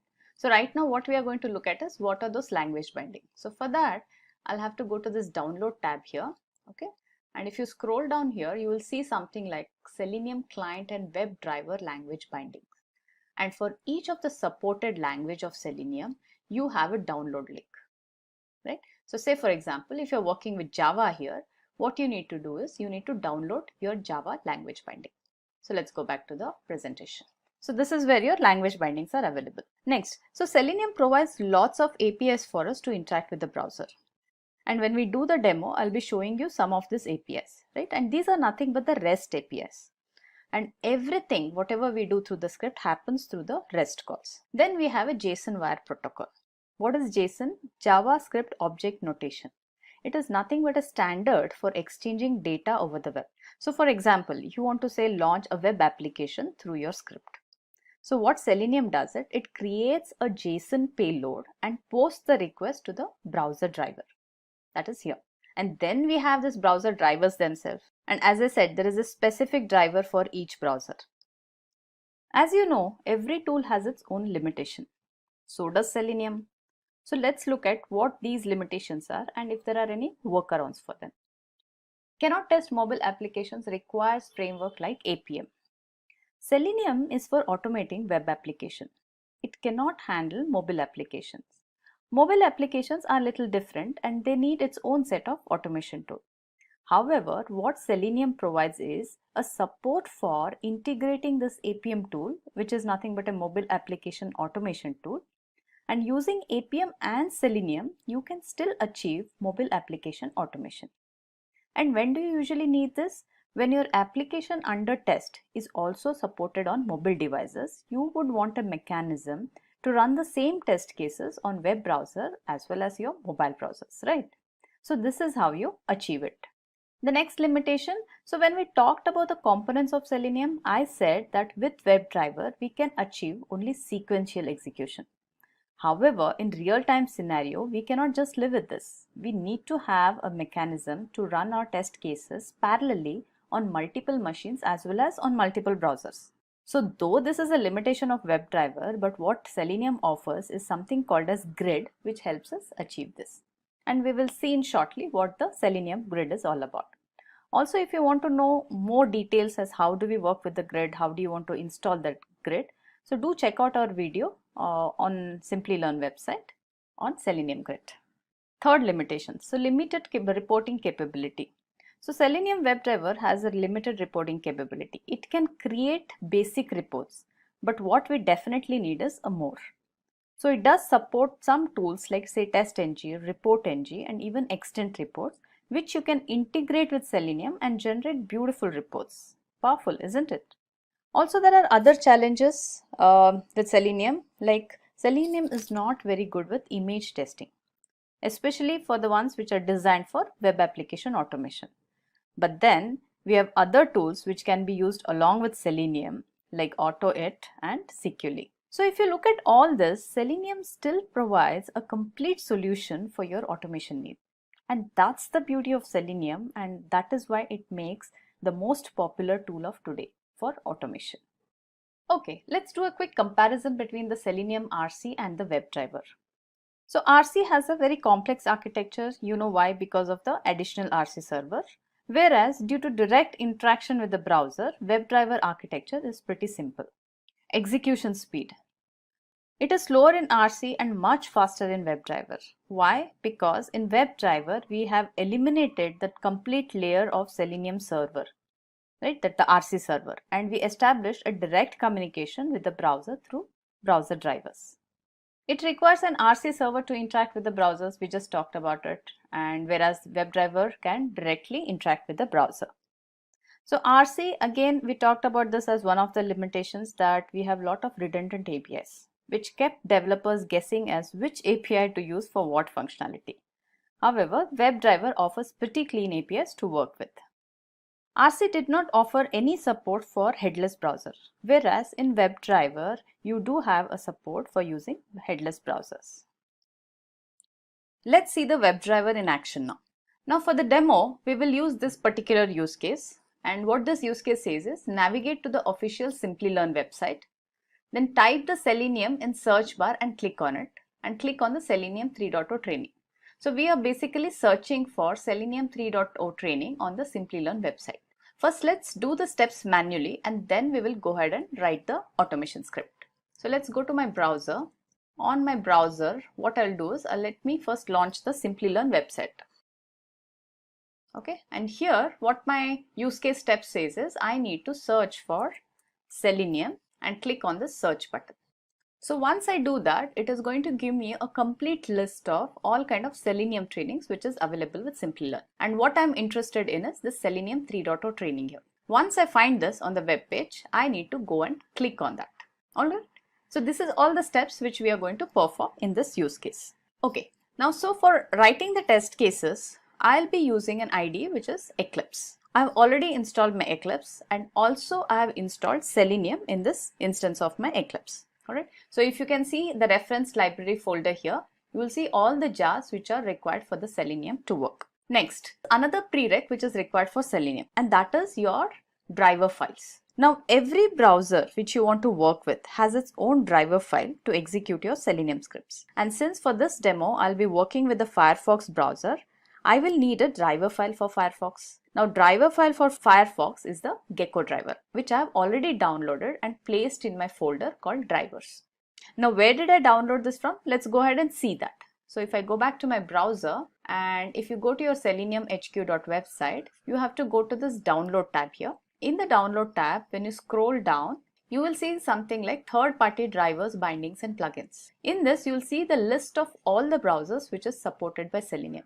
And against each of this browser, you will find a link which has the driver files. Now, since we'll be using the Gecko driver, this is the link where you need to go to, and depending on which operating system which you're working on, you need to download that particular file. Now, since I'm working on Mac, this is the file which I'm using. If you're a Windows user, you need to download this zip file and unzip it. So once you unzip that, you would get a file called Gecko driver for your Firefox or a Chrome driver for your Chrome browser. And then what you do is you just create a directory called drivers under your project and just place the driver files here. So these are the two prereqs for your Selenium. One is importing your jar files like this, and then having your drivers downloaded and keep them under a folder where you can reference to. Okay, so now we'll go ahead and create a class. I already have a package created in this project, so I'll use this project and create a new class. So I'll say create new Java class, and let's call this as search training. I'll be using a public static void main, and I'll click on finish. So let's remove this auto generated lines as we do not need them. Alright, now the first statement which you need to write before even you start writing the rest of your code is what you need to do is you need to define or declare your driver variable using your class WebDriver. So what I would do is I'll say WebDriver driver. Done. Alright. Now you will see that this ID is going to flash some errors for you. That means it is going to ask you to import certain libraries which is required by the WebDriver. So simply just go ahead and say import WebDriver from org.opensq.selenium. This is the package which we will need. Alright. So you have a driver created which is of the class WebDriver. And now after this I'm going to create three methods. Alright. So first method I will have for launching the Firefox browser. Okay. And then I will write a simple method for searching Selenium training and clicking on it. This is the actual use case what we'll be doing. And then third method I'm going to write is just to close the browser which I'm going to be opening, right? So these are the different methods which I'll be creating, and from the public static void main I will just call these methods one after the other. Okay, so let's go ahead and write the first method. Now my first method is launching the Firefox browser. So I'll say public void, since my return type is null or there is no return type for this, let's call it as launch browser. Okay, all right. Now in this, for launching any browser, I need to mention two steps. Now the first step is where I need to do a system.set property. Okay, let's do that first and then I'll explain what this does. I'll just say system.set property. So this accepts a key and a value pair. So what is my key here? My key here is WebDriver.gecko.driver, and I need to provide a value. So value is nothing but the path to the Gecko driver. And we know that this Gecko driver which I'm going to use here is right here in the same project path under the drivers folder, correct? And that is what the path which I'm going to provide here. So here simply I need to say drivers/Gecko driver. Gecko. Alright, done. And let me close this sentence. Alright, now since I'm a Mac user, my Gecko driver installable is just the name Gecko driver. If you're a Windows user and if you're running your Selenium scripts on the Windows machine, you need to provide a complete path to this, including .exe, because driver executable on your machines is going to be gecko driver.exe. Alright, so just make sure that your path which you mentioned here in the system.set property is the correct path. Okay, then the next thing what we need to do is I need to just say driver is equal to new Firefox driver. Okay, so this command new Firefox driver creates an instance of the Firefox browser. Now this is also flagging me error. Why? Because again it's going to ask me to import the packages where the Firefox driver class is present. Okay, we did that. Now these two lines are responsible for launching the Firefox browser for me. So this is done. So what's my next step in the use case? Now I need to launch the website SimplyLearn. So for that we have a command called driver.get. Driver.get, what it does is whatever URL you're going to give it here in this double quotes as an argument, it is going to launch that particular website. And for us, it's a SimplyLearn website. So what I do as a best practice is instead of typing out the URL, I go to my browser, launch that URL which I want to test, and I simply copy it. Come back to your Eclipse and just simply paste it. So this ensures that I do not make any mistakes in the URL. Okay, so done. So our first method is ready, where we are launching the browser, which is our Firefox browser, and then launching the SimplyLearn website. Now, the next method. What is my next method? In my next method, I need to give the search string to search Selenium training on this particular website. Now, for that, we need to do few things. What are those few things? Let's go to the website again. All right. So let me relaunch this. Let's close this. Okay. Let me remove all this and let's go to the home page first. Okay, this is my home page. So as you saw, when I did a manual testing of this, I entered the text here. So now since I have to write a script for this, first I need to identify what this element is. For that, what I'm going to do is I'm just going to say right click here and I'll say inspect element. Alright, now this element, let's see what attribute it has, which I can use for finding this element. So I see that there is an ID present. So what I'm going to do is I'm just going to simply use this ID and then I'll just copy this ID from here. Go back to Eclipse. Let's write a method first. So I'll say public void, and what do we give the method name? Say search training or just search. All right. Now in this, I need to use a command called driver.findElement by ID is what I'm going to use as a locating technique. And in double quotes, the ID which I copied from the website is what I'm going to paste here. Okay.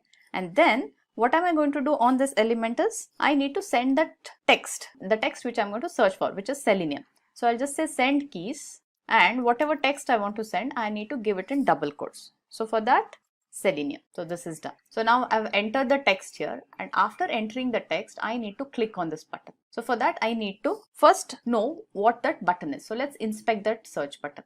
Okay.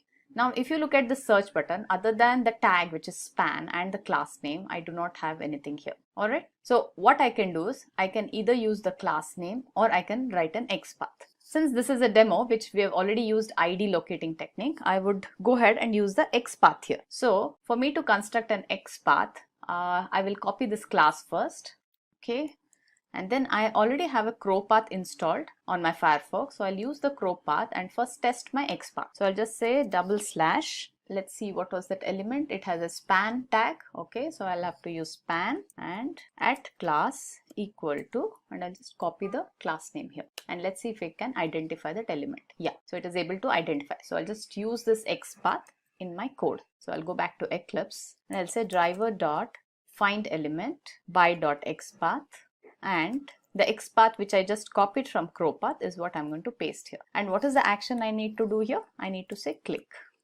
Done. So I have reached a stage where I've entered this Selenium.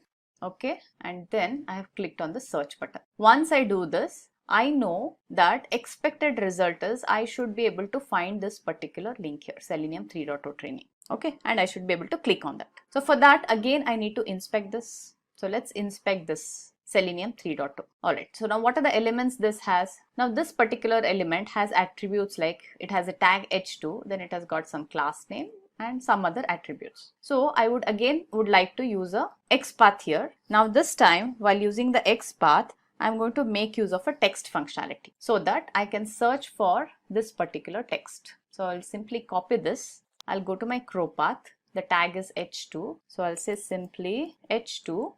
Okay, and here I'll say text equal to, and this is the text which I copied. I missed out that yes there, so I'm just going to add an S. Okay, so let's first test here whether it is able to identify that element. Yeah, so it is able to identify.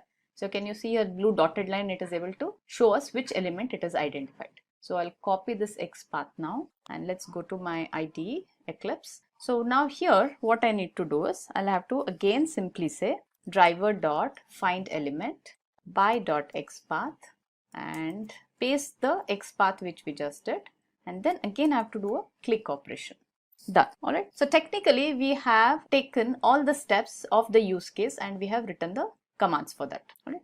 Now let's add an additional thing here. Say after coming to this page, after finding this, we want to say print the title of this page. Now what is the title of this page? If you just hover your mouse on this, it says online and classroom training for professional certification courses SimplyLearn. So what I will do is after doing all these operations, I will just print out this page title on our console. So for that I have to just do this driver dot. So let's do a sysout. So I'll say sysout system.out.println. Okay, and here I would say let's add a text here. The page title is, and then let's append it with driver.getTitle. So this is the command which we'll be using to fetch the page title. Done. Now what is the last method I need to add? Just to close the browser. Alright, so let me add a method here. I'll say public void close browser, and it's one single command which I need to call. I'll say driver.quit. Okay, and then I need to call all these methods from my public static void main. So let me use my class name, which is this. So I'm going to create an object, obj is equal to new class name, and then using this object, first is I need to call the method launch browser, and then I'll call the method search, right, and then I'll call the method close browser. Done. So technically our script is ready with all the functionality which we wanted to cover from our use case. Now there are few other tweaks which I need to do this, and I'll tell you why I need to do this. Now for example, after we click here, right, after we click on the search, if you observed on your website, it took a little while before it listed out all the Selenium trainings for us. And usually when you're actually doing it, you wait for the Selenium 3.0 training to be available and then you click on that. Now same thing, you also need to tell your scripts to do that. You need to tell your scripts to wait for a while until you start seeing the Selenium 3.0 training or it appears on your web page. There are multiple ways to do that in your script, and it is a part of overall synchronization, what we call, where we use kind of implicit and explicit kind of ways. Now since this is a demo, for demo purpose, what I'm going to do is I'm going to use a command called thread.sleep, and I'm just going to give an explicit wait of say 3 seconds. So you can use this mainly for the demo purposes. You can use a thread.sleep command. Now this thread.sleep command needs us to handle some exceptions. So I'm just going to click on add throws declaration and say interrupted exception. Now same thing, I'll have to do it in my main function also. Okay, so let's do that and complete it. Alright, so this is done. So by doing this, what am I doing? I'm ensuring that before I click on the Selenium 3.0 training, we are giving enough time for the script to wait until the web page shows this link to the Selenium 3.0 training. That's one thing I'm doing.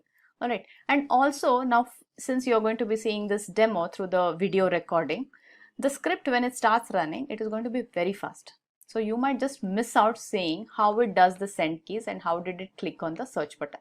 For us to enable us to see it properly, I'll just add some explicit waits here just for our demo purpose. So after entering the keys, right, so what I'll do is I'll just give a simple thread.sleep here. Okay, so probably a 3 seconds or a 2 seconds wait should be good enough. Okay, a 3 seconds wait should be good enough here so that we should be able to see how exactly this works on your browser when we execute this. Okay, now our complete script is ready. So what I'll do is I'll just save the script and then we will simply run the script. So to run the script, I'll just say right click, run as Java application. Okay, it says asks me to select and save. I've saved the script now. So let's observe how it runs. Okay, the SimplyLearn.com, the website is launched. So the Selenium text has been entered in the search box. It is clicked on the search. Okay, all right. So now it did everything whatever we wanted it to do. All right. So since we are closing the browser, you were unable to see whether the Selenium 3.0 training was selected or not. However, what I have given here is to fetch the title after all these operations were complete. And if you see here, the complete operations was done and we were able to see the page title here. Okay. So now what I'll do, since we are unable to see whether it clicked on the Selenium 3.0 training or not, I'll just comment out the close browser, the command. Okay. So we will not call the close browser so that the browser remains open and we get to see whether did it really find the training link or not. Okay. So let me close this window. We don't need this Firefox window. Close all tabs and then I'll just re-execute this script. So I'll say run as Java application. So save the file. Okay, SimplyLearn.com is launched. So search text is entered. Now it's going to click on the search button. Yes. All right. So we have got the search results. It should click on Selenium 3.0 training and yes, it is successfully able to click on that.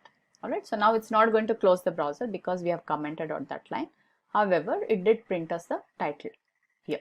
Alright, so this is a simple way of using the Selenium scripts. Selenium Grid. So Grid is used to run multiple test scripts on multiple machines at the same time. With WebDriver, you can only do sequential execution, but in real-time environment, you always have the need to run test cases in distributed environment, and that is where Selenium Grid comes into picture. So Grid was conceptualized and developed by Patrick. The main objective is to minimize test execution time. And how? By running your test parallelly. So design is in such a way that commands are distributed on multiple machines where you want to run test, and all these are executed simultaneously. What do you achieve by this methodology? Of course, the parallel execution on different browsers and operating systems. Grid is pretty flexible and can integrate with many tools. Like say you want a reporting tool integrated to pull all the reports from the multiple machines where you're running your test cases, and you want to present that report in a good looking format. So you have an option to integrate such report. Okay, so how does this grid work? So grid has a hub and node concept which helps in achieving the parallel execution. Let's take an example. Say your application supports all browsers and most of the operating systems. Like as in this picture, you could say one of them is a Windows machine, one of them is a Mac machine, and another one is say a Linux machine. So your requirement is to run the test on all supported browsers and operating systems, like the one which is depicted in this picture. So what you have to do is, first thing is you configure a master machine, or what you also call it as a hub, by running something called a Selenium standalone server. And this standalone server can be downloaded from the Selenium HQ website. Using the server, you create a hub configuration, that is this node. And then you create nodes specific to your machine requirement. And how are these nodes created? You again use the same server, which is your standalone Selenium server, to create the node configuration. So I'll show you where the Selenium server can be downloaded. So if we go back to our Selenium HQ website, so you can see here right on the top it says Selenium standalone server. Welcome everyone to our another demo on which we are going to see that how exactly we can do the installation of Docker on the Windows platform, specifically on Windows 10. Now Docker is something which is available for most of the operating systems, different platforms. So it supports both the Unix and the Windows platform as such. So Linux, through various commands we can do the installation, but in the case of Windows you have to download the exe file and a particular installer from the Docker Hub websites. You can simply Google it and you will get a kind of link from where you will be able to download the package. So let's go to the Chrome and try to search on for the Windows 10 particular installer. You will get a link from Docker Hub. You download it, you get the stable version, you get the Edge version, whichever version you wish to download, you can download it. So let's go back to the Chrome. So here you have the Docker desktop for Windows, so you can go for the stable or you can go for the Edge, right? So you also have the comparison that what is the difference between these two versions, right? So the particular Edge version is something which is getting releases every month, and the stable version is getting the releases every quarter. So they are not doing much of the changes to the stable version as compared to the Edge there. So you just have to double click on the installer and that will help you to do the installation of the process. So let's get started. So you just click on the get in stable version. So when you do that, the particular installer is going to install. Now it's going to take like around 300 MB there. So that's the kind of installer which is available. So once the installer is downloaded, so what you can do is that you can actually go ahead and you can proceed with doing the double click on this installer. When you double click on that, you have to proceed with some of the steps, like from the GUI itself you are going to proceed with these steps. So we'll wait for 10 to 20 seconds more and then the installer will be done, and then we can do the double click and the installation will proceed. So another thing is that there is a huge difference between the installer. Like for example, in case of Unix, the installer is a little bit less, but in case of Windows, it's a GUI is also involved, and there are a lot of binaries which is available there. So that's the reason why the huge size is there. Now it's available for free, that's for sure, and it also requires the Windows 10 Professional or Enterprise 64-bit there. So if you are working on some previous version of operating systems like Windows 7 and all, you have the older version called Docker Toolbox. So they used to call it as like Docker Toolbox earlier, but now they are calling it as a Docker Desktop with the new Docker Windows 10 support as such here. So another couple of seconds and then the installer will be done, and then we will be able to proceed with the installation. So let's see that how much progress is there to the download. So we'll click on the downloads, and here still we have some particular installations or some download going on. So we'll wait for some time, and once the installation is done, then we'll go back and we'll proceed with installation. So couple of seconds. So it's almost done. So I'll just click on this one. You can go to the directory, to the downloads, and you can double click on that also. But if you want to do the installation, you can click on this one also, and it will ask for the approval, yes or no you have to provide. Now once that is done, so a desktop, a kind of a GUI component will open there. So it will start proceeding with the installation. So it's asking whether you want to add a desktop, the shortcut to desktop. So you can say okay. I'm going to click on OK. So it will unpack the files, all the files which is required for Docker to successfully install, that is getting unpacked over here. So it will take some time to do the installation because it's doing a lot of work here. So you can just wait for till the execution of the installer to be completed. And once the installer is done, you can open your command line and start working on the Docker. So taking some time to extract the files.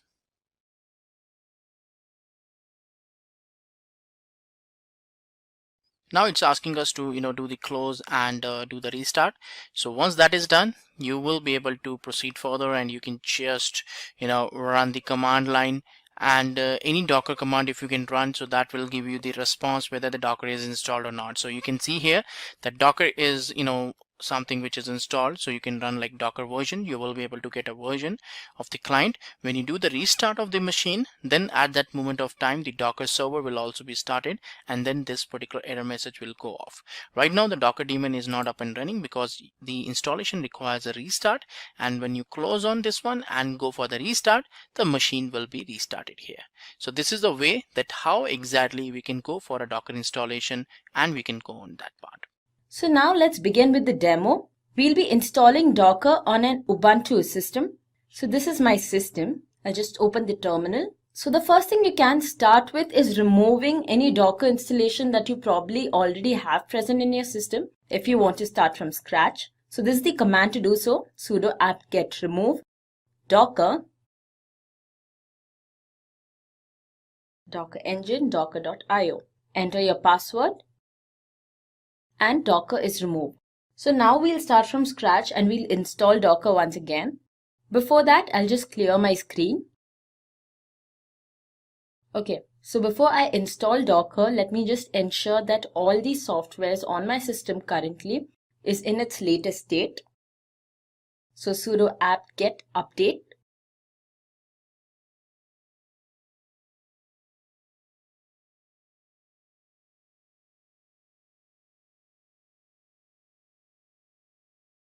Great, so that's done. Next thing, we'll actually install our Docker. So type in sudo apt-get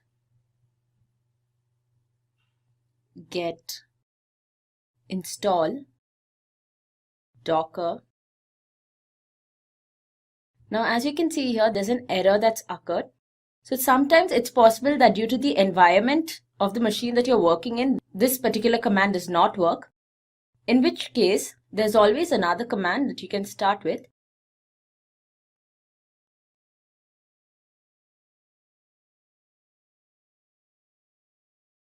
Just type docker install.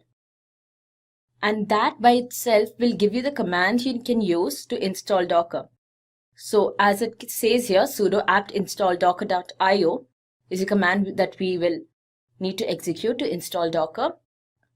And after that, we'll execute the sudo snap install docker. So sudo apt install docker.io first.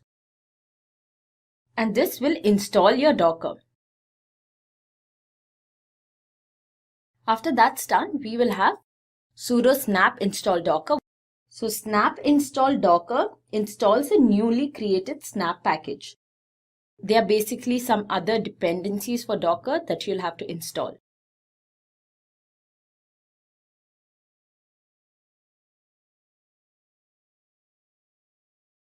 Of course, since this is the installation process for the entire Docker IO, it will take some time.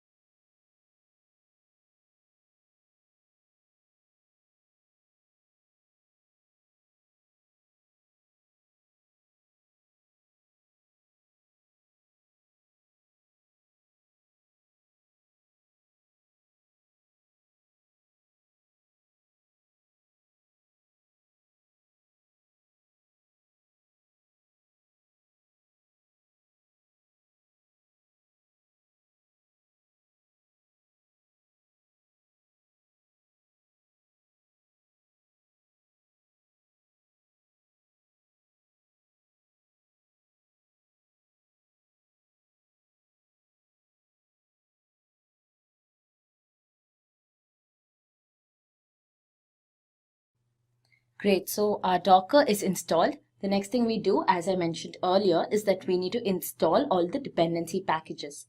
So the command for that is sudo snap install docker.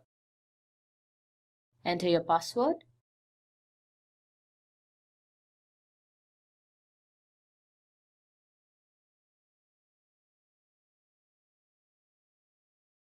So with that, we have completed the installation process for Docker, but we'll perform a few more stages where we will test if the installation has been done right. So before we move on with the testing for Docker, let's once again just check the version that we have installed. So for that, the command is docker version. And as you can see, Docker version 17.12.1 CE has been installed. Next thing we do is we'll pull an image from the Docker hub. So docker run hello world. Now hello world is a Docker image which is present on the Docker hub. Docker hub is basically a repository that you can find online. So with this command, the Docker image hello world has been pulled onto your system. So let's see if it's actually present on your system now. The command to check this is sudo docker images.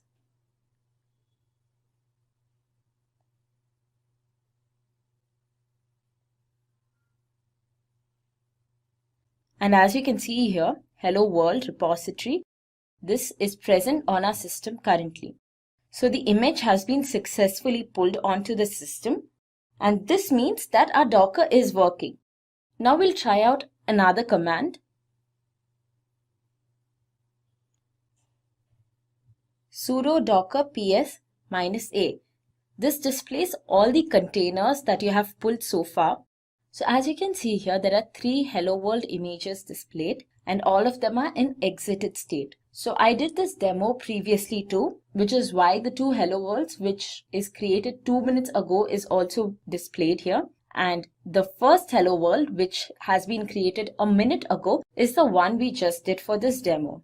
Now as you have probably noticed that all the hello world images over here, all these containers are in their exited state. So when you give the option for docker ps -a, where -a stands for all, it displays all the containers whether they are in exited or running state. If you want to see only those containers which are in their running state, you can simply execute sudo docker ps.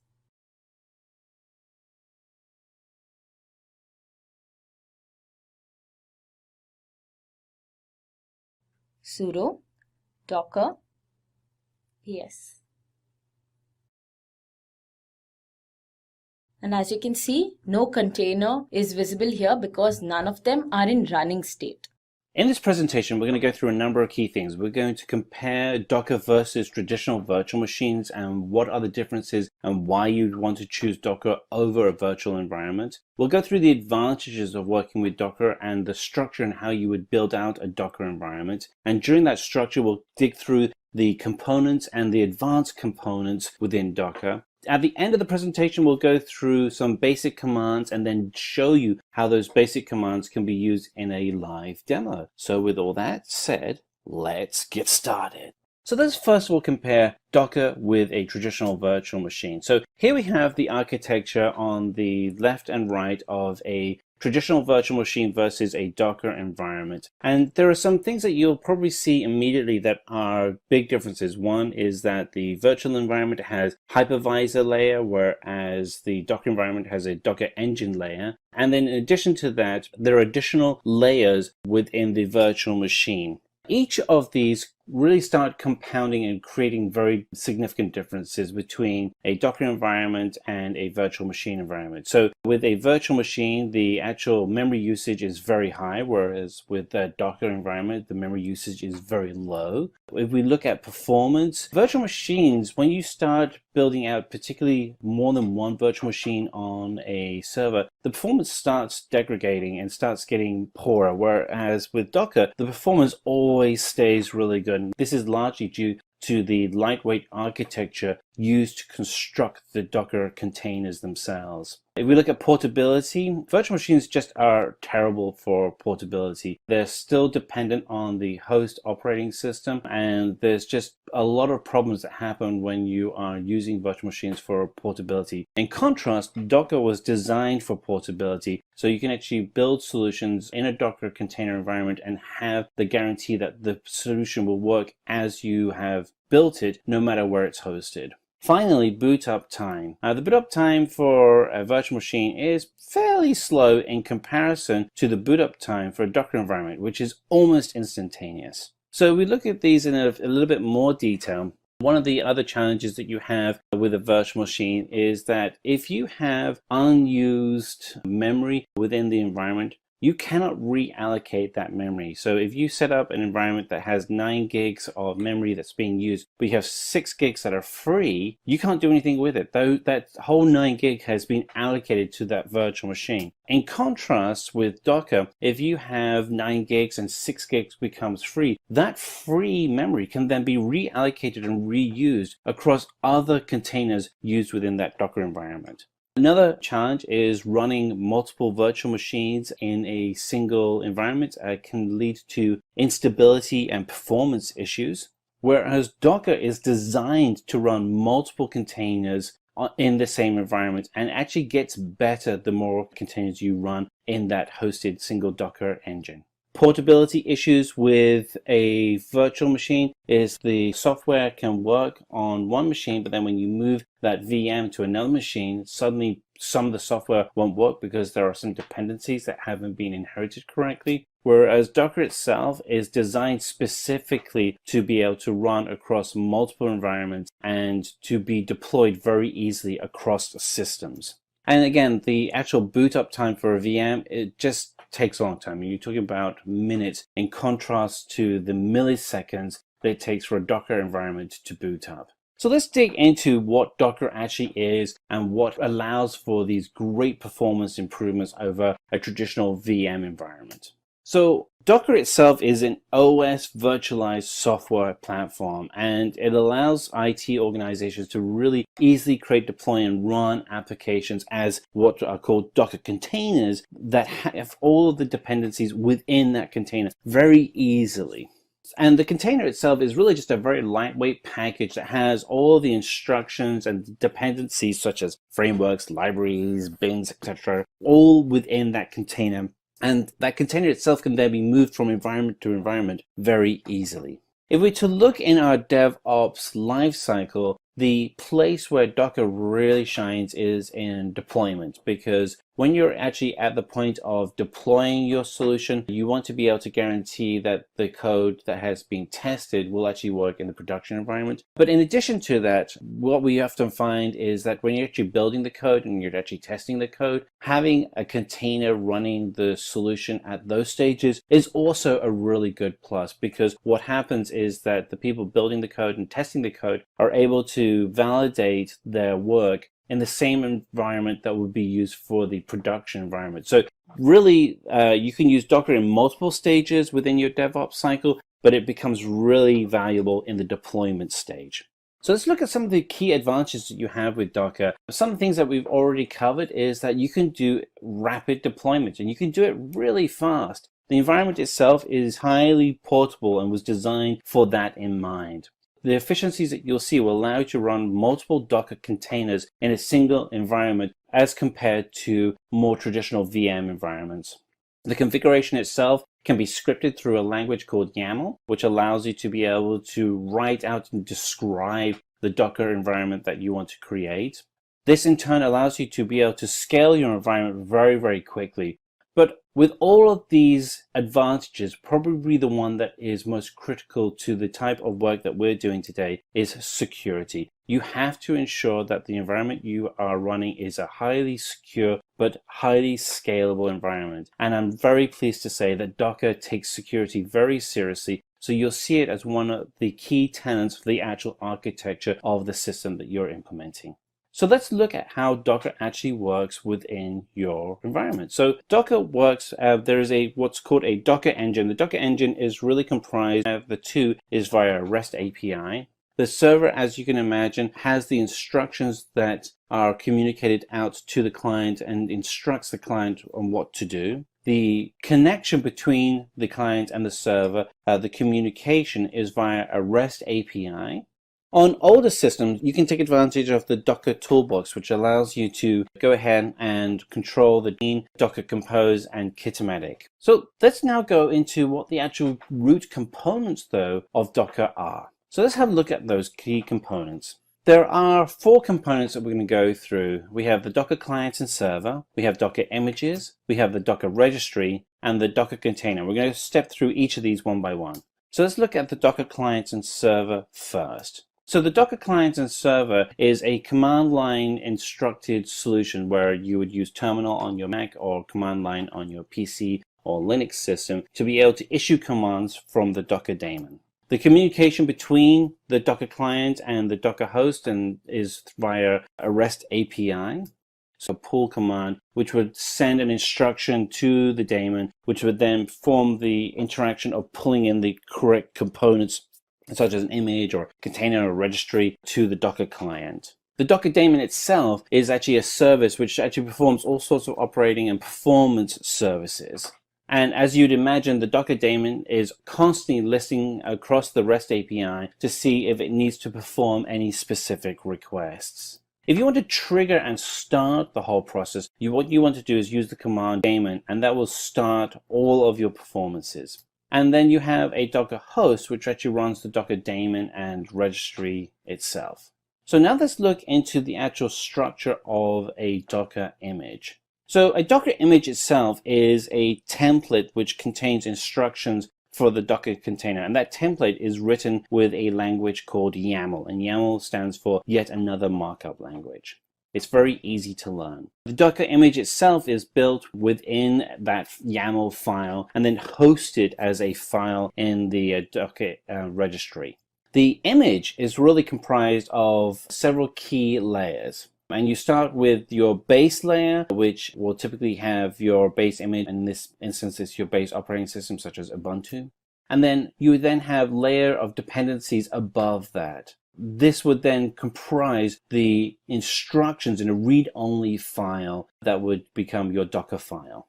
So let's actually go through and look at what one of those sets of instructions would look like. So here we have 4 layers of instructions. We have a from, pull, run, and then command. So what does that actually look like in our layers? So to break this down, the from creates a layer which is based on Ubuntu. And then what we're doing is we're adding in files from the Docker repository onto that base command, that base layer. And then what we want to be able to do is then say, okay, what are the run commands so we can actually then build the container within the environment. And then we want to be able to then have a command line that actually executes something within that container. And in this instance, the command is to run Python. So one of the things that we will see is that as we set up multiple containers, each new container is a new layer with new images within the Docker environment. Each container is completely separate from the other containers within your Docker environment. So you're able to create your own separate read-write instructions within each layer. What's interesting is that if you delete a layer, then the layer above it will also get deleted. So what happens when you pull in a layer, but something has changed in the core image? What's interesting then is that the actual main image of itself cannot be modified. Once you've copied the image, you can then modify it locally, but you can never modify the actual base image itself. So here are some callouts for the components within a Docker image. So the base layer are in read-only format. The layers can be combined in a union file system to create a single image. The union file system saves memory space by avoiding duplication of files. And this allows a file system to appear as a writable, but without modifying the file, which is known as a copy on write. The actual base layers themselves are read-only. So to be able to get around this structure within a Docker container, the Docker environment itself uses what's known as a copy on write strategy within the images and the containers themselves. And so what this allows you to do is you can actually copy the files for better efficiency across your entire container environment. the copy and write strategy does make Docker super efficient. And what you're able to do all the time is keep reducing the amount of disk space you're using and the amount of performance that you're taking from the server. And that's really, again, a key element for Docker, is just this constant ability to be able to keep improving the efficiency within the actual system itself. All right, so let's go on to item number 3, which is the Docker registry. So the Docker registry itself is the place where you would host and distribute the different types of images that you have created or you want to be used within your environment. The actual repository itself is just a collection of Docker images, and those Docker images are built on instructions that you would write with YAML and are very easily stored and shared. And what you can actually do is you can actually associate specific name tags to the actual Docker images themselves. So it's easy for people to be able to find and share that image within the Docker registry itself. One of the things you actually see as we go through the demos, you actually see us actually using the tag name, and you'll see how it is an alphanumeric identifier and how we actually use it to actually create the actual container itself. One of the things you can do to, as start off how you would manage a registry, is you can actually use the publicly accessible Docker Hub registry, which is available to anybody, but you can also create your own registry for your own use internally. The actual registry that you create internally can have both public and private images that you create, and this may be for various reasons of how you structure your environment. The actual commands you would use to actually connect to the registry are both push and pull. Push is to actually push a new container environment that you've created from your local manager node to the remote registry, and a pull allows you to pull a new client that has been created and is being shared. So again, pull command, it pulls and retrieves a Docker image from the Docker registry, and makes it very easy for people to share different images consistently across teams. And a push command allows you to take a new command that you've created, a new container that you've created, and push it to the registry, whether it's Docker Hub or whether it's your own private registry, and allow it to be shared across your teams. Some key did you knows in Docker registry: deleting a repository is not a reversible action. So if you delete a repository, it's gone. So let's go into the final stage here, which is the actual Docker container itself, and its dependencies bundled together. So it gives instructions that you would have for the solution that you're looking to run. It's actually really light because of the redundancy that's built into how you structure the container. And the container itself is then inherently also extremely portable. What's really good about running a container, though, is that it does run completely in isolation. So you're able to share it very easily from group to group, and you are guaranteed that even if you are running a container, it's not going to be impacted by any host OS peculiarities or unique setups as you would have in a VM or a non-containerized environment. The actual memory that you have on a Docker environment, they can be shared across multiple containers, which is really useful. Typically, when you have a VM, you would have a defined amount of memory for each VM environment. The challenge you start running into, though, is that you can't share that memory, whereas with Docker, you can easily share the memory for a single environment across multiple containers. The actual container is built using Docker images, and the command to actually run those images is a run command. So let's actually go through a basic structure of how you would run a Docker image. So you go into terminal window and you would write in Docker run Redis, and then it would run a container called Redis. So we're going to go in, and if you don't have the Redis image locally installed, it will then pull it from the registry. Then the new Docker container Redis will be then available within your environment, so you can actually start using it. So let's look at why containers are so lightweight. They're so lightweight because they really have been able to get away from some of the additional layers that you have in virtualization within VMs. And the biggest one is the hypervisor and the need to run on a host operating system. Those are two big elements. So if you can get rid of those, then you're doing great. So let's look at some of the more advanced concepts within the Docker environment. And we're going to look at two advanced components. One is Docker Compose, and the second is Docker Swarm. So let's look at Docker Compose. Docker Compose is really designed for running multiple containers as a single service. And it does this by running each container in isolation, but allowing the containers to interact with each other.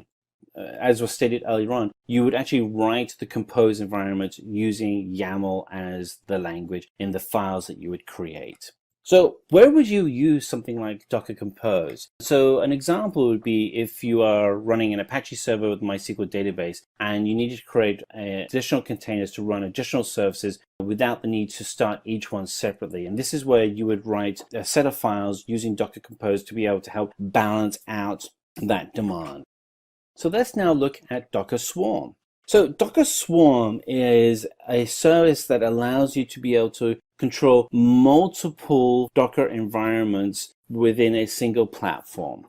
So what you actually are looking at doing is within your Docker Swarm is we're treating each node as a Docker daemon, and we're actually having an API that's interacting with each of those nodes. There are two types of node that you're going to be getting comfortable working with. One is the manager node and the second is the worker node. And as you'd expect, the manager node is the one sending out the instructions to all of the worker nodes. But there is a two-way communication that is happening. The communication allows for the manager node to be able to manage the instructions and then listen to and receive updates from the worker node. So if anything happens within this environment, the manager node can react and adjust the architecture of the worker node so it's always in sync. It was really great for large scaled environments. So finally, let's go through what are some of the basic commands you would use within Docker. And once we've gone through all these basic commands, we'll actually show you a demo of how you'd actually use them as well. So if we're going to go in, probably the first command is to install Docker. And so if you have yum installed, you just do yum install Docker and you'll install Docker onto your computer.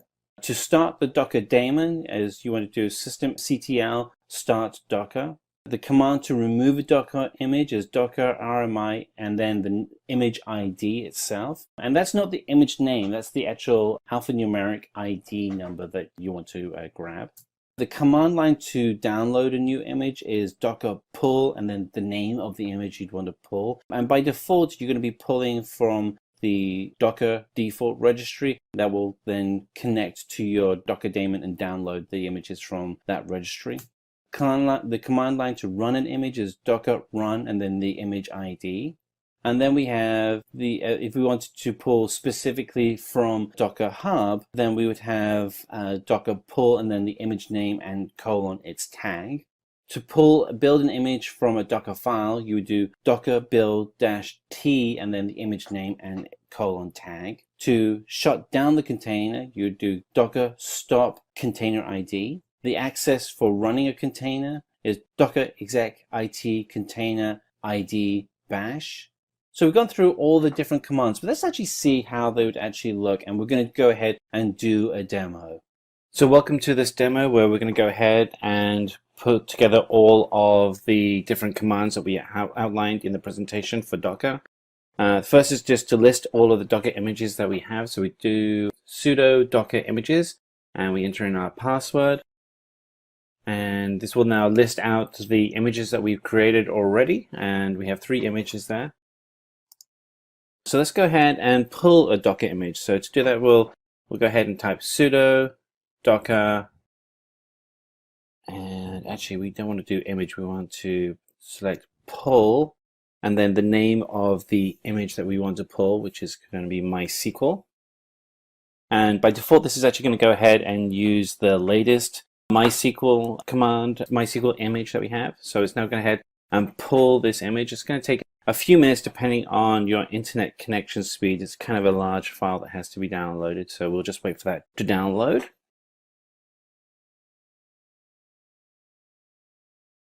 You can see the others have completed. Just waiting for this last file to download. Almost there. Once that's done, what we're going to go ahead and do is we'll actually run the Docker container and create the new container using the image that we just downloaded, but we have to wait for this to download first.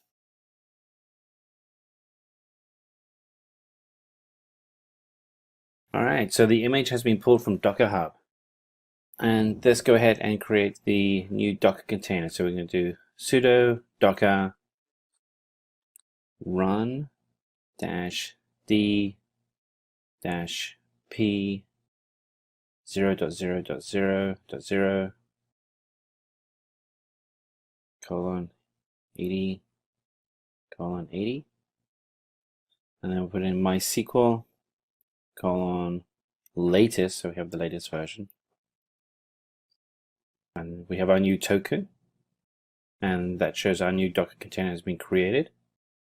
Now let's go ahead and see if the container is running, and we'll do sudo docker Of updation in the operating code needs to be updated at first. And as the requirements of the company change, the infrastructure's configuration needs to change. And finally, of course, the people need coordination. So if you have a team of system administrators and say person A makes some change to the code, person B, C, D, and so on need to be well aware when the change is made as to why it was made, what was the change made, and where exactly this change was made. So that here the nodes pushes these files onto the node. So the complete control lies with the server. On your right side, we have the pull configuration. In case of pull configuration, the nodes poll against the server to first check if there's any change in the configurations required. If there is, the nodes themselves pull these configuration files. Chef follows pull configuration, and how it does this,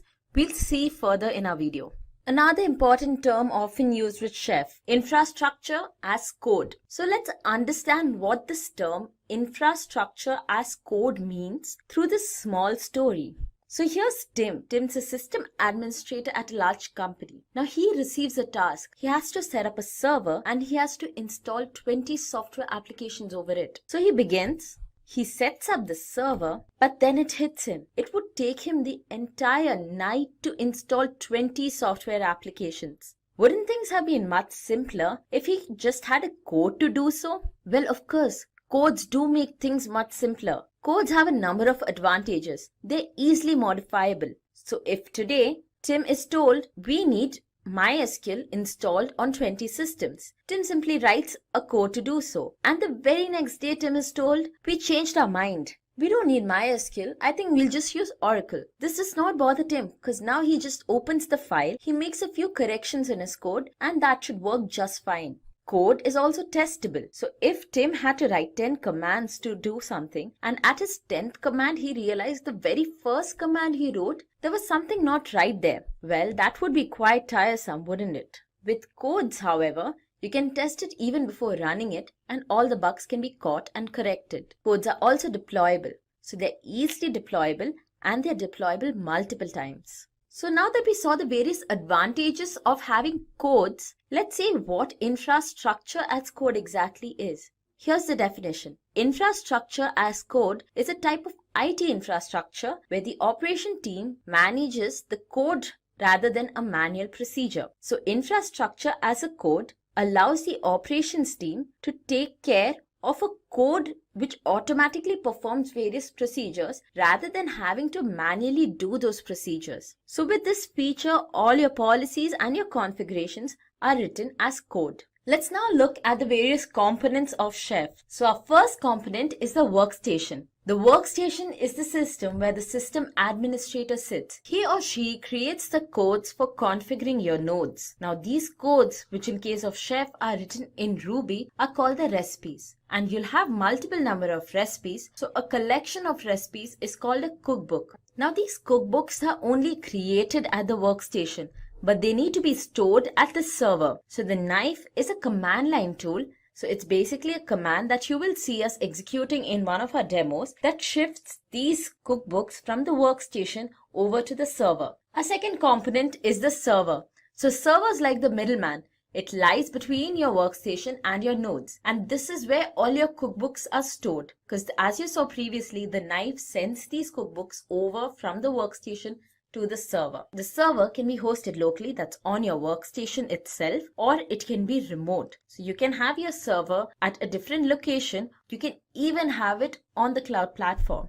And our final components, the node. So nodes are the systems that require the configuration. In a chef architecture, you can have a number of nodes. Ohai is a service which is installed on your node, and it is responsible for collecting all the information regarding your current state of the node. This information is then sent over to the server to be compared against the configuration files and check if any new configuration is required. Chef Client is another such service on your node which is responsible for all the communications with the server. So whenever the node has a demand for a recipe, the Chef Client is responsible for communicating this demand to the server. Since you have a number of nodes in a chef architecture, it's not necessary that each node is identical. So of course, every node can have a different configuration. Let's now have a look at the chef architecture. So here we have a workstation, one server machine, and 2 nodes. You can have any number of nodes. First things first,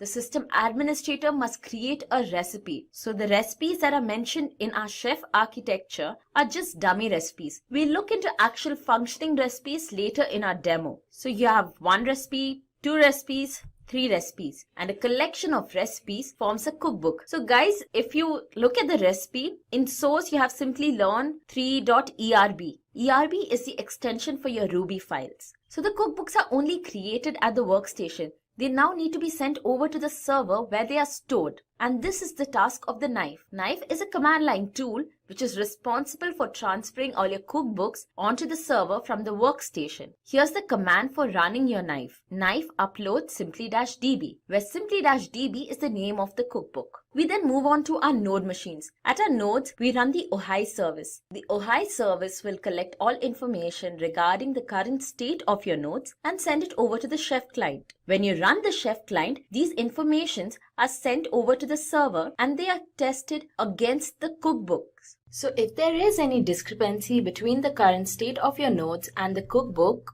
that is, if one of the nodes does not match the configurations required, the cookbook is then on the server and executed at the node. This sets the node to the right state. There are various flavors of chef. We'll go through these. First, we have chef solo. With chef solo, there's no separate server, so your cookbooks are located on the node itself. Now, this kind of configuration is used only when you have just a single node to take care of. The next flavor is a hosted chef. With hosted chef, you still have your workstation and your node, but your server is now used as a service on the cloud. This really makes things simple because you don't have to set up a server yourself and it still performs all the functioning of a typical chef. This is the configuration you will notice that we'll be using in our demo. Chef Client Server. With Chef Client Server, you have a workstation, you have server, and you have n number of nodes. Now, this is the traditional chef architecture. This is the one we have used for all the explanations previously. And finally, we have Private Chef.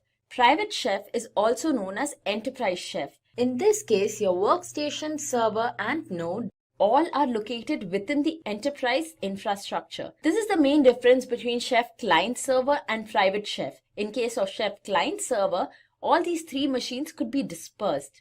The enterprise version of Chef also provides the liberty to add extra layers of security and other features. And we reach the final part of our video where we'll have the hands-on. So before we dive into our demo, let me just quickly give you an introduction to it. We'll be using 2 virtual boxes, both CentOS 7. One will be used as a workstation while the other will be a node. So we are just using one node to make things simple. The server will be used as a service on the cloud. Now these are the steps we'll be performing during our demo. We'll first download and install the Chef DK on our workstation. We then make an empty cookbook file and we'll write a recipe into it. We need to then set up the server. So as I mentioned earlier, server will be a service on the cloud. So you'll have to create a profile, but this will be completely free. We then link the workstation to the server and will upload the recipe to the server. The nodes will now download the cookbooks from the server and configure themselves. So now that you have some idea about what we'll be doing, let's move on to the actual demo. We begin our demo. Here's my Oracle VM VirtualBox Manager. I have 2 machines here. I've already created my workstation and node. Both of these are CentOS 7 machines. Just for you to differentiate, this is my terminal. And for my workstation, it's a black background with white text. and as of my node, it's a black background with green text.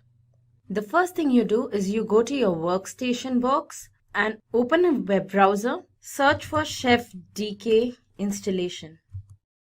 Go to the first link, which is your Chef's official page. A very warm welcome to all our viewers. I'm Anjali from SimplyLearn, and today I'll be showing you how you can install the configuration management tool Ansible. So let's have a brief about why one would use Ansible and what exactly is Ansible. So if you consider the case of an organization, it has a very large infrastructure, which means it has more than probably hundreds of systems. And giving one or even a small team of people the responsibility to configure all these systems makes their work really tough, repetitive, and as you know, manual work is always prone to errors. So Ansible is a tool which can automate the configuration of all these systems. With Ansible, a small team of system administrators can write simple codes in YAML, and these codes are deployed onto the hundreds and thousands of servers, which configures them to the desired states. So Ansible automates configuration management, that is configuring your systems. It automates orchestration, which means it brings together a number of applications and decides an order in which these are executed, and it also automates deployment of the applications. Now that we know what Ansible does, let's move on to the installation of Ansible. So here is my Oracle VM VirtualBox Manager. I'll be using two systems. There's the node system, which is basically my client system, and there's the server system or the master system. So let's begin at our server system. So this is my master system, guys. So the first thing we do is we download our Ansible tool. So or Puppet, Ansible is a push type of configuration management tool. So what this means is that the entire control here lies with your master or your server system. This is where you write your configuration files, and these are also responsible for pushing these configuration files onto your node or client system as and when required.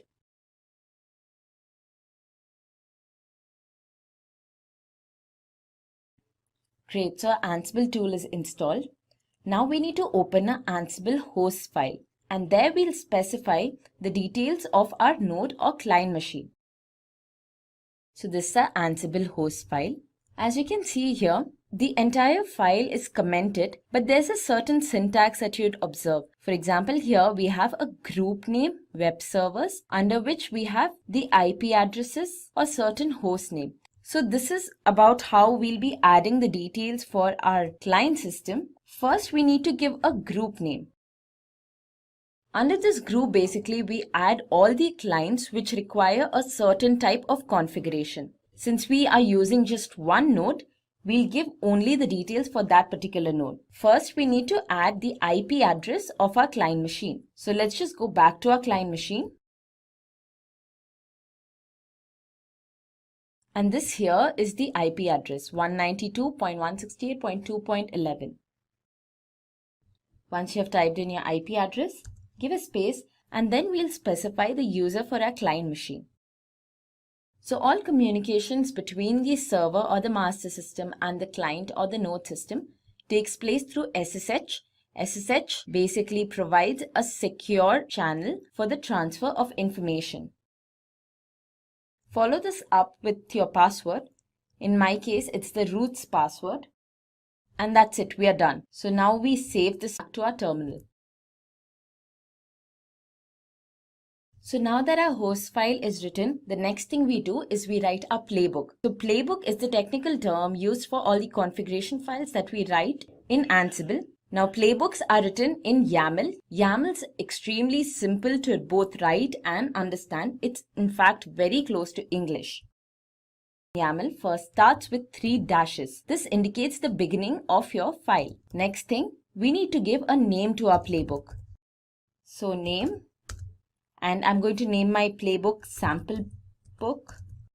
We next need to specify our host systems, which is basically the systems at which the configuration file, or the playbook in our case, will be executed. So we'll be executing this at the client machines mentioned under the group Ansible servers. So we had just one client machine under it. We'll still mention the group name. We next need to specify the username with which we'll be logging into our client machine. which is root in my case. And become true specifies that you need to become the root to execute this playbook. So becoming the root is called a privilege escalation. Next, we need to specify our tasks. So these are basically the actions that the playbook will be performing. So you would have noticed everything so far is aligned, that is name, host, remote user, become and task, because these are at one level. Now whatever comes under task will be shifted slightly towards the right. Although YAML is extremely simple to understand and read both, it's a little tricky while writing because you need to be very careful about the indentations and the spacing. So my first task is install HTTPD, which is basically a Apache server. So now my command's yum, and this will be installing the HTTPD package. And the latest state of it will be installed. So that's our first task. Now our second task would be running our Apache service. So name run HTTPD, and the action, which is service, will be performed on HTTPD, hence the name HTTPD, and state must be started. Now we come to our third task. So here we'll create a very simple web page that will be hosted. So create content is the name of our task, and the content that we are creating here will basically be copied to our node system at a particular file location that we'll provide. Our content will be congrats, and then we'll provide the destination at which this file will be copied. So this is the default location for all our HTML files. And that's it. We are done writing our playbook. Just save this and go back to your terminal. Before we execute the playbook or push the playbook onto our node system, let's check the syntax of our playbook. So the command for doing so is, and if everything's fine with your playbook, the output would be just your playbook name. So our syntax is perfectly fine. Now we can push on the playbook to our node or the client machine. And that's the syntax for doing so. Now, as your playbook is being sent over to the client machine, you can see that first the facts are gathered. That is, the current state of your client machine is first fetched to check what all is to be changed and what is already present. So the first thing is installing HTTPD. So our system already had HTTPD. So it says OK, because this does not need to be changed. Our next task was running HTTPD. Now, although our system had the Apache service, it was not running. So that is one thing that was changed. The next was there was no content available. So the content was also added. So 2 tasks were changed and 4 things were okay. Now everything seems fine. And before you move any forward, it is very important that you check this one line of documentation provided by Ansible. You have all kind of information available here regarding which all tasks were executed, if your client machine was reachable or unreachable, and so on. So now that everything's fine here, we can move on to our node system and we'll just go to our browser. So if our playbook has been executed here, what should happen is that the HTTPD service must be in the running state and the web page that we created should be hosted. So let's just type localhost. And great, everything's working fine. So our web page is displayed here. So we come to an end for our installation and configuration video for the configuration management tool Ansible. If you have any doubts, please post them in the comment section below and we'll definitely get back to you as soon as possible. Ansible today as one of the key tools that you would have within your DevOps environment.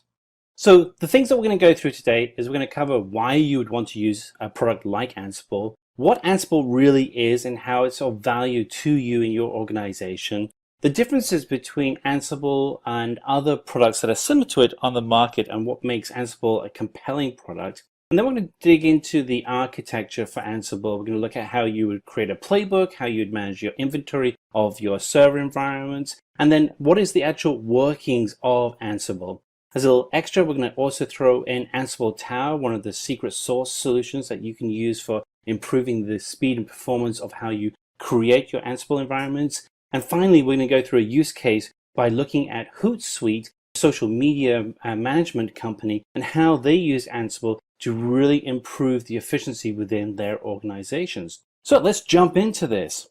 So the big question is, why Ansible? So you have to think of Ansible as another tool that you have within your DevOps environment for helping manage the servers. And this definitely falls on the operations side of the DevOps equation. So if we look here, we have a picture of Sam, and like yourselves, Sam is a system administrator, and he is responsible for maintaining the infrastructure for all the different servers within his company. So some of the servers that he may have that he has to maintain could be web servers running Apache, they could be database servers running MySQL. And if you only have a few servers, then that's fairly easy to maintain. I mean, if you have 3 web servers and 2 database servers, and let's face it, wouldn't we all love just to have 1 or 2 servers to manage? It would be really easy to maintain. The trick, however, is as we start increasing the number of servers, and this is a reality of the environments that we live and operate in, it becomes increasingly difficult to create consistent setup of different infrastructures such as web servers and databases, for the simple reason that we're all human, as if we had to update and maintain all of those servers by hand, there's a good chance that we would not set up each server identically. Now, this is where Ansible really comes to the rescue and helps you become an efficient operations team. Ansible, like other system solutions such as Chef and Puppet, uses code that you can write and describe the installation and setup of your servers. So you can actually repeat it and deploy those servers consistently into multiple areas. So now you don't have to have one person redoing and refollowing setup procedures. You just write one script, and then each script can be executed and have a consistent environment. So we've gone through why you'd want to use Ansible. Let's step through what Ansible really is. So, this is all great, but, how do we actually use these tools in our environment? So Ansible is a tool that really node, and then within quotes, insert the host name of your node system. So my node system's host name is client, the package you wish to install, which in our case is HTTPD, and the action to be performed. And that's it. A very small and simple code. Save this file. Now let's go back to our node system and let's pull this second version of the same configuration file. So every time you execute this command, as we did previously too, what happens is that the agent service basically checks on your master system if there's any new configuration file added or if there's any change to the previous configuration file made. If so, then the catalog is applied once again. So now our catalog's applied in 1.55 seconds. So now to check if our catalog served its purpose, let's just open our browser. Just type localhost here. And as you can see, if your HTTPD package has been successfully installed, the Apache testing page will appear here. So in this session, what we're going to do is we're going to cover what and why you would use Puppet. What are the different elements and components of Puppet and how does it actually work? And then we'll look into the companies that are adopting Puppet and what are the advantages that they have now received by having Puppet within their organization. And finally, we'll wrap things up by reviewing how you can actually write a manifest in Puppet. So let's get started. So why Puppet? So here is a scenario that as an administrator, you may already be familiar with. You as an administrator have multiple servers that you have to work with and manage. So what happens when a server goes down? It's not a problem. You can jump onto that server and you can fix it. But what if the scenario changes and you have multiple servers going down? So here is where Puppet shows its strength. With Puppet, all you have to do is write a simple script that can be written with Ruby and write out and deploy to the servers your settings for each of those servers. The code gets pushed out to the servers that are having problems, and then you can choose to either roll back to those servers to their previous working states or set them to a new state and do all of this in a matter of seconds. And it doesn't matter how large your server environment is, you can reach to all of these servers. your environment is secure, you're able to deploy your software, and you're able to do this all through infrastructure as code, which is the advanced DevOps model for building out solutions. So let's dig deeper into what Puppet actually is. So Puppet is a configuration management tool. Maybe similar tools like Chef that you may already be familiar with. It ensures that all your systems are configured to a desired and predictable state. Puppet can also be used as a deployment tool for software. Automatically, you can deploy your software to all of your systems or to specific systems. And this is all done with code. This means you can test the environment and you can have a guarantee that the environment you want is written and deployed accurately.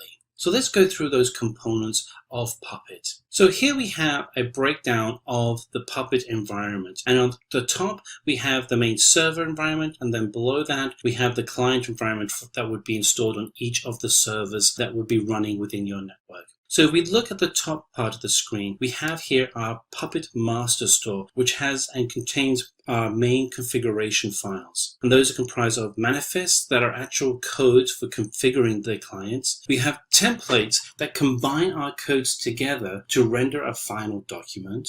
And you have files that would be deployed as content that could be potentially downloaded by the clients. Wrapping this all together is a module of manifest templates and files. You would apply a certificate of authority to sign the actual documents so that the clients actually know that they're receiving the appropriate and authorized modules. Outside of the master server where you'd create your manifest, templates, and files, you would have Puppet Client is a piece of software that is used to configure a specific machine. There are two parts to the client. One is the agent that constantly interacts with the master server to ensure that the certificates are being updated appropriately. And then you have the factor, that the current state of the client that is used and communicated back to through the agent. So let's step through the workings of Puppet. So the Puppet environment is a master-slave architecture. The clients themselves are distributed across your network and they are constantly communicating back to a master server environment where you have your Puppet modules.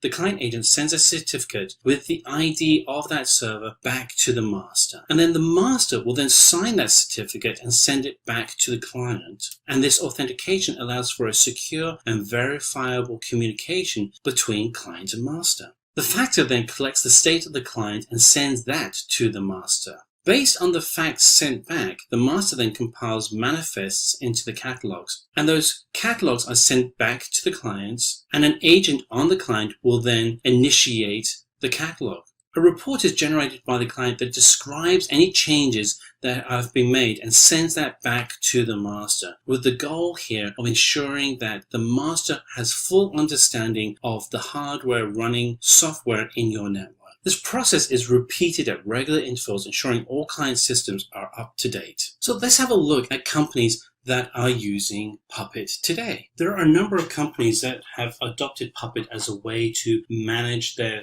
infrastructure. So companies that are using Puppet today include Spotify, Google, AT&T. So why are these companies choosing to use Puppet as their main configuration management tool? And the answer can be seen if we look at a specific company. Staples. So Staples chose to take and use Puppet for their configuration management tool and use it within their own private cloud. The results were dramatic. The amount of time that the IT organization was able to save in deploying and managing their infrastructure through using Puppet enabled them to open up time to allow them to experiment with other and new projects and assignments, a real tangible benefit to a company. So let's look at how you write a manifest in Puppet. So manifests are designed for writing out in code how you would configure a specific node in your server environment. The manifests are compiled into catalogs, which are then executed on the client. Each of the manifests are written in the language of Ruby with a .pp extension. And if we step through the 5 key steps for writing a manifest, they are: 1. Create your manifest, and that is written by the system administrator. 2. Compile your manifest, and it's compiled into a catalog. 3. Deploy. The catalog is then deployed onto the clients. 4. Execute. The catalogs are run on the client by the agent. end. Clients are configured to a specific and desired state.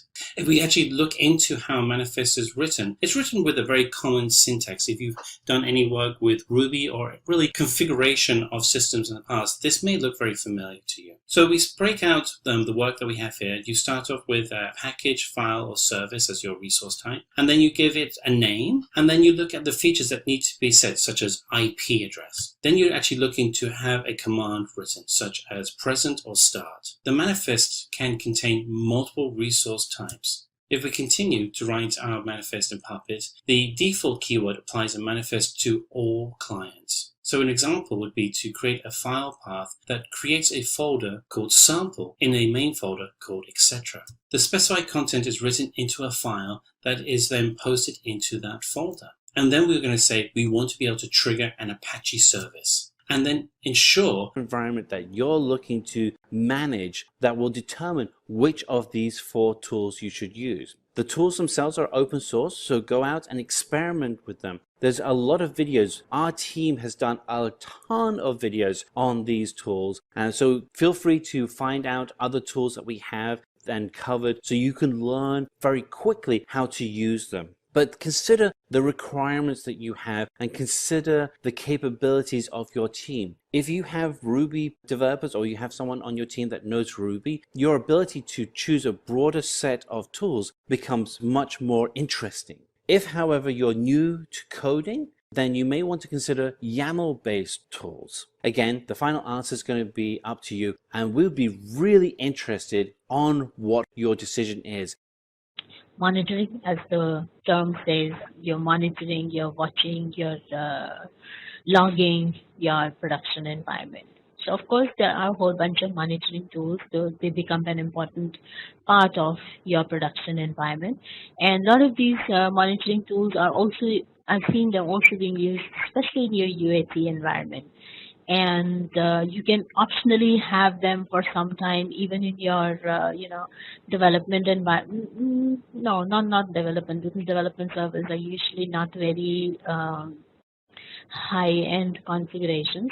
But, maybe a decent development / integration server, especially if you have long-running scripts and if you have programs that use a lot of servers, maybe CPU or processing power. So then you can have monitoring tools when you're writing such scripts and you're doing the unit testing for those scripts, so that to see what kind of server utilization happens when you run this script. If you'll put this in production, will it actually slow down your production server, and what kind of impact that will have on the your rest of your application or other applications running on that server. But this particular chapter is more in context with production environment. So these tools, they basically monitor your server, they monitor your switches, of course they monitor your applications and any services that you have deployed on your servers. And they generate alerts when something goes wrong. And that's the whole job of monitoring. It is continuously watching, continuously looking at what is running, what is happening, what is going up, what is going down, when is CPU peaking, when is memory peaking, and all that. So that you typically send limits for these all these different parameters, and anytime any of these parameters goes outside of that limit, even more than that or less than that, these monitoring tools usually send out an alert, and these alerts could again be SMS alerts or email alerts, and there are usually people monitoring these monitoring tools to look out for any issues reported. And they also generate alerts when the problem has been resolved. So they work both ways. So Nagios is an open source monitoring tool, and it can even monitor your network services. There's a little diagram here, which is a little too small. But here is Nagios somewhere, what I can read. And status. So these are different devices. I think yeah, these are different devices to which Nagios is sending the status. There's a browser, there's an SMS, there's an email, and then there's a graph also. And these are different objects that Nagios is basically monitoring. This is an SMTP server. I can read SMTP. This is, I don't know, TCP/IP? No, I don't know, something. Database server. Okay, this is a database server, and this is an application server. This is a switch router. Okay, I can read that now. So these are the different kind of objects. These are different kind of servers that Nagios monitors, and these are the different kind of devices or statuses that it can send. So it helps monitor your CPU usage, your disk usage, and even your system logs.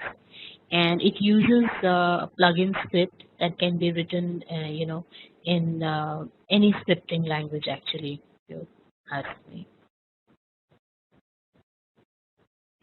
So Nagios remote plugin executors are basically agents that allow remote scripts to be executed as well, and these scripts are usually executed to monitor, again, your CPU, disk usage, number of users logged in, who's logged in at what time, logged out at what time, and all these things.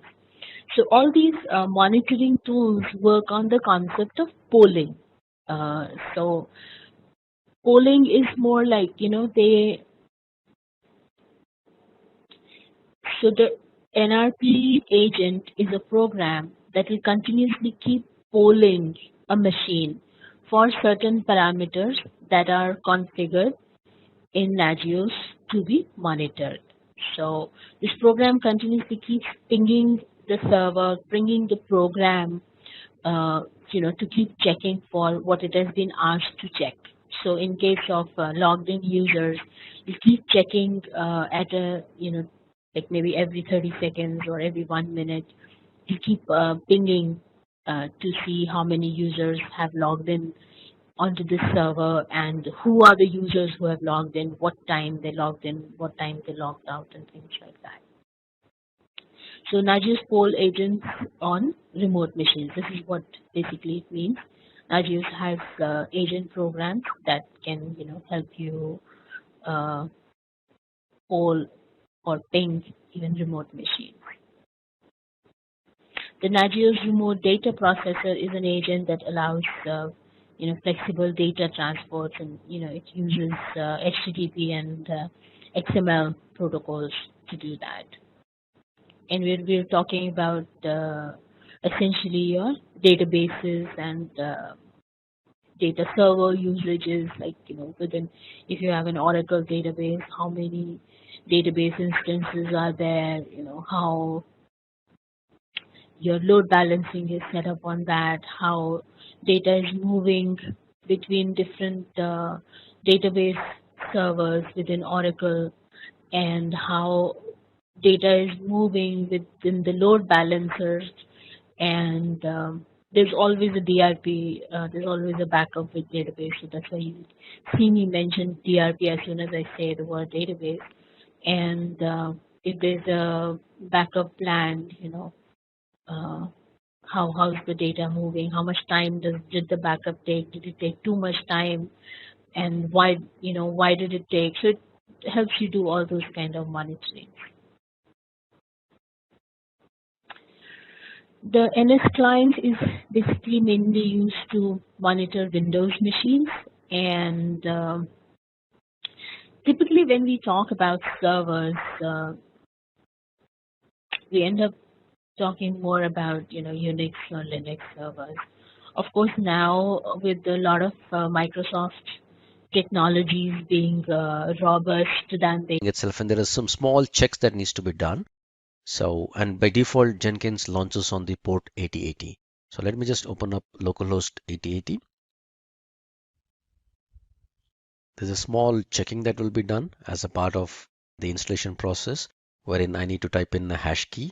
All right. So there's a very, very simple hash key that gets stored out here. So I'll have to just copy this path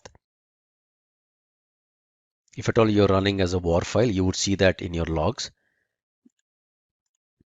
All right, so this is a simple hash key that gets created every time when you do a Jenkins installation.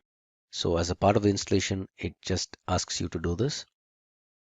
So if that is not correct, it will crib about it, but this looks good. So it's going ahead. All right, one important part during the installation. So you would need to install some recommended plugins. What happens is the plugins are all related to each other. So it's like the typical RPM kind of a problem where you try to install some plugin and it's got a dependency which is not installed and you get into all those issues. In order to get rid of that, what Jenkins recommends, there's a bunch of plugins that is already recommended. So just go ahead and blindly click that install recommended plugin. So if you see, there is a whole lot of plugins which are bare essential plugins that is required for Jenkins in order to run properly. So Jenkins, as a part of the installation, would get all these plugins and then install it for you. This is a good combination to kind of begin with. And mind you, at this moment, Jenkins needs lots of bandwidth in terms of network. So in case your network is not so good, few of these plugins would kind of fail. And these plugins are all available on openly or mirrored sites, and sometimes some of them may be down. So do not worry in case some of these plugins kind of fail to install. You'd get an option to kind of retry installing them, but just ensure that at least most or 90-95% of all these plugins are installed without any problems. Let me pause the video here for a minute and then get back once all these plugins are installed. My plugin installation is all good. There was no failures in any of my plugins. So after that, I get to create this first admin user. Again, this is one important point that you got to remember. Give in any username and password, but ensure that you kind of remember that, because it's very hard to get back your username and password in case you forget it. All right, so I'm going to create a very, very simple username and password. Something that I can remember. That's my name, and an email ID is kind of optional, but it doesn't allow me to go ahead in case I don't. So I just give in an admin and I got a password. I remember my password. This is my full name. All right, I say save and finish. All right, that kind of completed my Jenkins installation. It was not that tough, was it? Now that I have my Jenkins installed correctly, let me quickly walk you through some bare minimal configurations that is required. These are kind of a first time configuration that is required. So, and also let me warn you, the UI people to wrap their head around it, specifically the Windows guys. But if at all you're a Java guy, you know how painful it is to write UI in Java, you will kind of appreciate, all the effort that has gone into the UI. Bottom line, UI is a little hard to, wrap your head around it. But once you start using it, possibly you'll start liking it. All right, so let me get into something called as Manage Jenkins. This can be viewed like a main menu for all Jenkins configuration. So I'll get into some of those important ones. Something called as Configure System. Configure System, this is where you kind of put in the configuration for your complete Jenkins instance.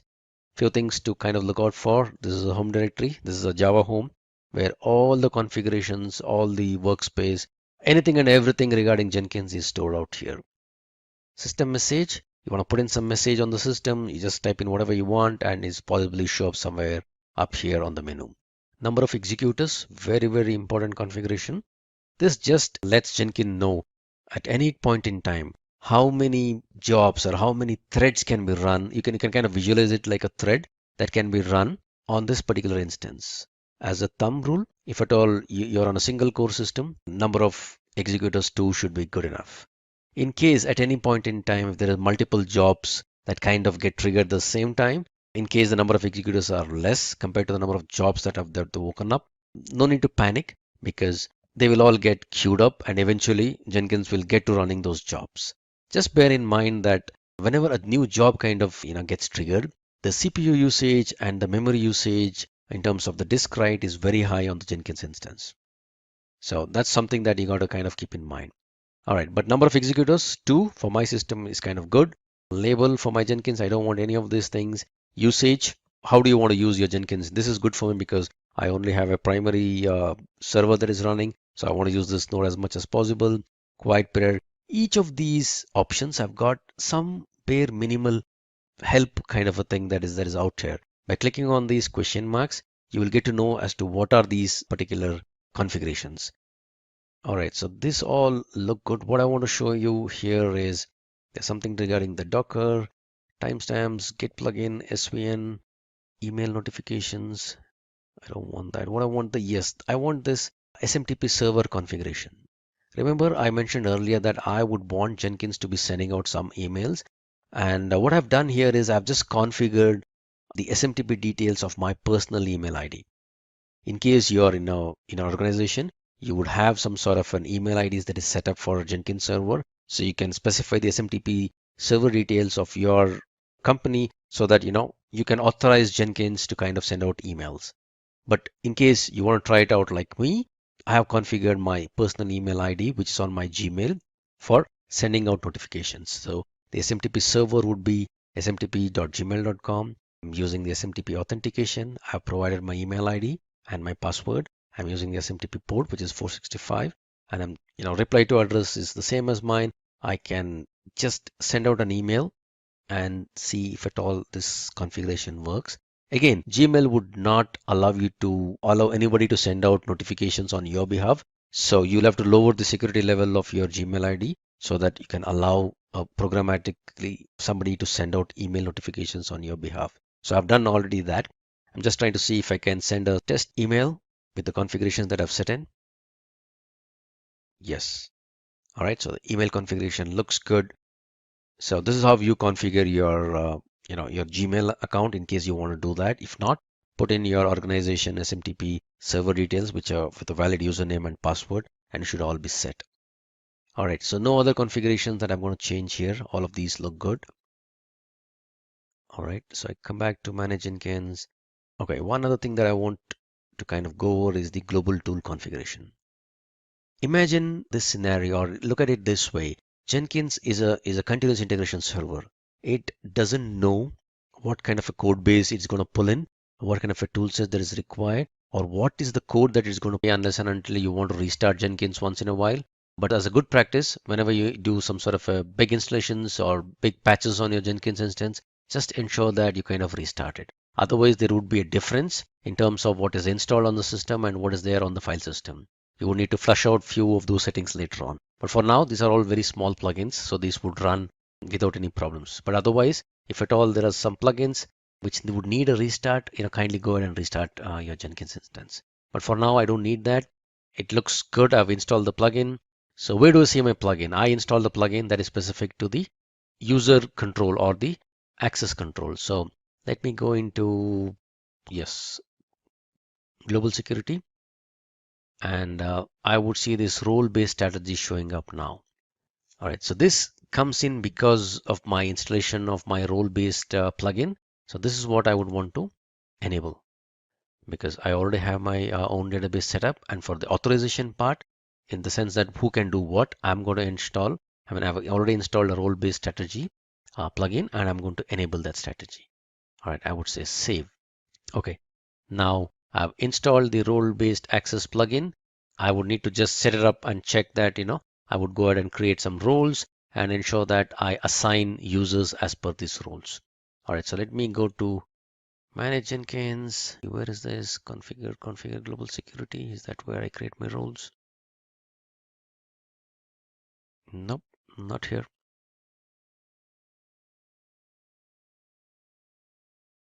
Yes, manage and assign roles. Okay, again, you would see these options only after you install these plugins. So for now, I've just enabled the plugin. I've enabled role-based access control, and I would go ahead and create some roles for this particular Jenkins instance. So I would say first manage roles. So I would need to create some roles here, and the roles are at a very high level. These are global roles, and there are some project roles, and there are some slave roles. I'll not get into details of all of these. At a very, very high level, which is a global role, let me just create a role. A role can be kind of visualized like a group. So I would create a role called developer. Typically, the Jenkins instance or the CA instance are kind of owned up or controlled by QA guys. So QA guys would need to provide some sort of limited access to developers. So that's why I'm creating a role called developer, and I'm adding this role at a global role level. So I would say add this here, and you would see this developer role that is there, and each of these options, if you hover over it, you would see some sort of a help on what are these permissions specific to. So what I want is it sounds a little different, but I would want to give very little permissions for the developer. So from an administration perspective, I would just want him to have a read kind of a role. Credentials, again, I would just want a view kind of a role. I don't want him to create any agents and all that stuff. That looks good for me. For a job, I would want him to just possibly read. I don't want him to build. I don't want him to cancel any jobs. I don't want him to configure any job. I don't even want him to create any job. I would just want him to read few things. I would not give him possibly a role to the workspace as well. I mean, I don't want him to have access to the workspace. I would just want him to read a job or check, have read-only access to the job. Run. No, I don't want him to give him any particular access which will allow him to run any jobs. View, configure, yeah, possibly create, yeah, delete. I don't want read, yes, definitely. And this is the specific role. So what I'm doing, I'm just creating a global role called developer, and I'm giving him very limited roles, in the sense that I don't want this developer to be able to run any agents, nor create jobs, or build jobs, or cancel jobs, or configure jobs. At the max, I would just want him to read a job that is already put up there. Okay, so I would save. Now I've created a role. I still don't have any users that is there on the system. So let me go ahead and create some user on the system. That's not here. I would say configure, manage Jenkins, manage users. Okay, let me create a new user. I would call this user as, yeah, developer1 sounds good. Some password that I can remember. Okay, his name is developer1 d@d.com or something like that. Okay, so this is the admin with which I kind of configured or brought up the system, and developer1 is a user that I have configured. So still have not set any roles for this particular user yet. So I would go to manage Jenkins. I would say manage and assign roles. I would say assign roles. Okay, so if you see, what I'm going to do now is assign a role that is specific to that particular developer. I will find the particular user and assign him the developer role that I've already configured. The role shows up here. I would need to find my user, whoever I created, and then assign him to that particular role. So if you remember, the user that I created was developer1. I would add this particular user, and now this particular user, what kind of a role I want him to have, because this is the global role that I had created. So developer, I would assign this developer1 to this particular global role, and I would go ahead and save my changes. Now let me check the permissions of this particular user by logging out of my admin account and logging back as developer1. If you remember, this role was created with very less privileges. So there you go. I have Jenkins, but I don't see a new item. I can't trigger a new job. I can't do anything. I see these jobs. However, I don't think so I'll be able to start this job. I don't have the permission set for that. The maximum I can do is look at the job, see what was there as a part of the console output and stuff like that. So this is a limited role that was created, and I added this developer to that particular role, which was a developer role, so that the developers don't get to configure any of the jobs, because the Jenkins instance is owned by a QA person. He doesn't want to give developer any administrative rights. So the rights that he set out by creating a developer role, and anybody who is tagged, any user who is tagged as a part of this developer role would get the same kind of permissions. And these permissions can be, fine grained. It can be a project specific permissions as well. But for now, I just demonstrated the high level permission that I had set in. Let me quickly log out of this user and get back as the admin user, because I need to continue with my demo. With the developer role that was created, I have very less privileges. One of the reasons for Jenkins being so popular, as I mentioned earlier, is the bunch of plugins that is provided by users or community users who don't charge any money for these plugins, but it's got plugins for connecting anything and everything. So if you can navigate to, or if you can find Jenkins plugins, you would see index of over so many plugins that is there. All of these are wonderful plugins. Whatever connectors that you would need if you want to connect Jenkins to an or the WAR file gets created properly.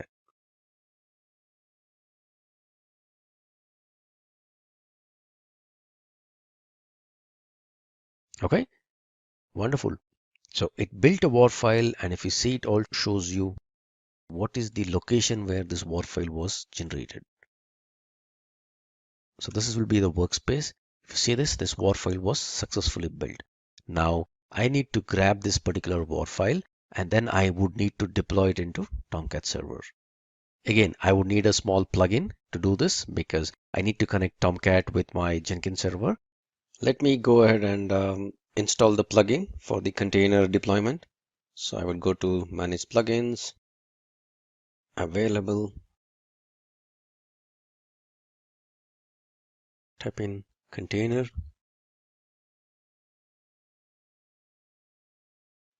container,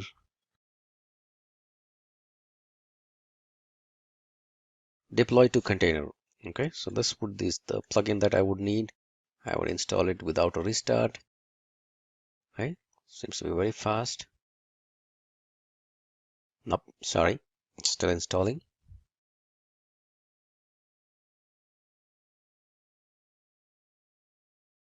Okay, it installed the plugin. So if at all you see this, if you go to my workspace, okay, in the target folder, I would see this web application WAR file that is already built. So I would need to configure this plugin to pull up this WAR file and deploy it onto the Tomcat server. For deploying onto the Tomcat server, I will use the credentials of the user that I've created. Okay, so let me go to configure this particular project again. And okay, all this is good. So the package is good. I'm going to just create a package. That's all fine. Now add a post build step. So after the WAR file is built as a part of this package directive, let me use this deployment to container. Now this will show up after you install the plugin. So deploy this one to the container. Now what is that you're supposed to specify? You're supposed to specify what is the location. Okay, so this is a global configuration that is there that will allow you to, from the root folder, it will pick up the WAR file that is there. So ****star.war, that's good for me. Okay, what is the context path? Context path is nothing but just the name of an application that, under which it will get deployed into the Tomcat server. I will just say MVN web app. That's the name of my thing. Now I need to specify what kind of a container that I'm talking about. All right, so the deployment would be for this Tomcat 8.5 is what I need. Okay, because the server that we have is a Tomcat 8.5 server that I have. So this would be the URL. So the credentials, yes, I need to add a credential for this particular server. So if you remember, I had created a credential for my web application. So let me just find that. My Tomcat server, yes, configuration of this. Okay, so deployer and deployer. Username is deployer, password is deployer. Okay, so let me use that credential. I would say add a new credential, Jenkins credential. The username is deployer and the password is deployer. So I would use this deployer credentials for that. And what is the URL of my Tomcat instance? So this is the URL of my Tomcat instance. So take the WAR file that is found in this particular folder, and then context path is MN web app. Use the deployer deployment credentials and get into this localhost, which is there 8081. This is the Tomcat server that is running on my system, and then go ahead and deploy it. Okay, so that is all that is required. So I would say just save this and let me run it now.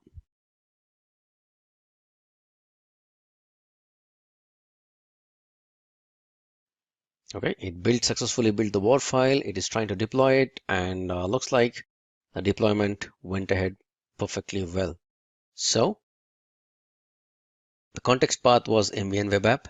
So if I type in this, right, if at all I go ahead into my Tomcat server, there would be a web apps folder. You would see the the date timestamp. So this is the file that got recently copied, and this is the Explorer version of our application.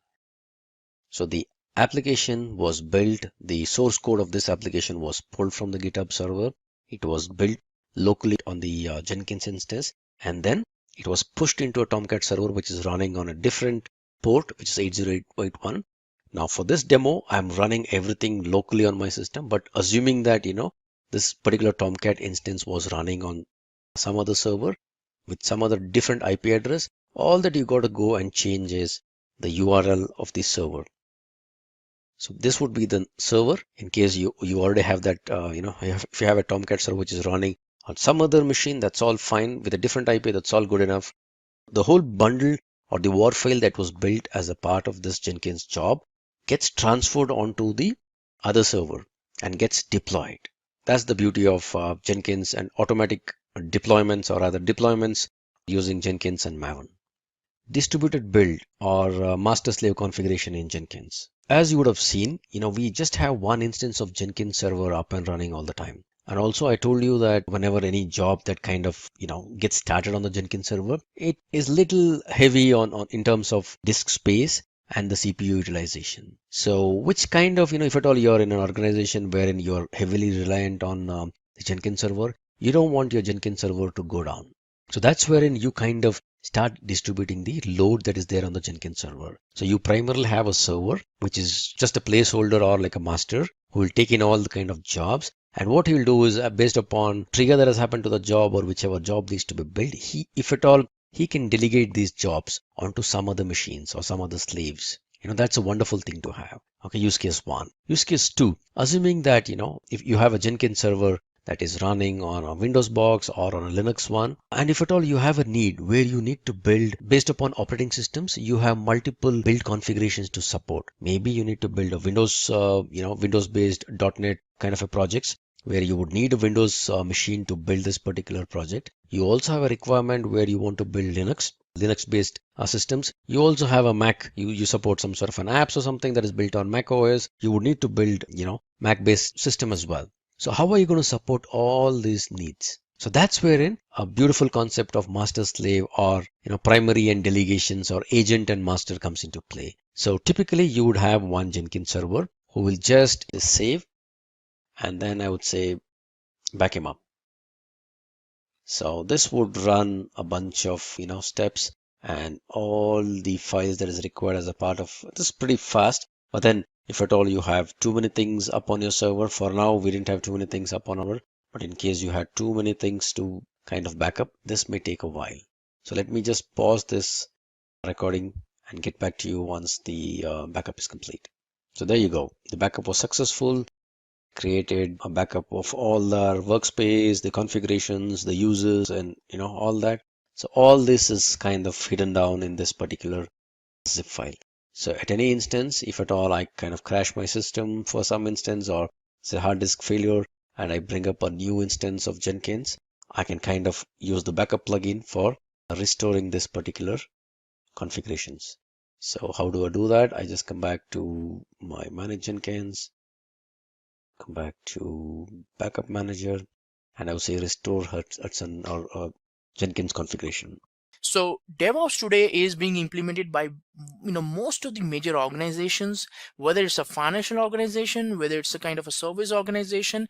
Every organization is somehow looking forward for the implementation and the adaptation of DevOps, because it totally redefines and automate the whole development process altogether, and whatever the manual efforts we were putting earlier, that is simply or gets automated with the help of these tools here. So this is something which get really implemented because of some of the important feature like a CI/CD pipeline, because CI/CD pipeline is responsible for delivering your source code into the production environment in less duration of time. So CI/CD pipeline is ultimately the goal, which really helps us to deliver more into the production environment when we talk about from this perspective. Now let's talk about that. What exactly is a CI/CD pipeline? Now, when we go into that part, when we go into that understanding, so CI/CD pipeline is basically continuous integration and continuous delivery concept, which is used or which is considered as a backbone of the overall DevOps approach.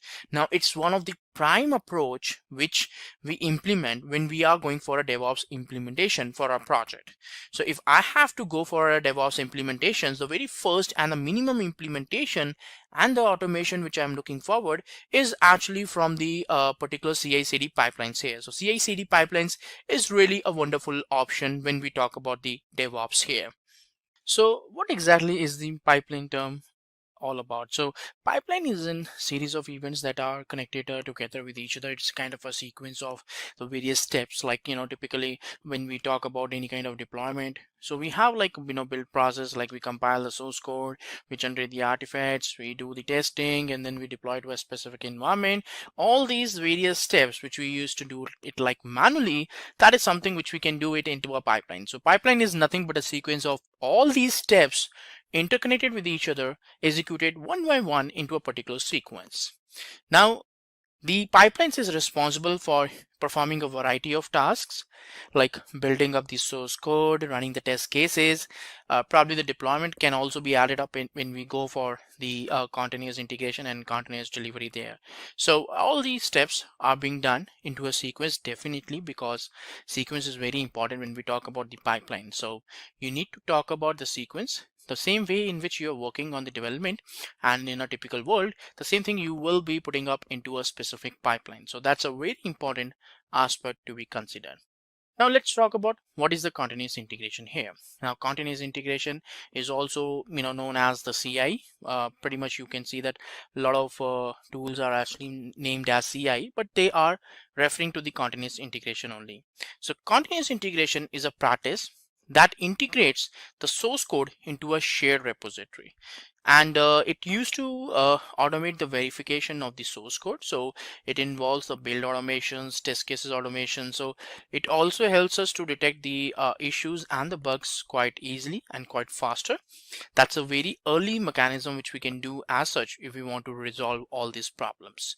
Now continuous integrations does not eliminate the bugs, but yes, it definitely helps them easily to find out, because we are talking about the automated process, we are talking about the automated test cases. So definitely that is something which can help us to find out the bugs, and then the development can help on that, and they can proceed with those bugs, and they can try to resolve those things one by one.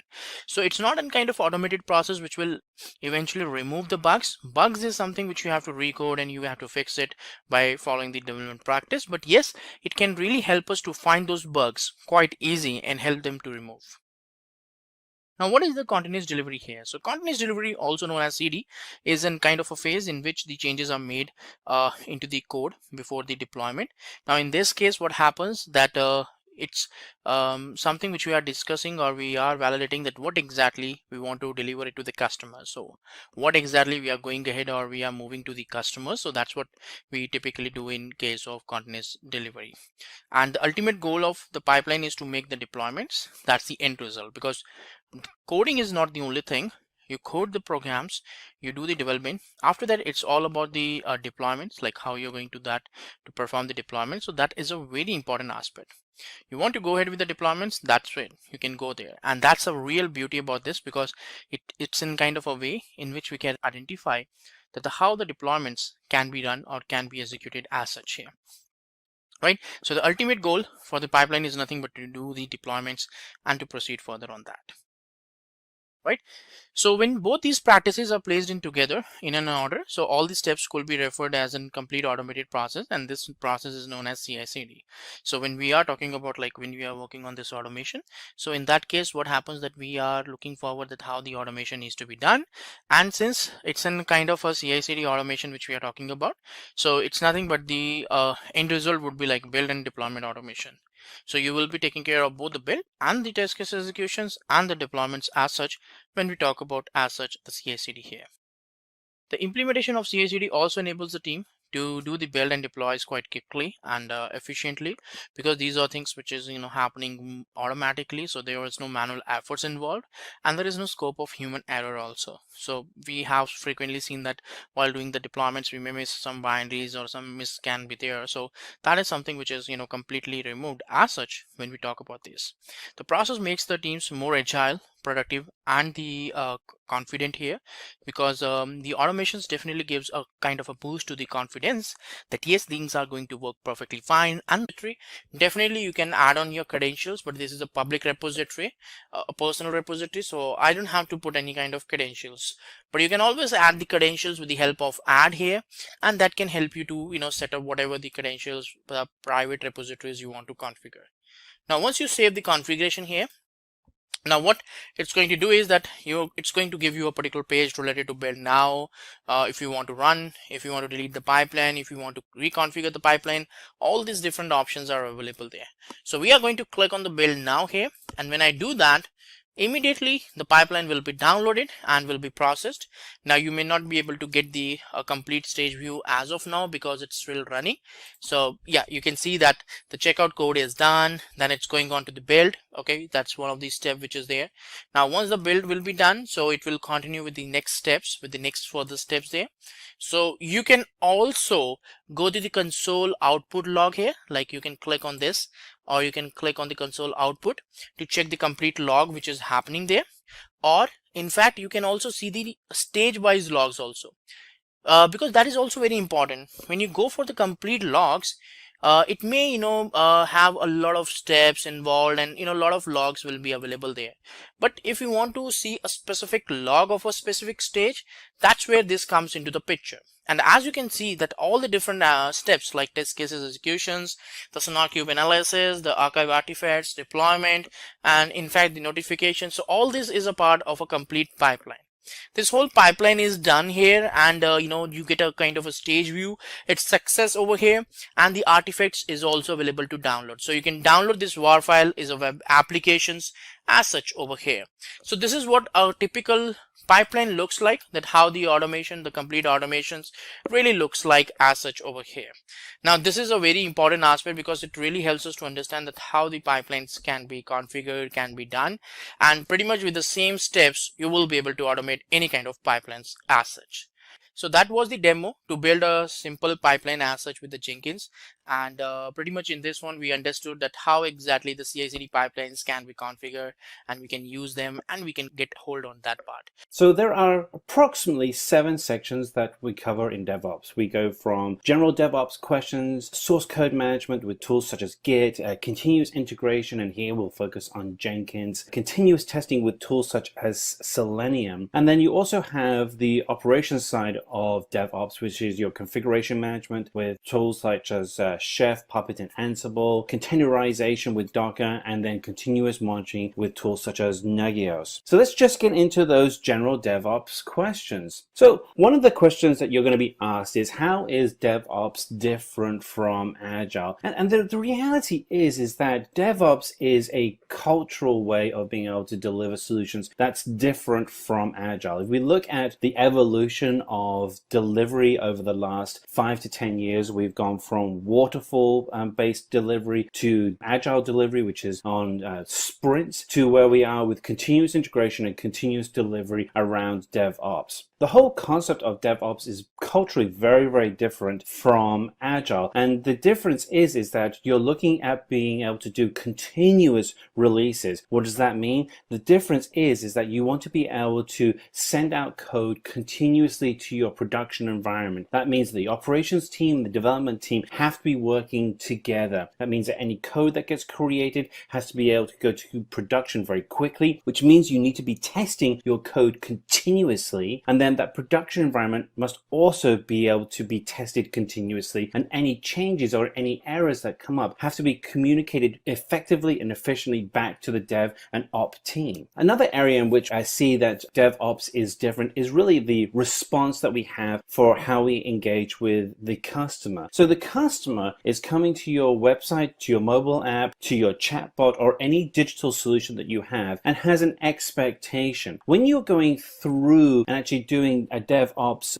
paradigm, the old model would be that you would capture requirements from the customer, then you do your development, then you do your testing, and there would be these barriers between each of those. As we move faster through from Waterfall to Agile, what we saw is that with Agile, we were able to respond much faster to customer demands. So instead of it being weeks or months, sometimes in some cases years between releases of software, what we saw was a transition to weeks and months for releases on software. Now we see with DevOps is that the release cycle has shrunk even further with the goal of continuously delighting the customer. How further has that release cycle shrunk to? There are companies that have gone from having releases of once a week or once every 2 weeks or once a month to now having multiple releases a day. Indeed, some companies have up to 50 releases a day. This isn't something to also bear in mind is that each of those releases are tested and verified against test records so that you can guarantee that the code that's going to production is going to be good continuous code. So what are the differences between the different phases of DevOps? So effectively, there are two main phases of DevOps. There's the planning and coding phase, and then there's the deploying phase. And you have a tool such as Jenkins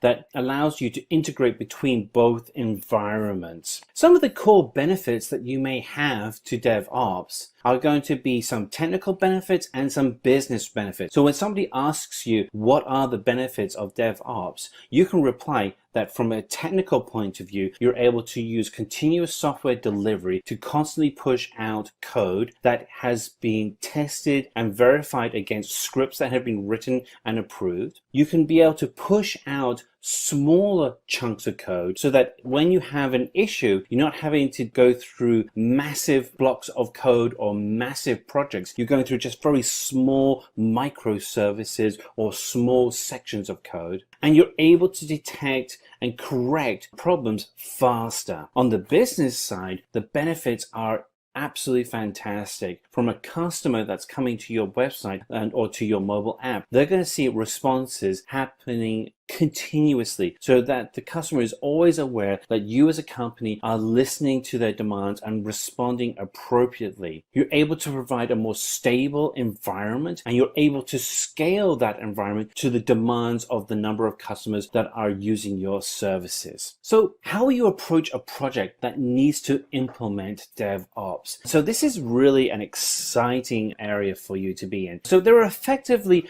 3 stages when it comes to actually working in a DevOps. The first stage is an assessment stage, and think of this as the back of the napkin ideation stage. This is where you are sitting with a business leader and they're giving you ideas of what they would like to see from feedback that they've had from their customers. This is blue sky opportunity. This is thinking of big ideas. That second stage, and this often comes as a fast follow to stage 1, is actually proving out that concept. So developing a proof of concept. And a proof of concept can actually be multiple different things. So it could be something as simple as a wireframe, or it could be something that is as complex as a mini version of the final application. Depending on a remote repository, and in the example, you may want to talk about using the command git remote add origin and then the actual path to a GitHub repository. You could, if you wanted to, actually at this point also talk about other repositories such as GitLab that you can also work with, or a private Git repository that would be used just for the development team. Once you've actually then added the local repository into your local computer, then the second action you want to use is a push, which is to actually push your local files out to the master environment. So you use the command git push origin master. So one question you may be asked is, what is the difference between a bare repository and a standard way of initializing a Git repository? So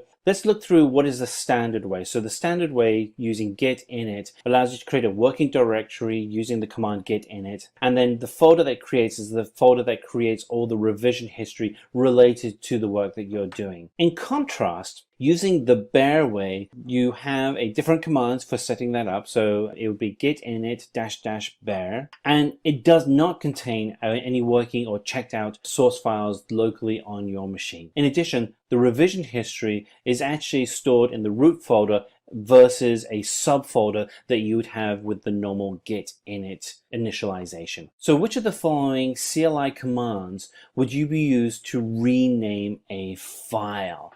So we have git rm, git mv, git rm-r, or none of the above. Well, in this instance, it would be git mv. A question that you'll be asked around commit is going to be, what is the process to revert a commit that has already been pushed and made public? And there are two ways you can address this. The first is to actually address the bad file in the new commit, and you can use the command git commit -m and then put in a comment for why that file is being removed. The second is to actually create a new commit that actually undoes all the changes that were made with the bad commit. And then to do that, you would use git revert and then the commit ID, and the commit ID could be something such as 56DE0938F, but you'd have to find that from the commit that you had made, but that would allow you to revert any bad files that you had submitted. So there are two ways of being able to get files from a Git repository, and you're going to be asked to explain the difference between git fetch and git pull. So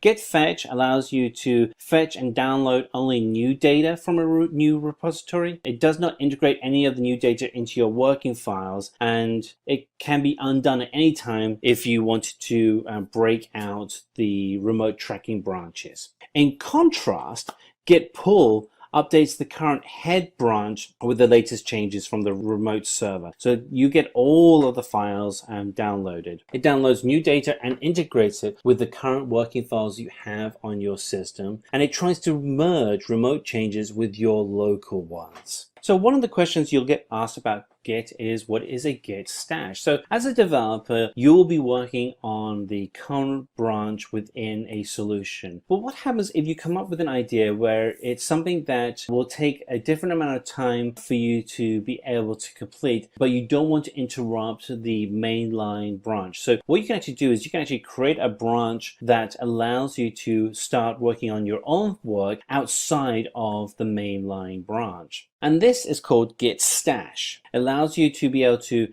modify your files without interrupting the mainline branch. So once you start talking about branching in Git, be prepared to answer and explain the concept of branching. So essentially what it allows you to do is have a mainline master branch that has all the code that the team is checking in and checking out against, but allows you to have an indefinite number of branches that allows for new features to be built in parallel to the mainline branch, and then at some point be reintroduced to the mainline branch to allow the team to add in new features. And so if we look through the merge and git rebase, these are the two features that you'd be using continuously to be able to talk about how you take a branch and merge it back into the mainline branch. So on the left hand side we have git merge, which allows you to take the code that you're creating and merge it back into the master. On the right hand side what you have is a slightly different approach. This is for projects where you reach a point in a project where you go, okay, we're going to effectively restart the project at this point in time, and we want to ignore the complete history that's happened before that. And that's called git rebase, and that would allow you to rewrite the project history by creating a brand new mainline branch that ignores all other previous branches that have happened before it. You can, if you want to, very quickly and easily find out all the files that have been used to make a particular commit. So when somebody asks you the question,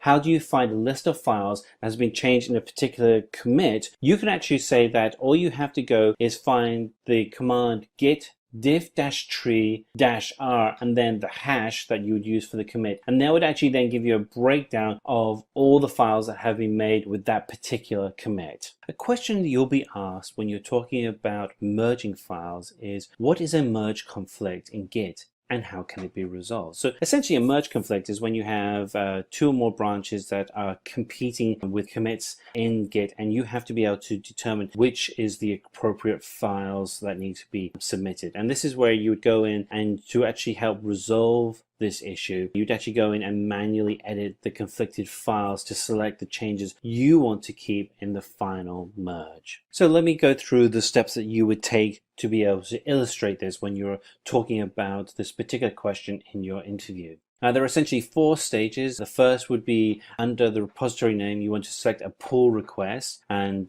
you want to be able to show how that pull request would be demonstrated inside of GitHub. So within the pull request, there's going to be a highlight of conflict markers, and you'll be able to select which conflicts you want to keep and which you want to merge and which ones you want to change. So it's a step through how you would actually resolve a merge conflict. The first step would be under GitHub. You want to be able to pull the repository name and then the pull request around that repository. In the pull request list, click the pull request with a merge conflict and that you'd like to be able to resolve. And that will pull up a file that will list out all of the conflicts for you. Near the bottom of that file will be a list of the requests that need to be resolved. And then if you need to make a decision on which branches you want to keep or which ones you want to change, that will have to be something you have to put in instructions inside of the file. You'll actually see that there are conflict markers within the instructions which are going to ask you which files you want to change and which ones you want to keep. If you have more than one merge conflict, it does not return any parameters but just returns a string value. So you want to be able to capture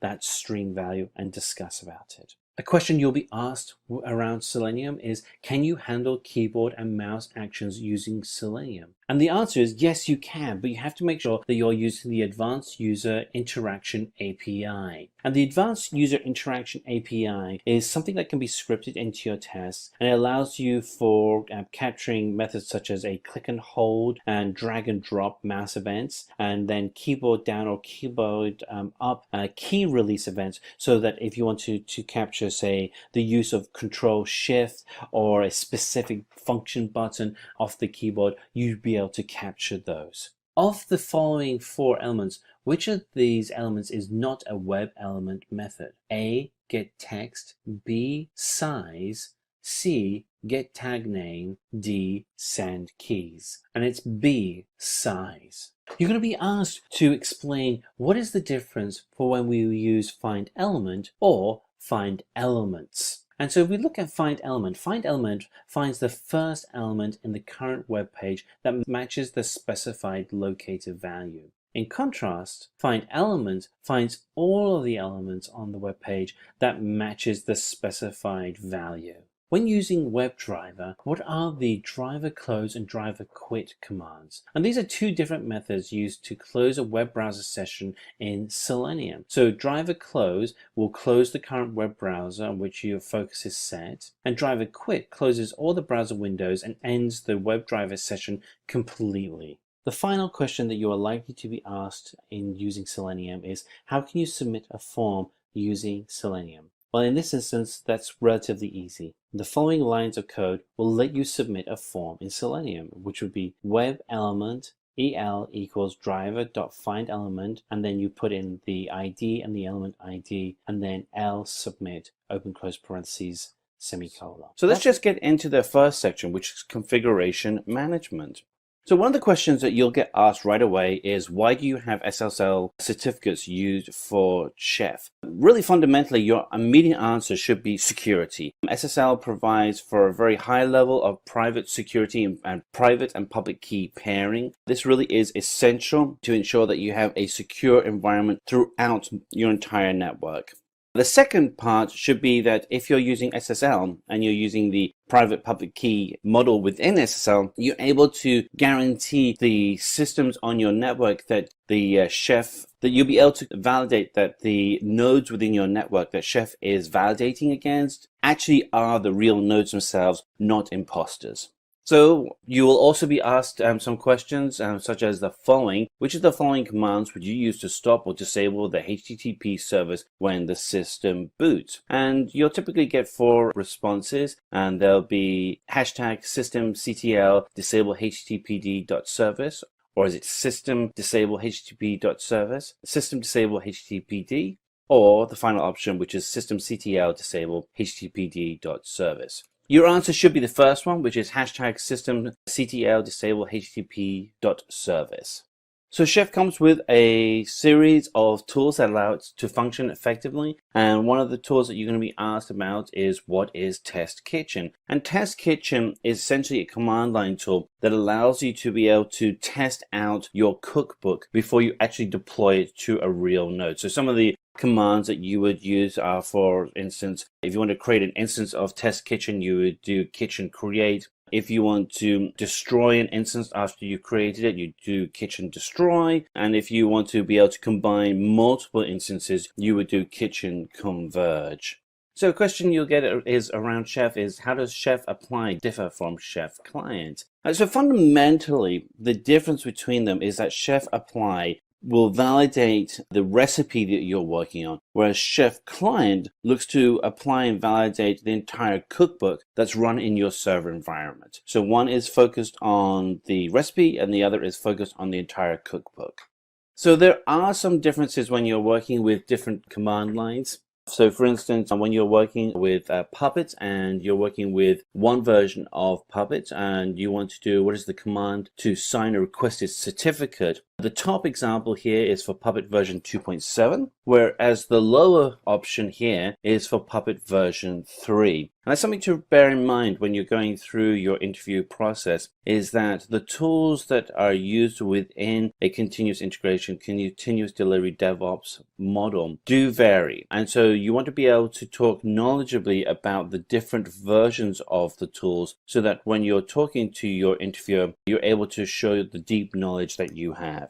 Which open source or community tools do you use to make Puppet more powerful? And essentially this question is going to be asking you to look beyond the core foundation of Puppet itself. And so the three options you have is being able to track configurations with Jira, which you should be doing anyway, but it's a great way to be able to clearly communicate the work that's being done with Puppet. Version control can be extended with Git. And then the changes should be passed through Jenkins. So the three tools you want to be looking at: integration with Jira, Git, and Jenkins. So what are the resources in Puppet? Well, fundamentally, there are four. The resources are a basic unit of any configuration management tool. They are the features of the nodes. They are the written catalog and the execution of the catalog on a node.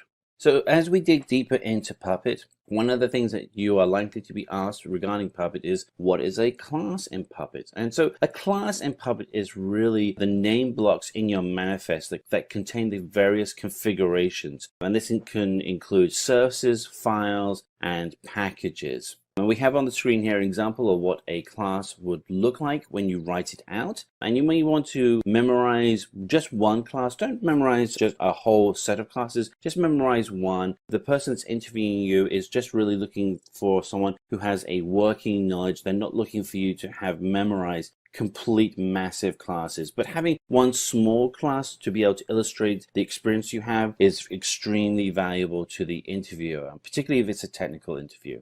So as we move into Ansible, one of the things that you're going to be asked around Ansible is, what is Ansible role? So a role is an independent block of tasks and variable files and templates embedded inside of the playbook. So the example we have here on the screen actually shows you one role within a playbook. And in this role, it is to install Tomcat on a node. Again, as with previous question within Puppet of a class, it's probably good to have memorized just one or two roles so you can talk knowledgeably about Ansible when you're having your interview. So when you're working with Ansible, when should you be using the curly brackets? And so just as a frame of reference, there's often two different ways that these kind of brackets are referred to. They're either referred to as French brackets, and the additional plugins that you would use for your network connect with the remote resources and the Nagios web interface to be able to run status checks on a predefined schedule. So what do you mean by Nagios Remote Plugin Executor, or the NPRE of Nagios? So MPRE allows you to execute plugins on Linux Unix machines that allow you to do additional monitoring and machine metrics such as disk usage, CPU load, etc. What are the ports used by Nagios for monitoring purposes? In this example, there are 3, and they're easy to remember, so I would memorize these 3, but they're essentially ports 5666, 5667, and 5668. So there are 2 types of checks within Nagios. So you will be asked for what is an active and passive check in Nagios. So an active check is initiated by the Nagios process and is run on a regular schedule. A passive check is initiated and formed by an external application or process. So this may be where a system is failing. And results are submitted to Nagios for processing. And to continue with this, for what is an active and passive check, active checks are initiated by the check logic within the Nagios daemon. Nagios will execute a plugin and pass information about what needs to be checked. Plugin will then check the operational state of the host or service and then process the results of the host or service check and send out notifications. In contrast with the passive check, it is an external application that initiates the check. It writes the results of the check to an external command line file. Nagios reads the external command file and places the results of all passive checks in a queue for later processing, so you can go back and revalidate. And then Nagios may send out notifications, log alerts, etc., depending on the results that they get from checking the information.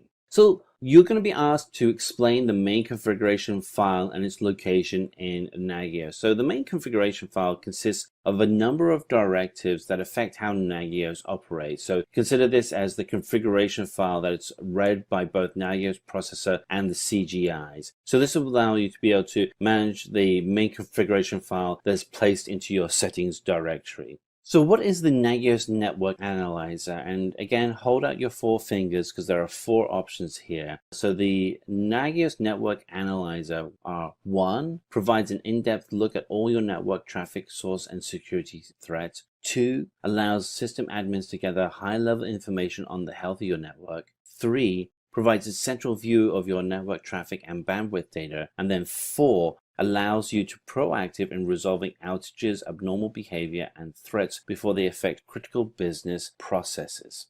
So what are the benefits of HTTP and SSL certificate monitoring with Nagios? So with HTTP certificate monitoring, it allows you to have increased server and services and application availability, obviously very important, fast detection of network outages and protocol failures, and allows web transaction and web service performance monitoring. The SSL certificate monitoring allows you for increased website availability, frequent application availability, and provides increased security. So explain virtualization with Nagios. So in response to this, the first thing you should be able to talk about is how Nagios itself can run on many different virtualization platforms, including Microsoft Visual PC, VMware, Xen, Amazon EC2, etc., etc. So just make sure you get that right off the bat. Nagios was able to provide capabilities to monitor an assortment of metrics on different platforms. It allows for quick detection of service and application failures, and has the ability to be able to monitor against many metrics, including CPU usage, memory, networking, and VM status. So name the 3 variables that affect recursion inheritance in Nagios, and it is name, use, and register. So name is a template name that can be referenced in other object definitions. Use specifies the name of the template object that you want to inherit its properties and variables from. And register indicates whether or not the object definition should be registered to Nagios. And on the right-hand side of the screen, we have an example of what that script would look like. Again, you may want to be able to memorize this, as it's something that you can actually write down and show someone if you're going through a technical interview. So why is Nagios said to be object-oriented? And fundamentally it comes down to the object configuration format that you can use in your object definitions. It allows you to inherit properties from other object definitions, and this is typical of object-oriented development and is now applied for the Nagios environment. So some of the objects that you can inherit are services, hosts, commands, and time periods. So finally, explain what is state talking in Nagios. And so there are really 4 options here when you're talking about state stalking. So state stalking is used for logging purposes in Nagios. It allows you to enable for a particular host or service that Nagios will watch over very carefully. It will log any changes it sees in the output of the check results, and then finally helps the analysis of log files. And with that, we have reached the end of day 1. So far, we have learned the introduction of DevOps in detail. On day 2 of DevOps Learning Week, we will reveal the next stage where you get to master the 2 leading and important tools in DevOps, which are none other than the Docker and Kubernetes. So, don't miss them out. Thanks for watching. Stay tuned for more from SimplyLearn.